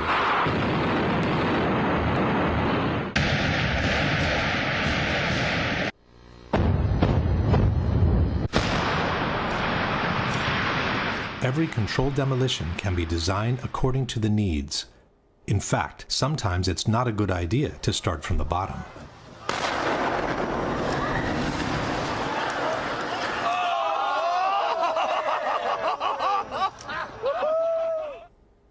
This brings us directly to the issue of explosions. In the same interview where he praised the solidity of the Twin Towers, John Skilling stated, "I'm not saying that properly applied explosives, shaped explosives of that magnitude could not do a tremendous amount of damage. I would imagine that if you took the top expert in that type of work and gave him the assignment of bringing these buildings down with explosives, I would bet that he could do it." On September 11, there were dozens and dozens of loud explosions reported by firefighters, policemen, journalists, and regular citizens both before and during the collapse of both towers. For all these explosions, however, the debunkers have a blanket explanation. The witnesses were confused. They were not real explosions. È interessante notare che tutti i testimoni che parlano di esplosioni le hanno sentite, nessuno le ha mai viste. There are things that happened inside the building, pieces coming loose as a result of the extreme impact, very well may have been interpreted as explosion. Molto spesso i profani parlano di explosion, ma non intendono strettamente la carica di dinamite che fa boom. Parlano di botto, di boato, e il boato può essere dovuto a tante ragioni. What's an explosion sound like? Most people don't know because most people have never heard one. So any sharp, loud bang, that's probably an explosion. The fact is, most of the explosions were reported by firefighters and policemen, and no one knows how to recognize an explosion in a burning building better than they do. As we were getting our gear on and making our way to the stairway, there was a heavy-duty explosion, and everybody just started running for the door. Everybody was trapped. New York's bravest never had a chance. We really never even got to that close to the building. An explosion blew and it knocked everybody over. The whole time you're hearing boom, boom, boom, boom, boom. So I think I know an explosion when I hear it. In August 2005, the New York Times published 12,000 pages of oral histories rendered in the voices of 503 firefighters and emergency personnel who were present at the Trade Center on September 11. Over 100 of them, 1/5 of the total, has reported explosions in the buildings prior or during the collapses. Regular citizens also seemed quite capable of telling an explosion from a simple object falling to the ground. Something, either they blew the lobby up or something, because it blew the glass out of the doors and knocked us all down, and I got smoke and everything on me. I just feel a little shook up because I got blasted, you know. So. Before proceeding, one thing should be known about controlled demolitions. Just like the Twin Towers, most modern buildings are built with a high redundancy factor in terms of structural strength. For this reason, a series of preliminary explosions is normally needed in controlled demolitions to weaken the structure before the actual collapse can be induced.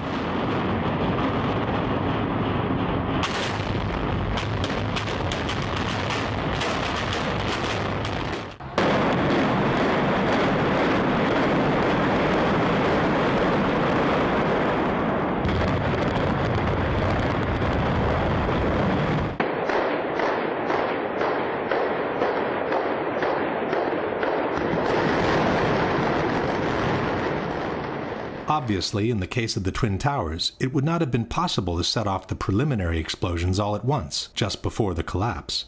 To make them less noticeable, it would have been wise to set them off at separate intervals, any time between the impacts of the planes and the collapse of the towers.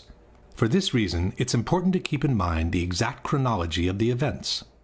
8:46, first impact into the North Tower. 9:03, second impact into the South Tower. 9:59, collapse of the South Tower. 10:28, collapse of the North Tower. 5:20 in the afternoon, collapse of Building 7. Witnesses normally call first explosion the one that came with the impact of the planes, while they call secondary explosions all those that took place in separate moments between the impacts of the planes and the collapse of the two towers. We got that first secondary explosion really got us spooked because we were in the building. Then there's those secondary explosions and then the subsequent collapses.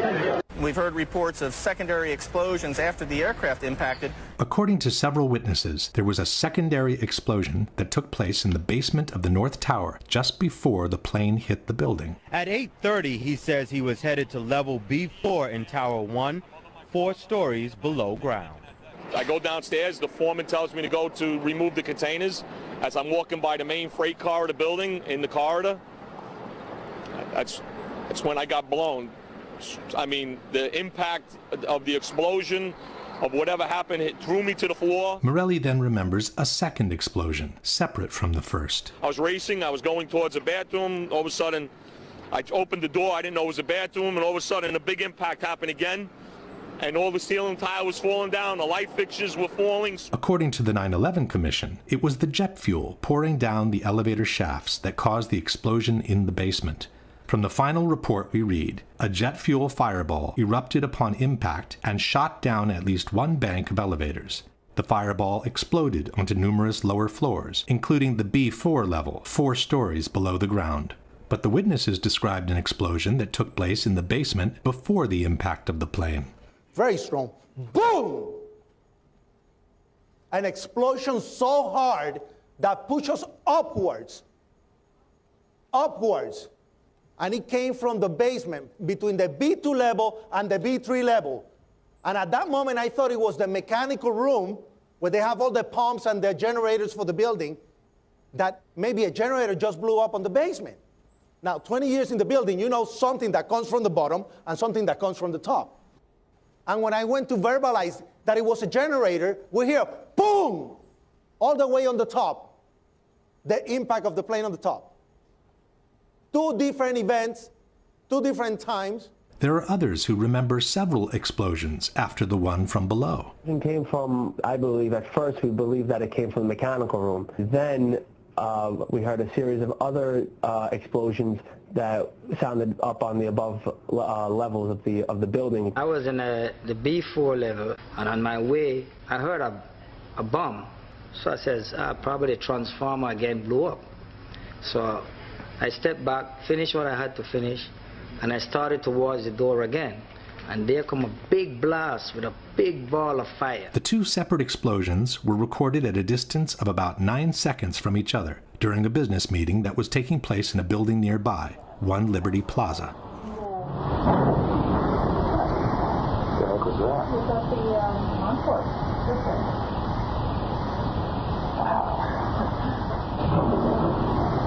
Sound like something crashed. When faced with this precise question, the editors of Popular Mechanics chose not to answer it and fell back on the generic explanation of the jet fuel in the elevator shafts. Ask what your guys' explanation is for Willie Rodriguez's testimony that he heard, experienced, and his coworkers were actually burned by an explosion in the basement of the North Tower prior to the plane hitting, and this has been verified by at least 20 different eyewitnesses. Jim Max of Popular Mechanics.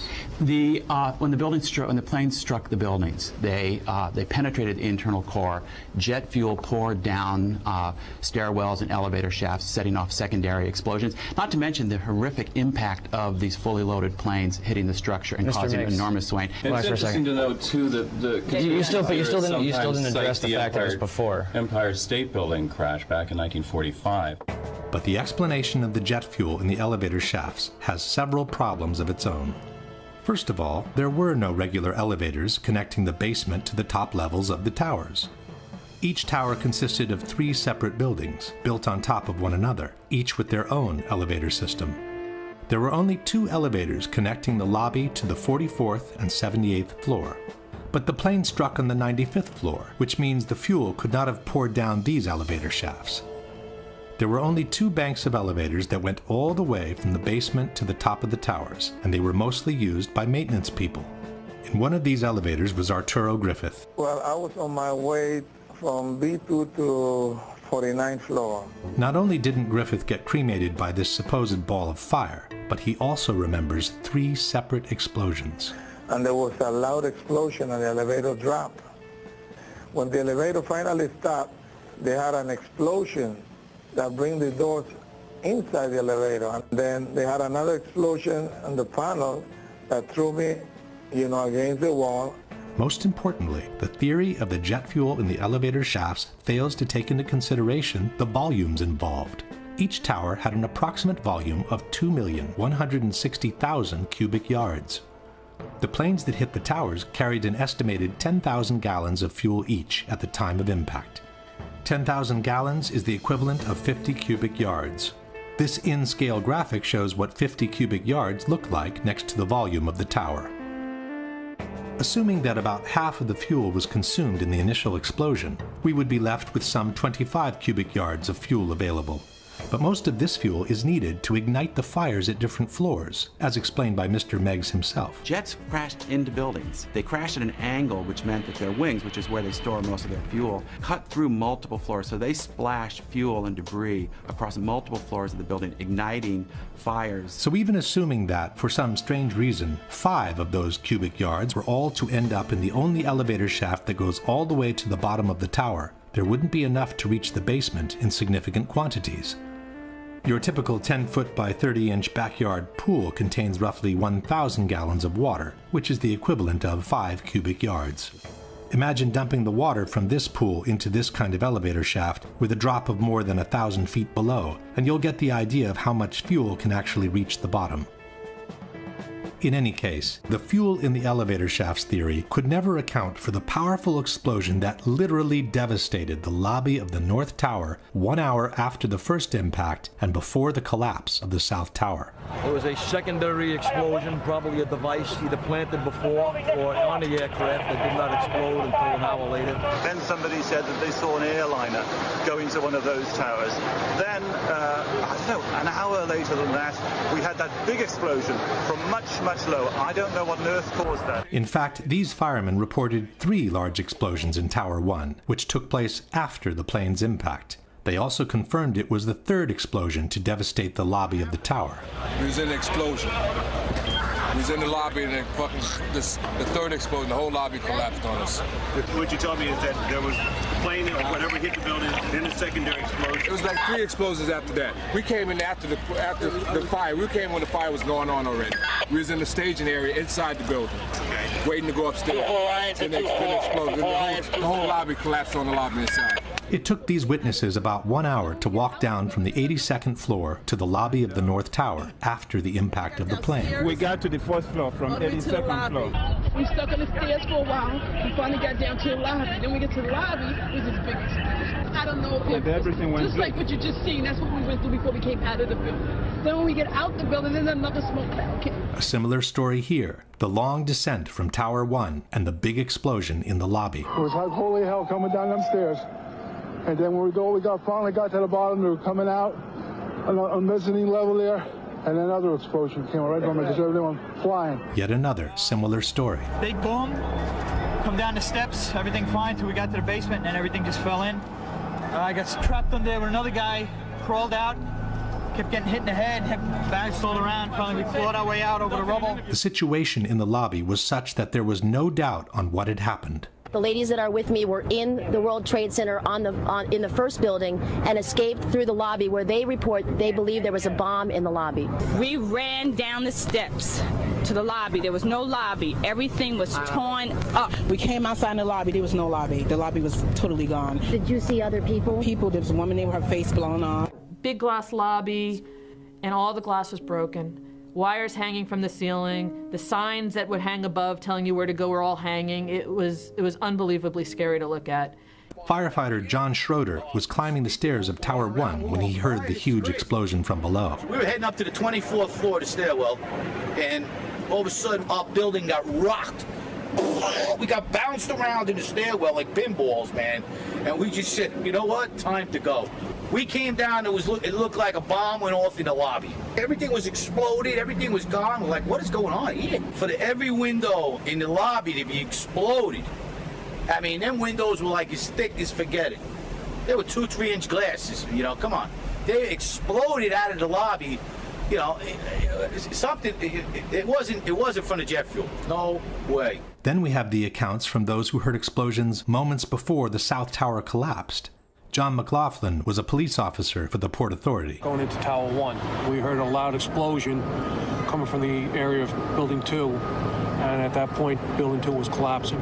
We saw the top begin to blow out in a plume of smoke, and we heard the noise associated with an implosion. I was about 5 blocks away when I heard explosions, 3 thuds, and turned around to see the building we just got out of.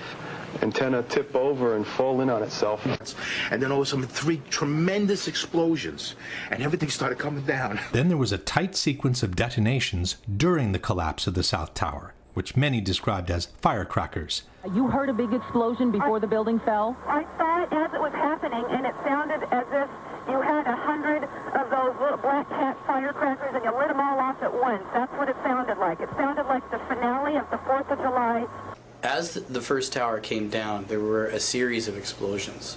It was like boom, boom. You could hear the echoes of the explosions echoing off the different buildings. The detonations started, and they went boom, boom, boom. They were a little less than a second apart. Below the fire, I saw from the corner, boom, boom, boom, boom, boom, boom, boom, boom, boom. Just like 20 straight hits. Just They were planned to take down a building. Boom, boom, boom, boom, boom, boom, boom. All the way down. So it was like boom, boom, boom, boom, boom, boom, boom, boom. From far away, boom, boom. And you heard the boom, boom, boom, boom, boom, boom. The same kind of detonations were heard during the collapse of the North Tower. Second tower, number one, the second tower collapsed. It was the exact same series of detonations. And then it started to sound like firecrackers. Crack, crack, crack, crack, crack. And we looked up, and the second tower was coming down. The debunkers doubt that there were explosions, they say, because no explosions were recorded in the videos from the collapses. Le demolizioni fanno rumore, fanno dei botti estremamente precisi, fortissimi come li avete sentiti. Come mai nelle immagini delle Torri Gemelle non ci sono le esplosioni, ma c'è un solo boato continuo? Lorsqu'il y a une explosion, on la ressent. On la ressent comme il faut. Ça se mesure, on l'enregistre. Aucune bande de son ne les enregistre. Aucune. First of all, the debunkers forget that most of the television shots were taken from a distance with long telephoto lenses, and they don't carry the actual sound from the towers. While in the videos shot by amateurs, the soundtrack is usually covered by the screams of those standing around the camera.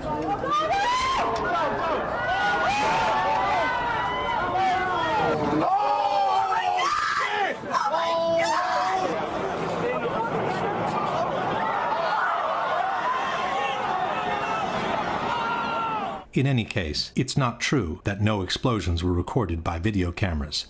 In this shot, for example, a series of loud concussions can be heard just before the collapse begins. On the left, covered by smoke, is the South Tower, moments before the collapse.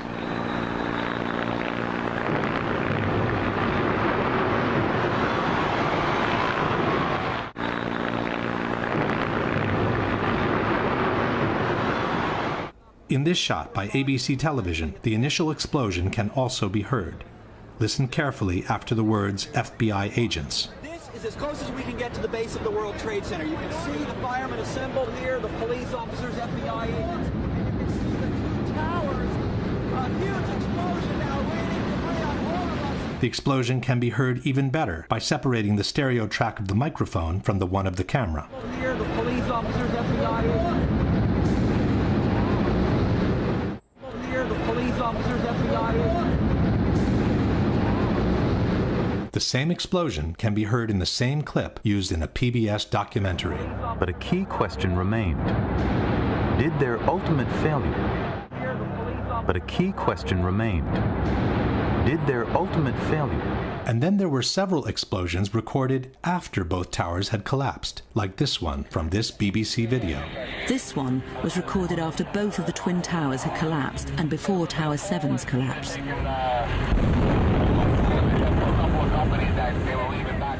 Amateurs also kept recording explosions after the collapse of both towers. It's now 11 o'clock.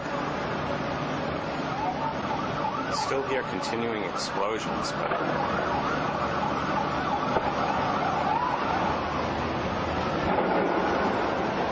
it's another explosion. This recording was made between 10 and 11 o'clock. The explosion came from the direction of Building 7. You gotta get back from here. I know that. You gotta get back. All right. In fact, a big explosion in Building 7 was reported before either tower had collapsed. Sometime after 9 o'clock, Barry Jennings was descending the stairs of Building 7, trying to reach street level. Well, me and Mr. Hesh, the Corporation Counsel, were on the 23rd floor. I told him we got to get out of here. We started walking down the stairs. We made it to the 8th floor. Big explosion. Blew us back into the 8th floor. Jennings was trapped in the building for several hours, together with his colleague, Michael Hess. Mr. Hess! 8th floor. 8th floor! floor, 7 World Trade. I passed the word. After they were rescued by the fire department, Mr. Hess confirmed the big explosion on the 8th floor. So, Mr. Hess, you were trapped in, I believe, 7 World Trade Center. Go ahead, sir. Yes, I was. I was up in the Emergency Management Center on the 23rd floor. Another gentleman and I walked down to the 8th floor where there was an explosion. In a later interview, Jennings has confirmed the explosion took place before either tower had collapsed. Both buildings were still standing. I was trapped in there for several hours. I was trapped in there when both buildings came down. While he was trapped, Jennings kept hearing more explosions. All this time, I'm hearing all types of explosions. In fact, explosions near Building 7 were recorded up to a few minutes before the building collapsed.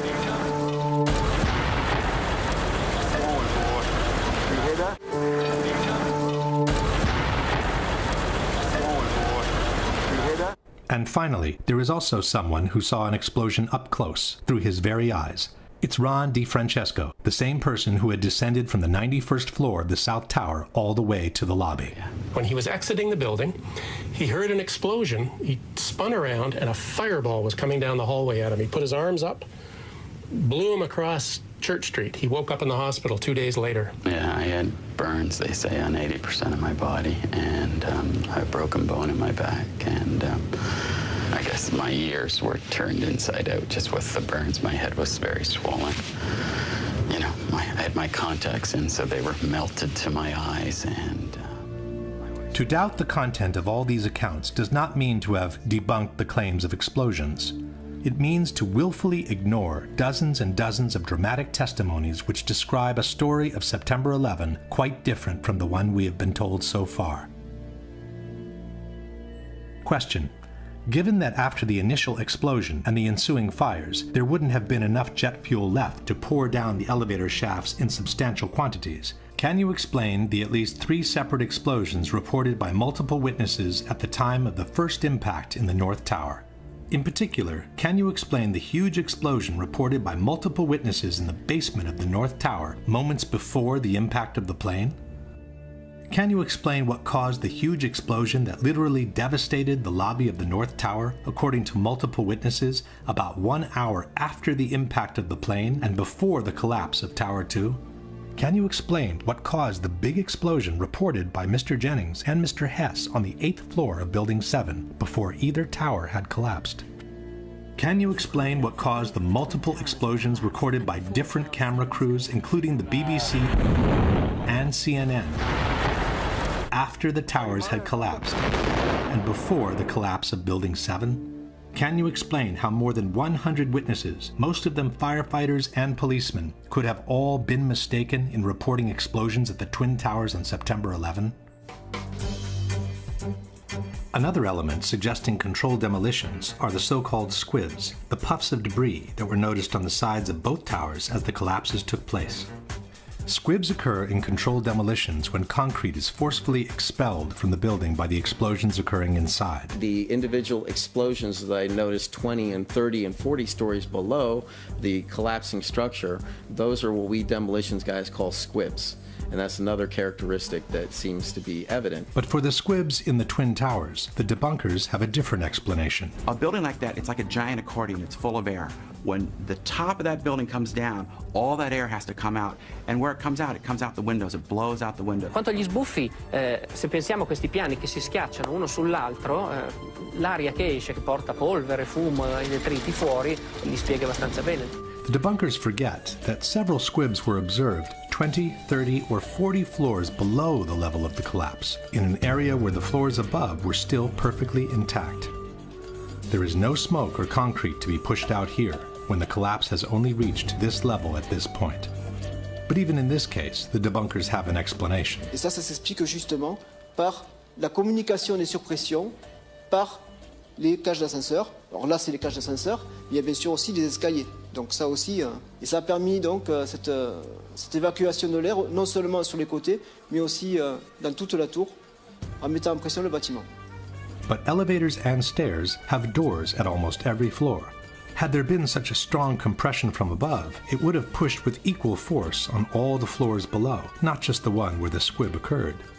In any case, this is clearly not broken glass. Glass fragments from a window would not even be visible from such a distance. These are high-speed ejections of concrete and other solid debris, which can only be explained by a powerful explosion having occurred nearby. There is even one case in which the expulsion of material, and possibly a human being, takes place before the collapse has begun. You see that blowout?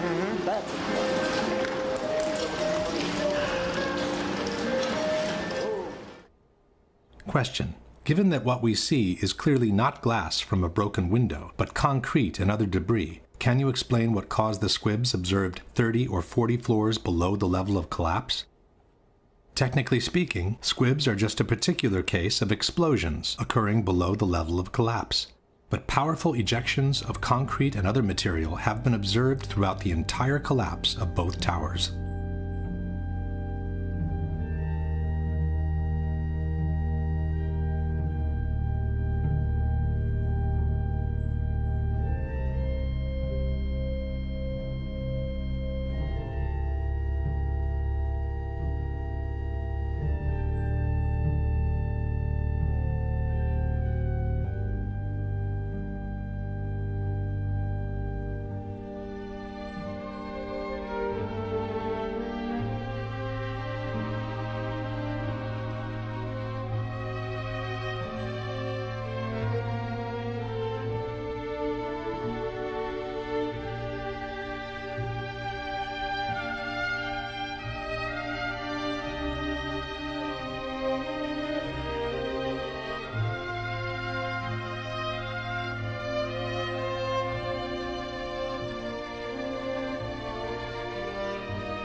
The result of such explosive force is the lateral ejection of large chunks of the external structure all around the towers. The spread of debris in a large radius around each tower, what we see is an outward explosion of material beyond the perimeters of each footprint.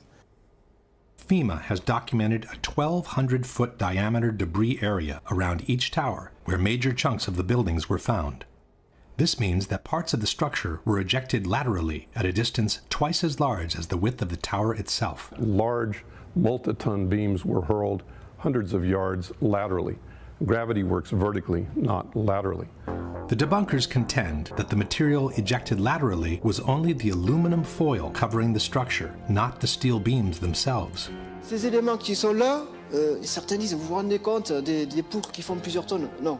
Ça, c'est pas des poutres qui font plusieurs tonnes, c'est tout simplement le parement qui était prévu sur les tours, qui étaient des plaques d'aluminium qui étaient collées sur les poutres en acier.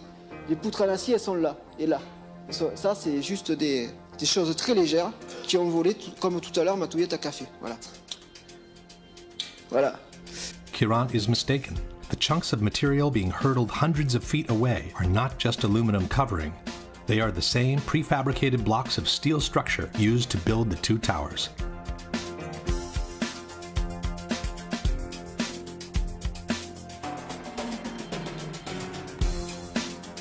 In this case, a person who has remained attached to a block of columns falling can give us an idea of the structural pieces being detached from the building. Several large chunks of structure ended up embedded in buildings nearby.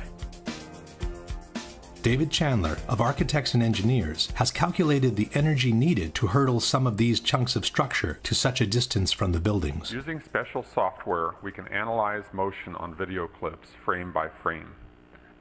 I have placed markers on each frame so we can track a particular projectile.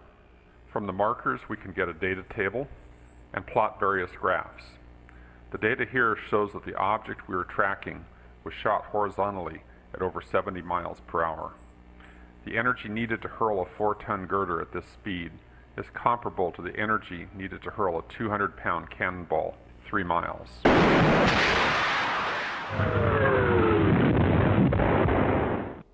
Question. Given that the falling upper sections of the towers had no additional energy to destroy the healthy structure below, where did the energy to hurtle these large chunks of structure at such a distance from the towers come from?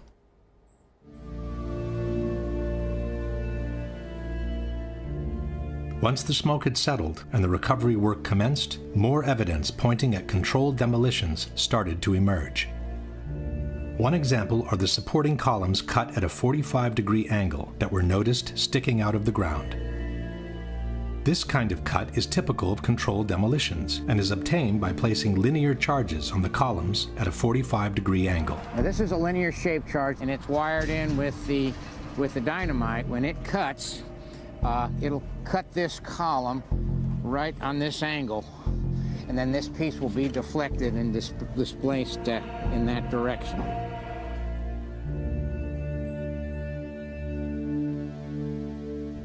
Some of those cuts on the larger chunks of the structure, called candlesticks, were made by ironworkers during the removal operations. But cut columns were noticed on the very evening of September 11, far before the removal operations had started. You know, this is the first day in a pile. You know, actually, it was on the 11th. It was 8 o'clock at night, and we had a hunt for iron workers. But meanwhile, there was tons and tons of beams that were cut with no acetylene to be had, nor iron workers to do the work. It's just physically not possible to cut that much steel in that amount of time, especially with no one to operate the equipment. It just didn't add up. When asked about the presence of columns cut at a 45-degree angle, Danilo Coppe, Italy's foremost expert in controlled demolitions, stated, "I'll confess, this is extremely curious from a technical point of view, as this is a very similar result to the one obtained with cutting charges." Another kind of cut commonly used in controlled demolitions is the so-called V-cut. This little V here gives it a place to slide off. That's all it does. And by putting them on at this diagonal, we're trying to fill this structure in this direction. A large V-cut is visible on this chunk of structure from Building 7. The same chunk exhibits also a 45-degree angle diagonal cut on the crossbeam, with a lighter V-cut at the end of the other beam. Can you suggest a good reason why ironworkers would need to perform V-cuts and a 45-degree cut on this piece of structure just to remove it from the rubble? Another element suggesting the use of explosives is the complete disappearance of the hat trusses, the large steel structures that connected and bound the towers from above. The hat trusses covered an area of 1 acre in size and sat on the very top of each building. There was nothing above that could have crushed them except for the antenna on the north tower, which in fact was supported by the hat truss. If a simple gravitational collapse had occurred, one would expect to find the hat trusses sitting on top of the rubble, partially deformed maybe, but still recognizable. Instead, both steel structures, each 1 acre in size, seem to have vanished into thin air. From the hundreds of pictures taken at Ground Zero, including the aerial shots, no recognizable section of the hat trusses seems to be visible. Curiously, the antenna from the north tower was found, deformed but still recognizable. But the hat trusses which bound the towers together and supported the antenna seem to have vanished completely. Possibly the most important unexplained phenomenon at Ground Zero are the extremely high temperatures registered under the rubble for many weeks after the collapses. On September 16, NASA shot these thermographic images of Ground Zero, indicating unusually high temperatures at the base of the 3 collapsed buildings. Despite the heavy rains of September 14th, the hotspots registered peak temperatures of more than 1,300 degrees under the rubble. 10 days later, the fires kept burning. What's to explain, Governor, the smoke that still comes out of the fire? There's still fire down below. There is such an incredibly deep pile of rubble, and the tower goes down. 5-6 stories underground. But we had ABC crews come back just in the last few minutes and telling us there are still flames coming out of the base of the trade towers. For the rescue workers, this became an additional burden on their already gruesome task. Out still on the rubble, it's still, I believe, 1,100 degrees. The guy's boots just melt within a few hours. On October 8th, the hotspots under the 3 collapsed buildings remained clearly visible. 6 weeks later, as the excavations progressed, the situation seemed only to get worse. Oh, it's unbelievable. And this is 6 weeks later, almost 6 weeks later. And as we get closer to the center of this, it gets hotter and hotter. It's probably 1,500 degrees. We've had some small windows into what we thought was a core at some point, and it looked like an oven. You know, it was just roaring inside. And it was just a bright reddish-orange color. The consequences of such extreme temperatures were quite visible on the steel that was being extracted from the rubble. Where the grapplers were pulling stuff out, big sections of iron that were literally on fire on the other end. They would hit the air and burst into flames, which was pretty spooky to see. You would create an air pocket by moving steel, fueling the fires underground. But, you know, these underground fires were just like the fires of hell. If you could make a video of what you perceive hell to look like, from fire shooting up at times, that's what would happen. You would be in the middle of what would look like steel, and then fire just would pop up. Firemen were coming out and ironworkers with their boots literally melted. And then the hose would come over and they would try to put that part out. I got there. Charlie Vichers was a supervisor of removal operations at Ground Zero. From PBS's America Rebuilds page, we read, Vichers' crew picked up 40 to 60 foot long pieces of steel impaled in the pile, where the bottom 20 feet would be glowing red hot. Vichers said, trucks loaded with steel would pass by and you could feel the back of your neck burning standing 20 feet away. In an article called A Dangerous Worksite, the U.S. Department of Labor wrote, underground fires burned at temperatures of 2,000 degrees Fahrenheit. This was confirmed by Mayor Giuliani. There were fires of 2,000 degrees Fahrenheit below the ground. The Journal of the American Society of Safety Engineers wrote, thermal measurements taken by helicopter each day showed underground temperatures ranging from 400 to more than 2,800 degrees Fahrenheit. 8 weeks later, and the fires still had not subsided. You see how this debris is still smoking? That's from the fires that are still burning. 8 weeks later, we still got fires burning. So, I mean, these things are burning. At one point, I think they were about 2,800 degrees. 11 weeks later, and the fires kept burning.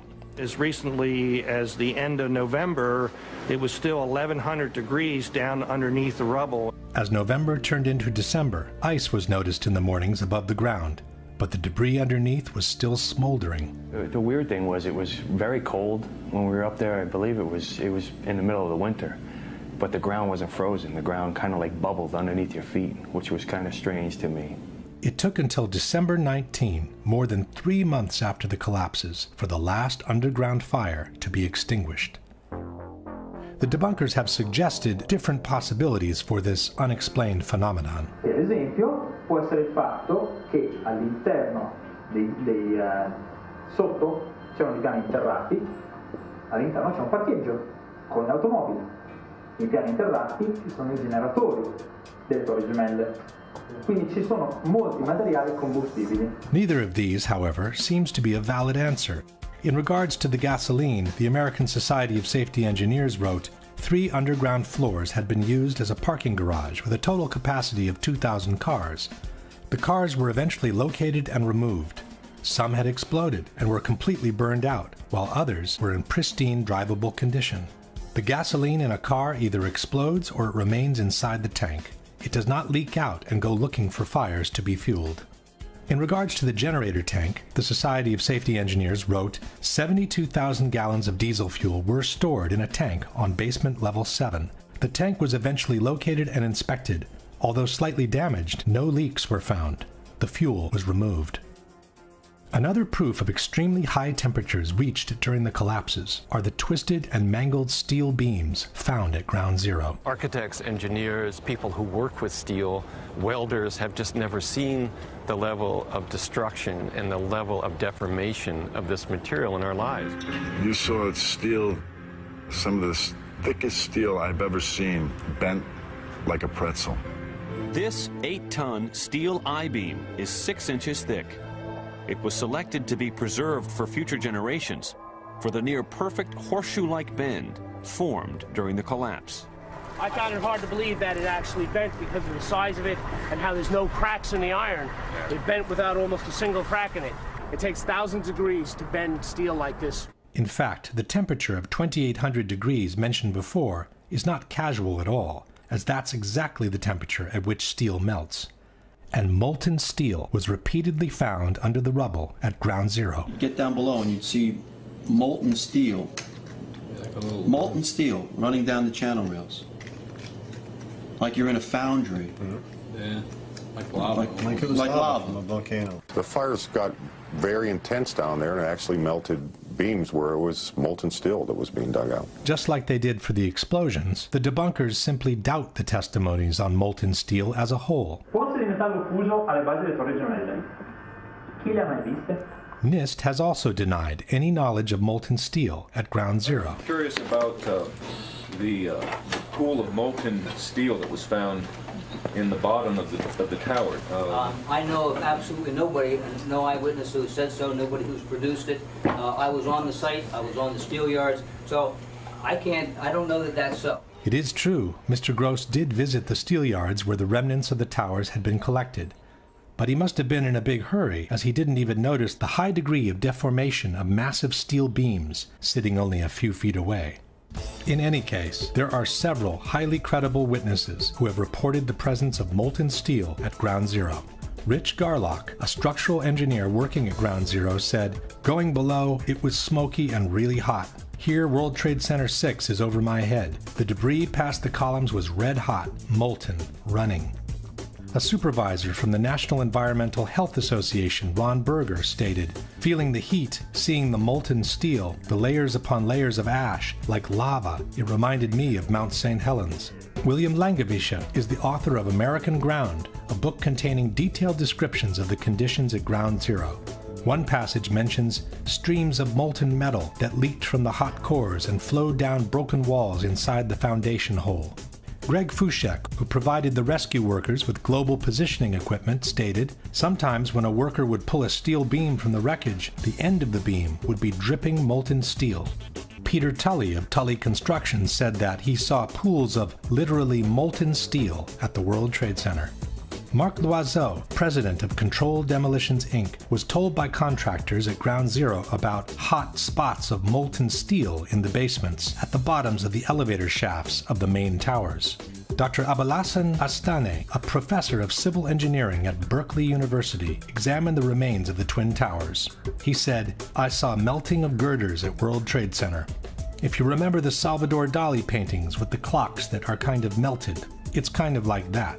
That could only happen if you get steel yellow hot or white hot, perhaps around 2000 degrees. Possibly the most authoritative account of all comes from Leslie Robertson, the engineer who had built the Twin Towers. We're down at the B1 level, and one of the firefighters said, "I think you'd be interested in this," and they pulled off a big block of concrete, and there was like a little river of steel flowing. Again, ignoring all these testimonies does not mean to have debunked the presence of molten steel below the rubble. It just means turning a blind eye to what the actual situation at Ground Zero was after the collapse of the Twin Towers. And there's more. Concrete normally doesn't melt in regular fires. In fact, one of the reasons it's used in civil construction is its resilience to high temperatures. Yet molten concrete was found at Ground Zero. Preserved at the New York Police Museum, this artifact caption reads, "During recovery efforts, several handguns were found at Ground Zero, including these 2 cylindrical gun casing remains and a revolver embedded in concrete. Fire temperatures were so intense that concrete melted like lava around anything in its path." Some debunkers have argued that this cannot be molten concrete, as the higher melting point of concrete would have also melted the steel from the gun. But the molten concrete could have already been cooling off by the time it encountered the guns, in which case it would not have melted them instantly. Here, for example, is flowing lava from a volcano, which is in the process of cooling off after having reached the melting point. As one can see, the lava surrounds the base of the trees without necessarily incinerating them at once. In a hangar near Kennedy Airport sits another artifact attesting to the extreme temperatures reached during the collapses. This formation is really 4 separate stories of the World Trade Center, compressed, compacted, incinerated, exposed to temperatures as hot as the inner Earth. I never knew this existed. Another of these artifacts, nicknamed the meteorite, contains both molten steel and molten concrete. One of the more unusual artifacts to emerge from the rubble is this rock-like object that has come to be known as the meteorite. It's this fused element of steel, molten steel and concrete and all of these things all fused by the heat into one single element. As we know, for concrete to melt, a temperature of several thousand degrees is needed, and the result will be much the same as the lava that comes out of volcanoes. And almost like a chunk of lava from Kilauea or Iceland, where they're very sharp but breakable shards on the end here. Question. Given that most of the jet fuel was burned after the impacts, given that only office fires were burning at the time of the collapses, and given that no major source of combustibles seems to have been available underground, can you offer a comprehensive explanation for the temperatures up to 2,800 degrees reported at Ground Zero, for the long-lasting fires underground, for the incandescent beams repeatedly extracted from the rubble, for the massive steel beams bent like a pretzel, for the molten steel and the molten concrete observed and found at Ground Zero as caused by the office fires and the gravitational collapses only? The last set of evidence against a gravitational collapse is the almost complete pulverization of all the contents of the Twin Towers, beginning with the concrete floors. Had a simple gravitational collapse occurred, one would expect to find 110 floors pretty much stacked up on each other, like it happens in regular collapses. In the case of the Twin Towers instead, practically all the concrete from the 110 floors of both buildings was literally pulverized. What happened to the concrete? The concrete was pulverized, and I was down here Tuesday, and it was like you were on a foreign planet. All of Lower Manhattan, not just this site, from river to river, there was dust, powder, 2-3 inches thick. The concrete was just pulverized. What do you think this is? I have no idea. What your guess is? Pulverized cement. Pulverized cement? Concrete, yeah. The concrete. The concrete wasn't the only part of the buildings that was pulverized during the collapses. We're talking here about 43,600 windows, 600,000 square feet of glass, 200,000 tons of structural steel, 5 million square feet of gypsum, 6 acres of marble, and 425,000 cubic yards of concrete, turned in good part into a cloud.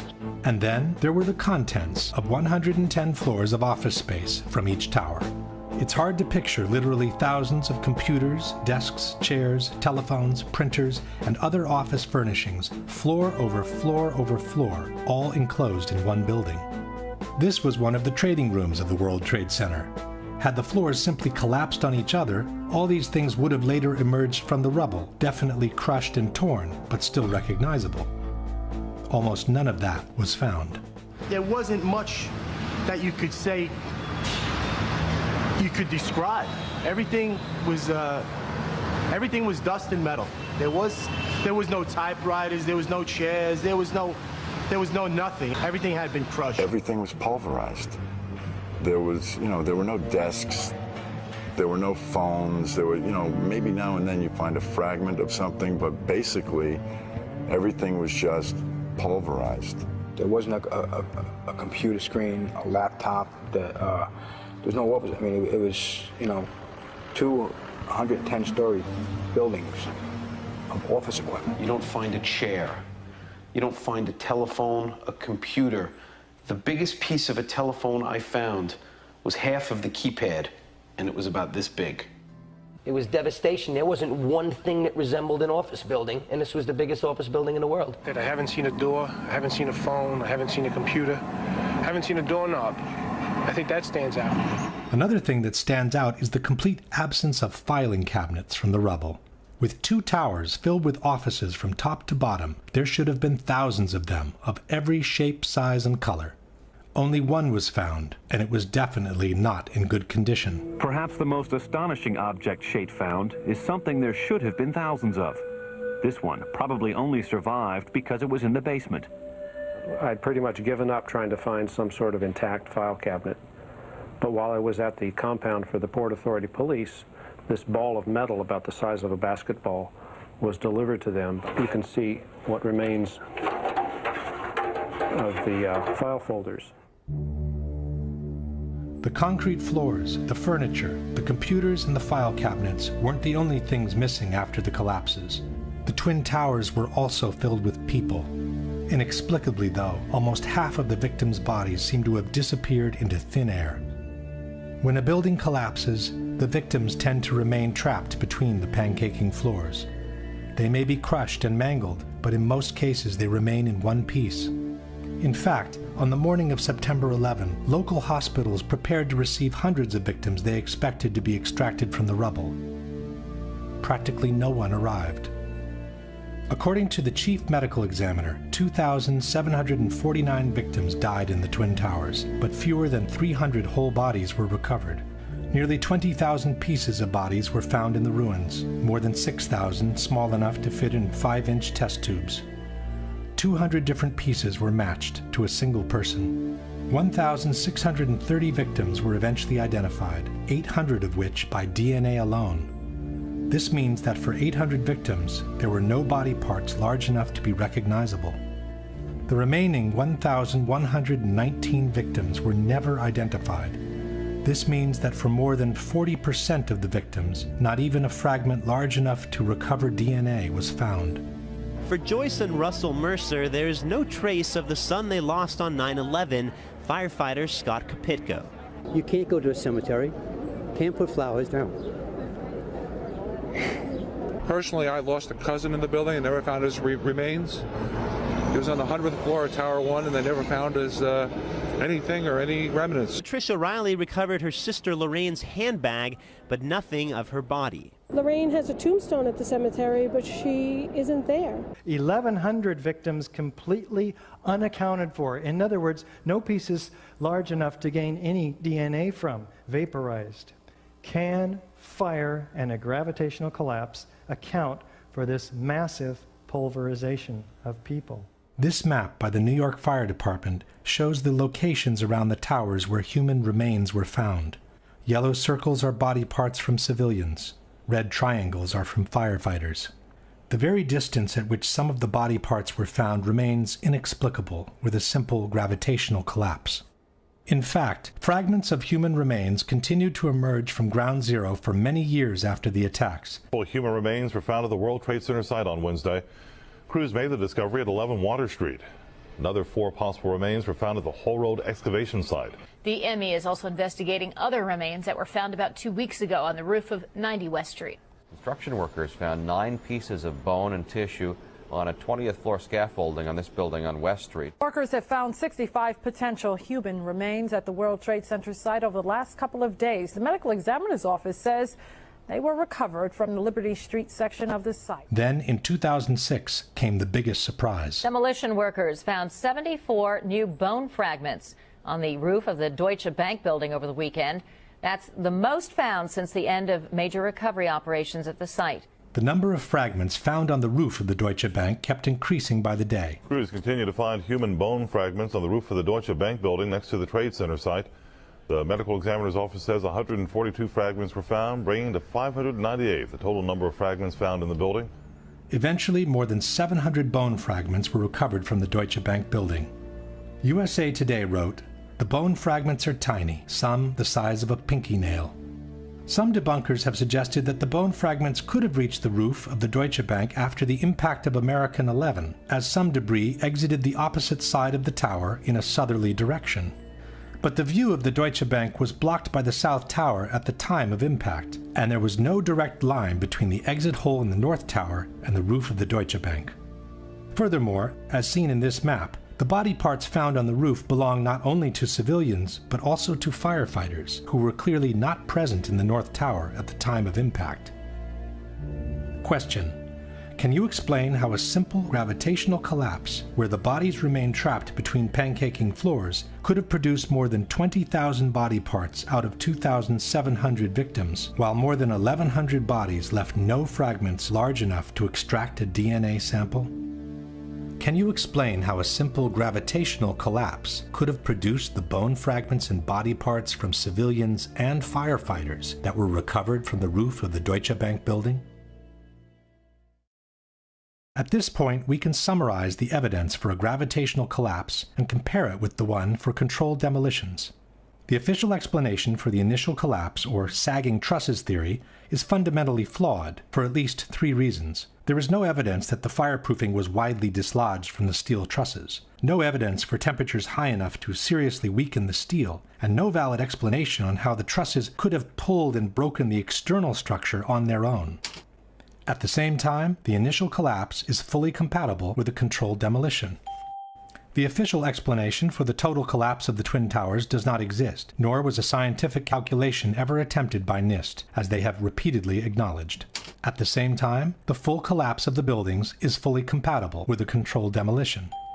The vertical acceleration of the upper sections to near free-fall speed makes it impossible to explain the collapses by gravitation only, without violating at least 2 fundamental laws of physics.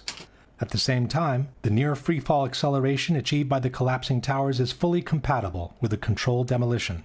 The amount of witnesses who reported powerful explosions and the ensuing devastation in the Twin Towers is overwhelming. Such explosions cannot be explained by jet fuel alone, while they are fully compatible with a controlled demolition. The squibs observed 30 and 40 floors below the level of collapse cannot be explained by the air pressure in a gravitational collapse. At the same time, squibs are the typical signature of controlled demolitions. Not all the diagonal cuts and V-cuts observed on the columns at ground zero can be explained by the removal operations. At the same time, these kind of cuts are another typical signature of controlled demolitions. The large area of debris around the towers, with the lateral ejection of elements weighing several tons, cannot be explained by a gravitational collapse. At the same time, these ejections are fully compatible with the use of powerful explosives. The long-lasting fires, the extreme temperatures under the rubble, the incandescent beams extracted during the cleanup, the high degree of deformation of massive steel beams, the molten steel and molten concrete observed and found at ground zero cannot be explained by jet fuel alone, nor by regular office fires. Highly effective destructive devices capable of developing extremely high temperatures must have been used as part of a controlled demolition.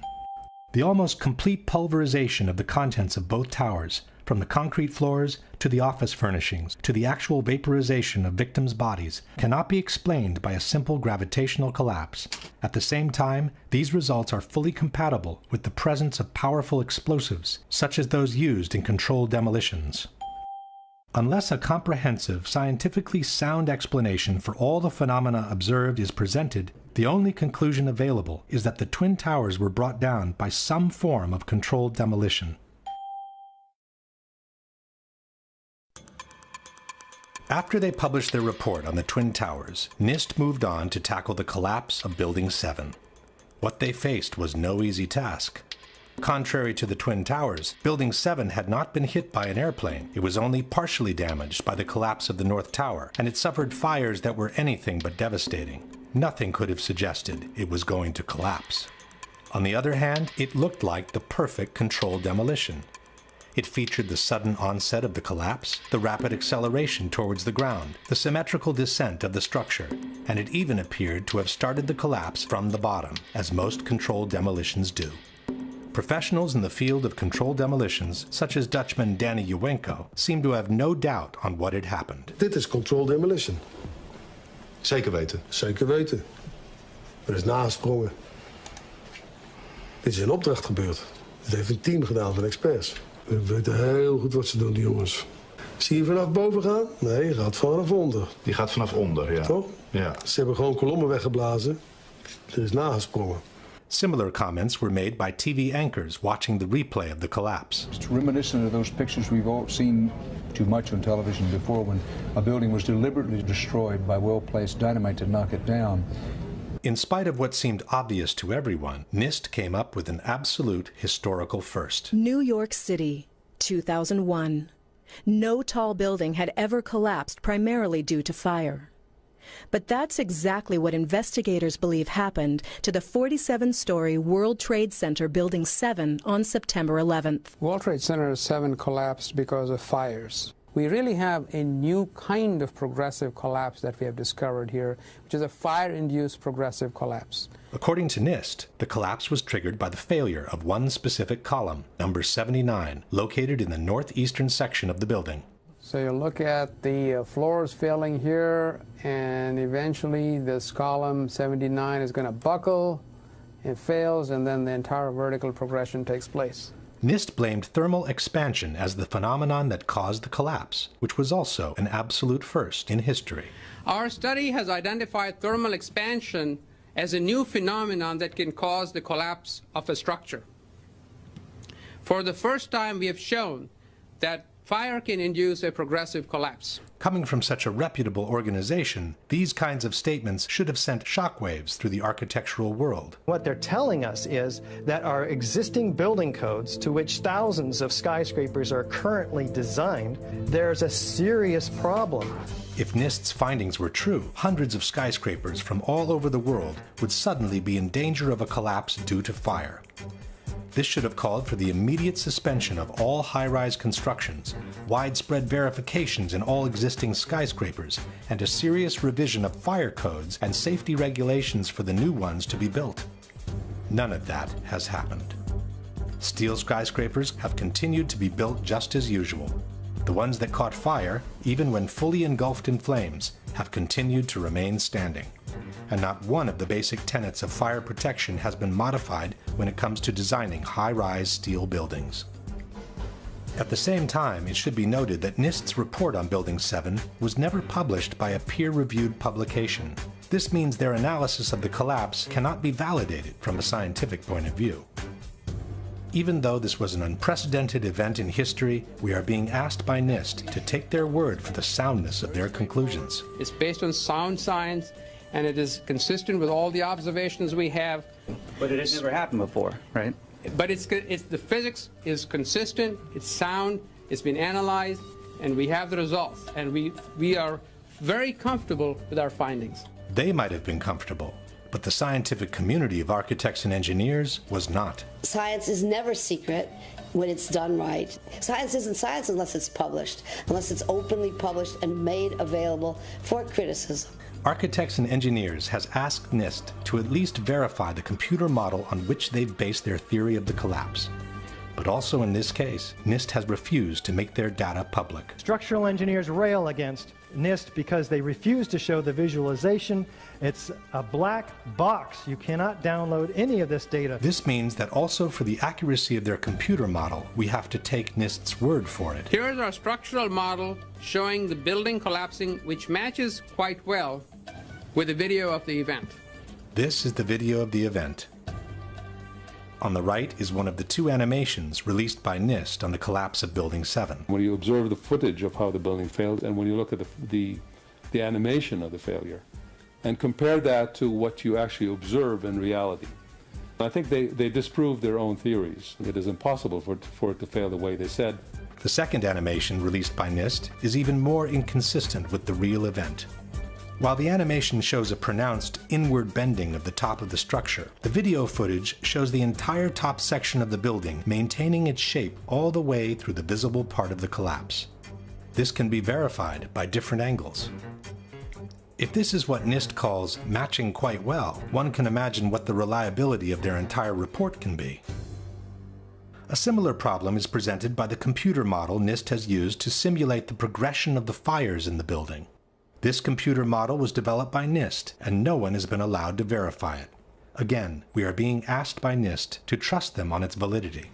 We used a well-validated computer program developed at NIST for studying the growth and spread of fires to calculate temperatures throughout the building. On the right in this slide, for example, you see a detailed fire simulation showing the temperature of fires as they grew and spread on floor 12. The graphic shows the temperatures in floor 12 rising after 1 p.m. and peaking around 4 p.m. on the northeastern side of the building. But the same picture NIST has published in their report, which was taken between 3:49 and 3:54 p.m., shows that the fires have already died off across the entire eastern section of the 12th floor. A similar picture, taken between 3:53 and 4:02 p.m., confirms that the fires on the eastern side of the 12th floor had already died off. NIST itself has stated in the same page that there is no indication of fires burning on the east side of the 12th floor at this time. In other words, the accuracy of NIST's computer model doesn't even need to be verified, as it's disproven by the very pictures and statements NIST has published in their own report. In order to justify the first and only collapse in the history of a steel skyscraper due to fire, the debunkers have maintained that Building 7 was weaker than the average steel structure because it had been built over an existing electrical substation. Alors, une des particularités de cette tour 7, c'est qu'elle a été bâtie sur un bâtiment existant qui est une sous-station électrique qui avait été construite dans les années 60 alors que la tour 7 a été bâtie dans les années 80. On verra que ça a été une des raisons de la ruine de ce bâtiment. The building was extremely unconventional. It had this giant Con Ed substation with enormous trusses carrying extraordinarily high loads, very vulnerable to fire and other kinds of damage. But NIST itself has refuted this possibility. From the final report we read, the transfer elements such as trusses, girders, and cantilever overhangs that were used to support the office building over the Con Edison substation did not play a significant role in the collapse of World Trade Center 7. In fact, it was the opposite. After it was completed, Larry Silverstein had the building reinforced beyond its requirements in order to accommodate the needs of its main tenant, Salomon Brothers. From this 1989 New York Times article we read, Salomon Brothers intends to spend nearly 2 years and more than $200 million cutting out floors, adding elevators, reinforcing steel girders, upgrading power supplies, and making other improvements in its million square feet of space. We built in enough redundancy to allow entire portions of floors to be removed without affecting the building's structural integrity, said Larry Silverstein, president of the company. More than 375 tons of steel, requiring 12 miles of welding, will be installed to reinforce floors for Salomon's extra equipment. If there was one skyscraper in the world that should have never collapsed due to fire, it was Building 7. While NIST has been unable to come up with a valid explanation for a collapse due to fire, there are at least 3 good reasons why such a collapse could not have happened in any case. One is the widespread pre-knowledge of the event. As we have said before, the collapse of a steel structure due to fire is considered an absolute impossibility in the architectural world. Steel structural frame buildings, high-rise buildings, simply do not collapse due to fire. We've never had a steel-framed skyscraper collapse in the United States or internationally. No high-rise steel structure has ever been destroyed by a fire in the history of construction. Consequently, if Building 7 was truly brought down by fire, it would have been a totally unexpected event, which would have taken everyone by surprise. It turns out instead that dozens of policemen, firemen, and first responders had been warned that the building was going to come down as early as 5 hours before it happened. All I can attest to is that by noon or 1 o'clock, they told us we had to move from that triage site up to Pace University, a little further away, because Building 7 was going to come down or being brought down. Did they actually use the word brought down, and who was it that was telling you this? The fire department. And they did use the word, we're going to have to bring it down. Firemen also had been warned of the impending collapse. Fireman Holowak, we were just hanging out until Tower 7 came down. Fireman Sweeney, we stood and waited for World Trade Center 7 to come down. By 4 p.m., CNN had already picked up the rumor and was spreading it around the world. We are getting information now that one of the other buildings, Building 7, in the World Trade Center complex is on fire and has either collapsed or is collapsing. At 5 o'clock, the BBC announced that the building had already collapsed, even though it was still standing in the background. Jane Stanley. Jane, what more can you tell us about the Salomon Brothers building and its collapse? As you can see behind me... At 5 o'clock, Building 7 can clearly be seen on the right of the picture. But the BBC correspondent, who was obviously unfamiliar with the landscape, didn't recognize it. This has fueled ludicrous conspiracy theories, which accuse the mainstream media of having been informed in advance of what was going to happen on September 11. In truth, this incident only confirms that the information on the impending collapse had been circulating long enough in downtown Manhattan to have already reached the BBC even before it happened. At about the same time, when CNN recorded the explosions near Building 7, they also captured the police clearing the area and announcing the collapse.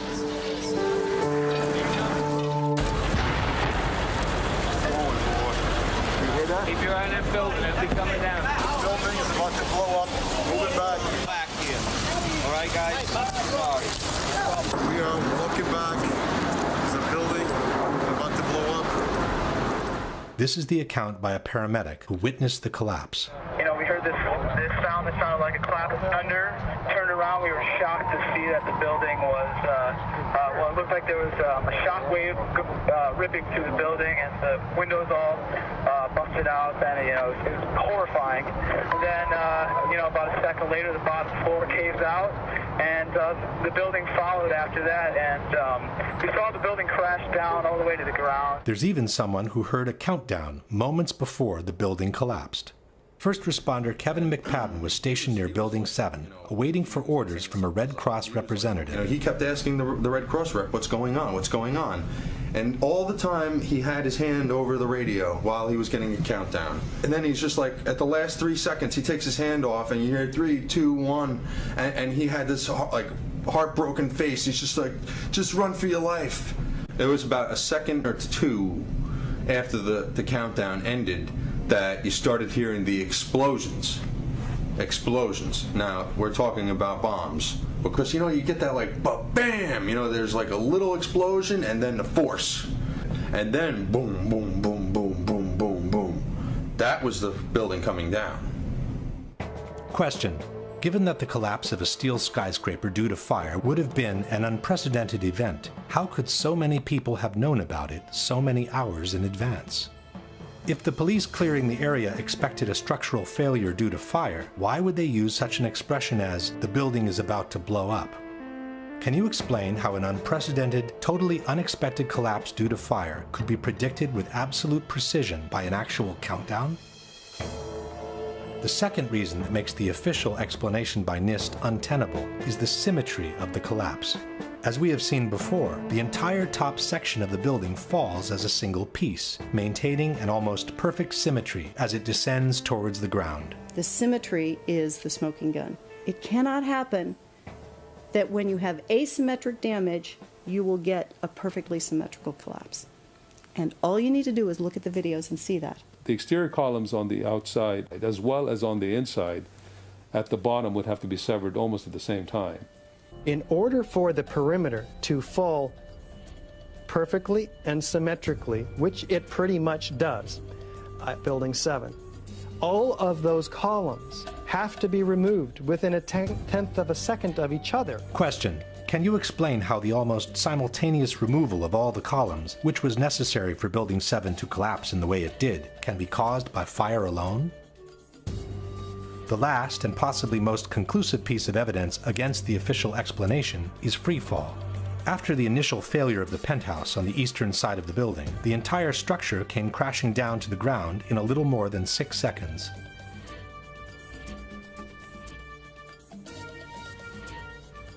David Chandler of Architects and Engineers has measured the downwards acceleration of the building from the start of the global collapse. We can measure the acceleration of Building 7 by video analysis. The slope of the velocity graph gives the acceleration. Note that global collapse starts suddenly, and for the next 2.5 seconds the building accelerates at the rate of 9.88 meters per second squared. In other words, the rate of collapse of World Trade Center Building 7 over the first 2.5 seconds is literally indistinguishable from free fall in a vacuum. When Architects and Engineers presented NIST with these calculations, they forced them to correct their preliminary report and acknowledge the free fall of the building for the first 8 stories of the collapse. From NIST's final report we read, a more detailed analysis of the descent of the north face found 3 stages. The first was a slow descent with acceleration less than that of gravity that corresponded to the buckling of the exterior columns at the lower floors. The second stage was a free fall descent over approximately 8 stories at gravitational acceleration for approximately 2.25 seconds. 2.25 seconds is more than 1/3 of the global collapse. Once NIST had admitted the free fall for 1/3 of the collapse, the outcome of the debate was sealed. Building 7, NIST reports admits fell at the rate of gravity for the first 100 feet. Well, that's impossible unless there's nothing resisting it. NIST has always acknowledged this. Free fall time would be an object that has no structural components below it. And, as we have seen before, the almost simultaneous removal of the supporting structure can only be obtained with a controlled demolition. The building didn't disappear so the building can fall for 100 feet at free fall speed. That's impossible. That evidence alone would indicate that the official story doesn't hold water.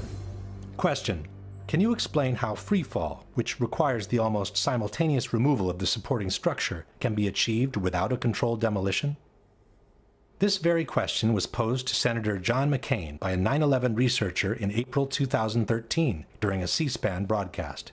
Senator McCain, the National Institute of Standards and Technology asserts that the collapse of Building 7 was caused by fire, yet they acknowledge that the first 100 feet of that collapse took place at free fall acceleration.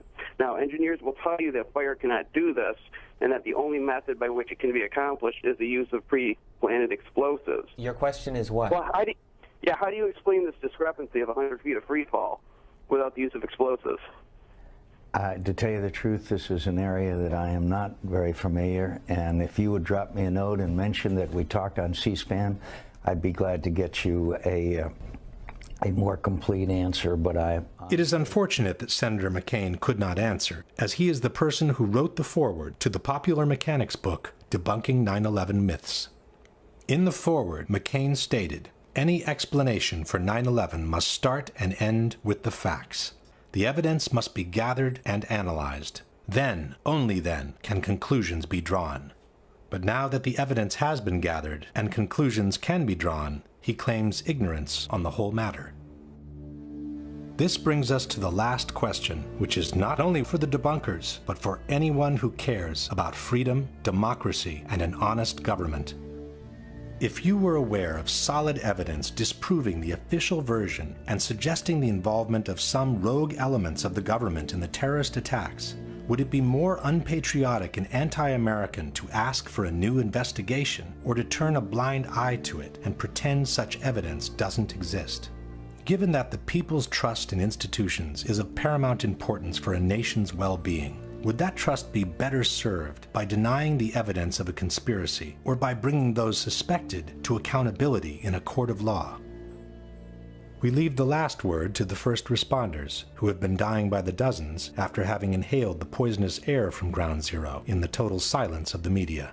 I want to tell you tonight about the people we call heroes and are still in growing numbers living in terrible physical and economic circumstances as they struggle with the carcinogenic effects of the toxic chemical soup Ground Zero became.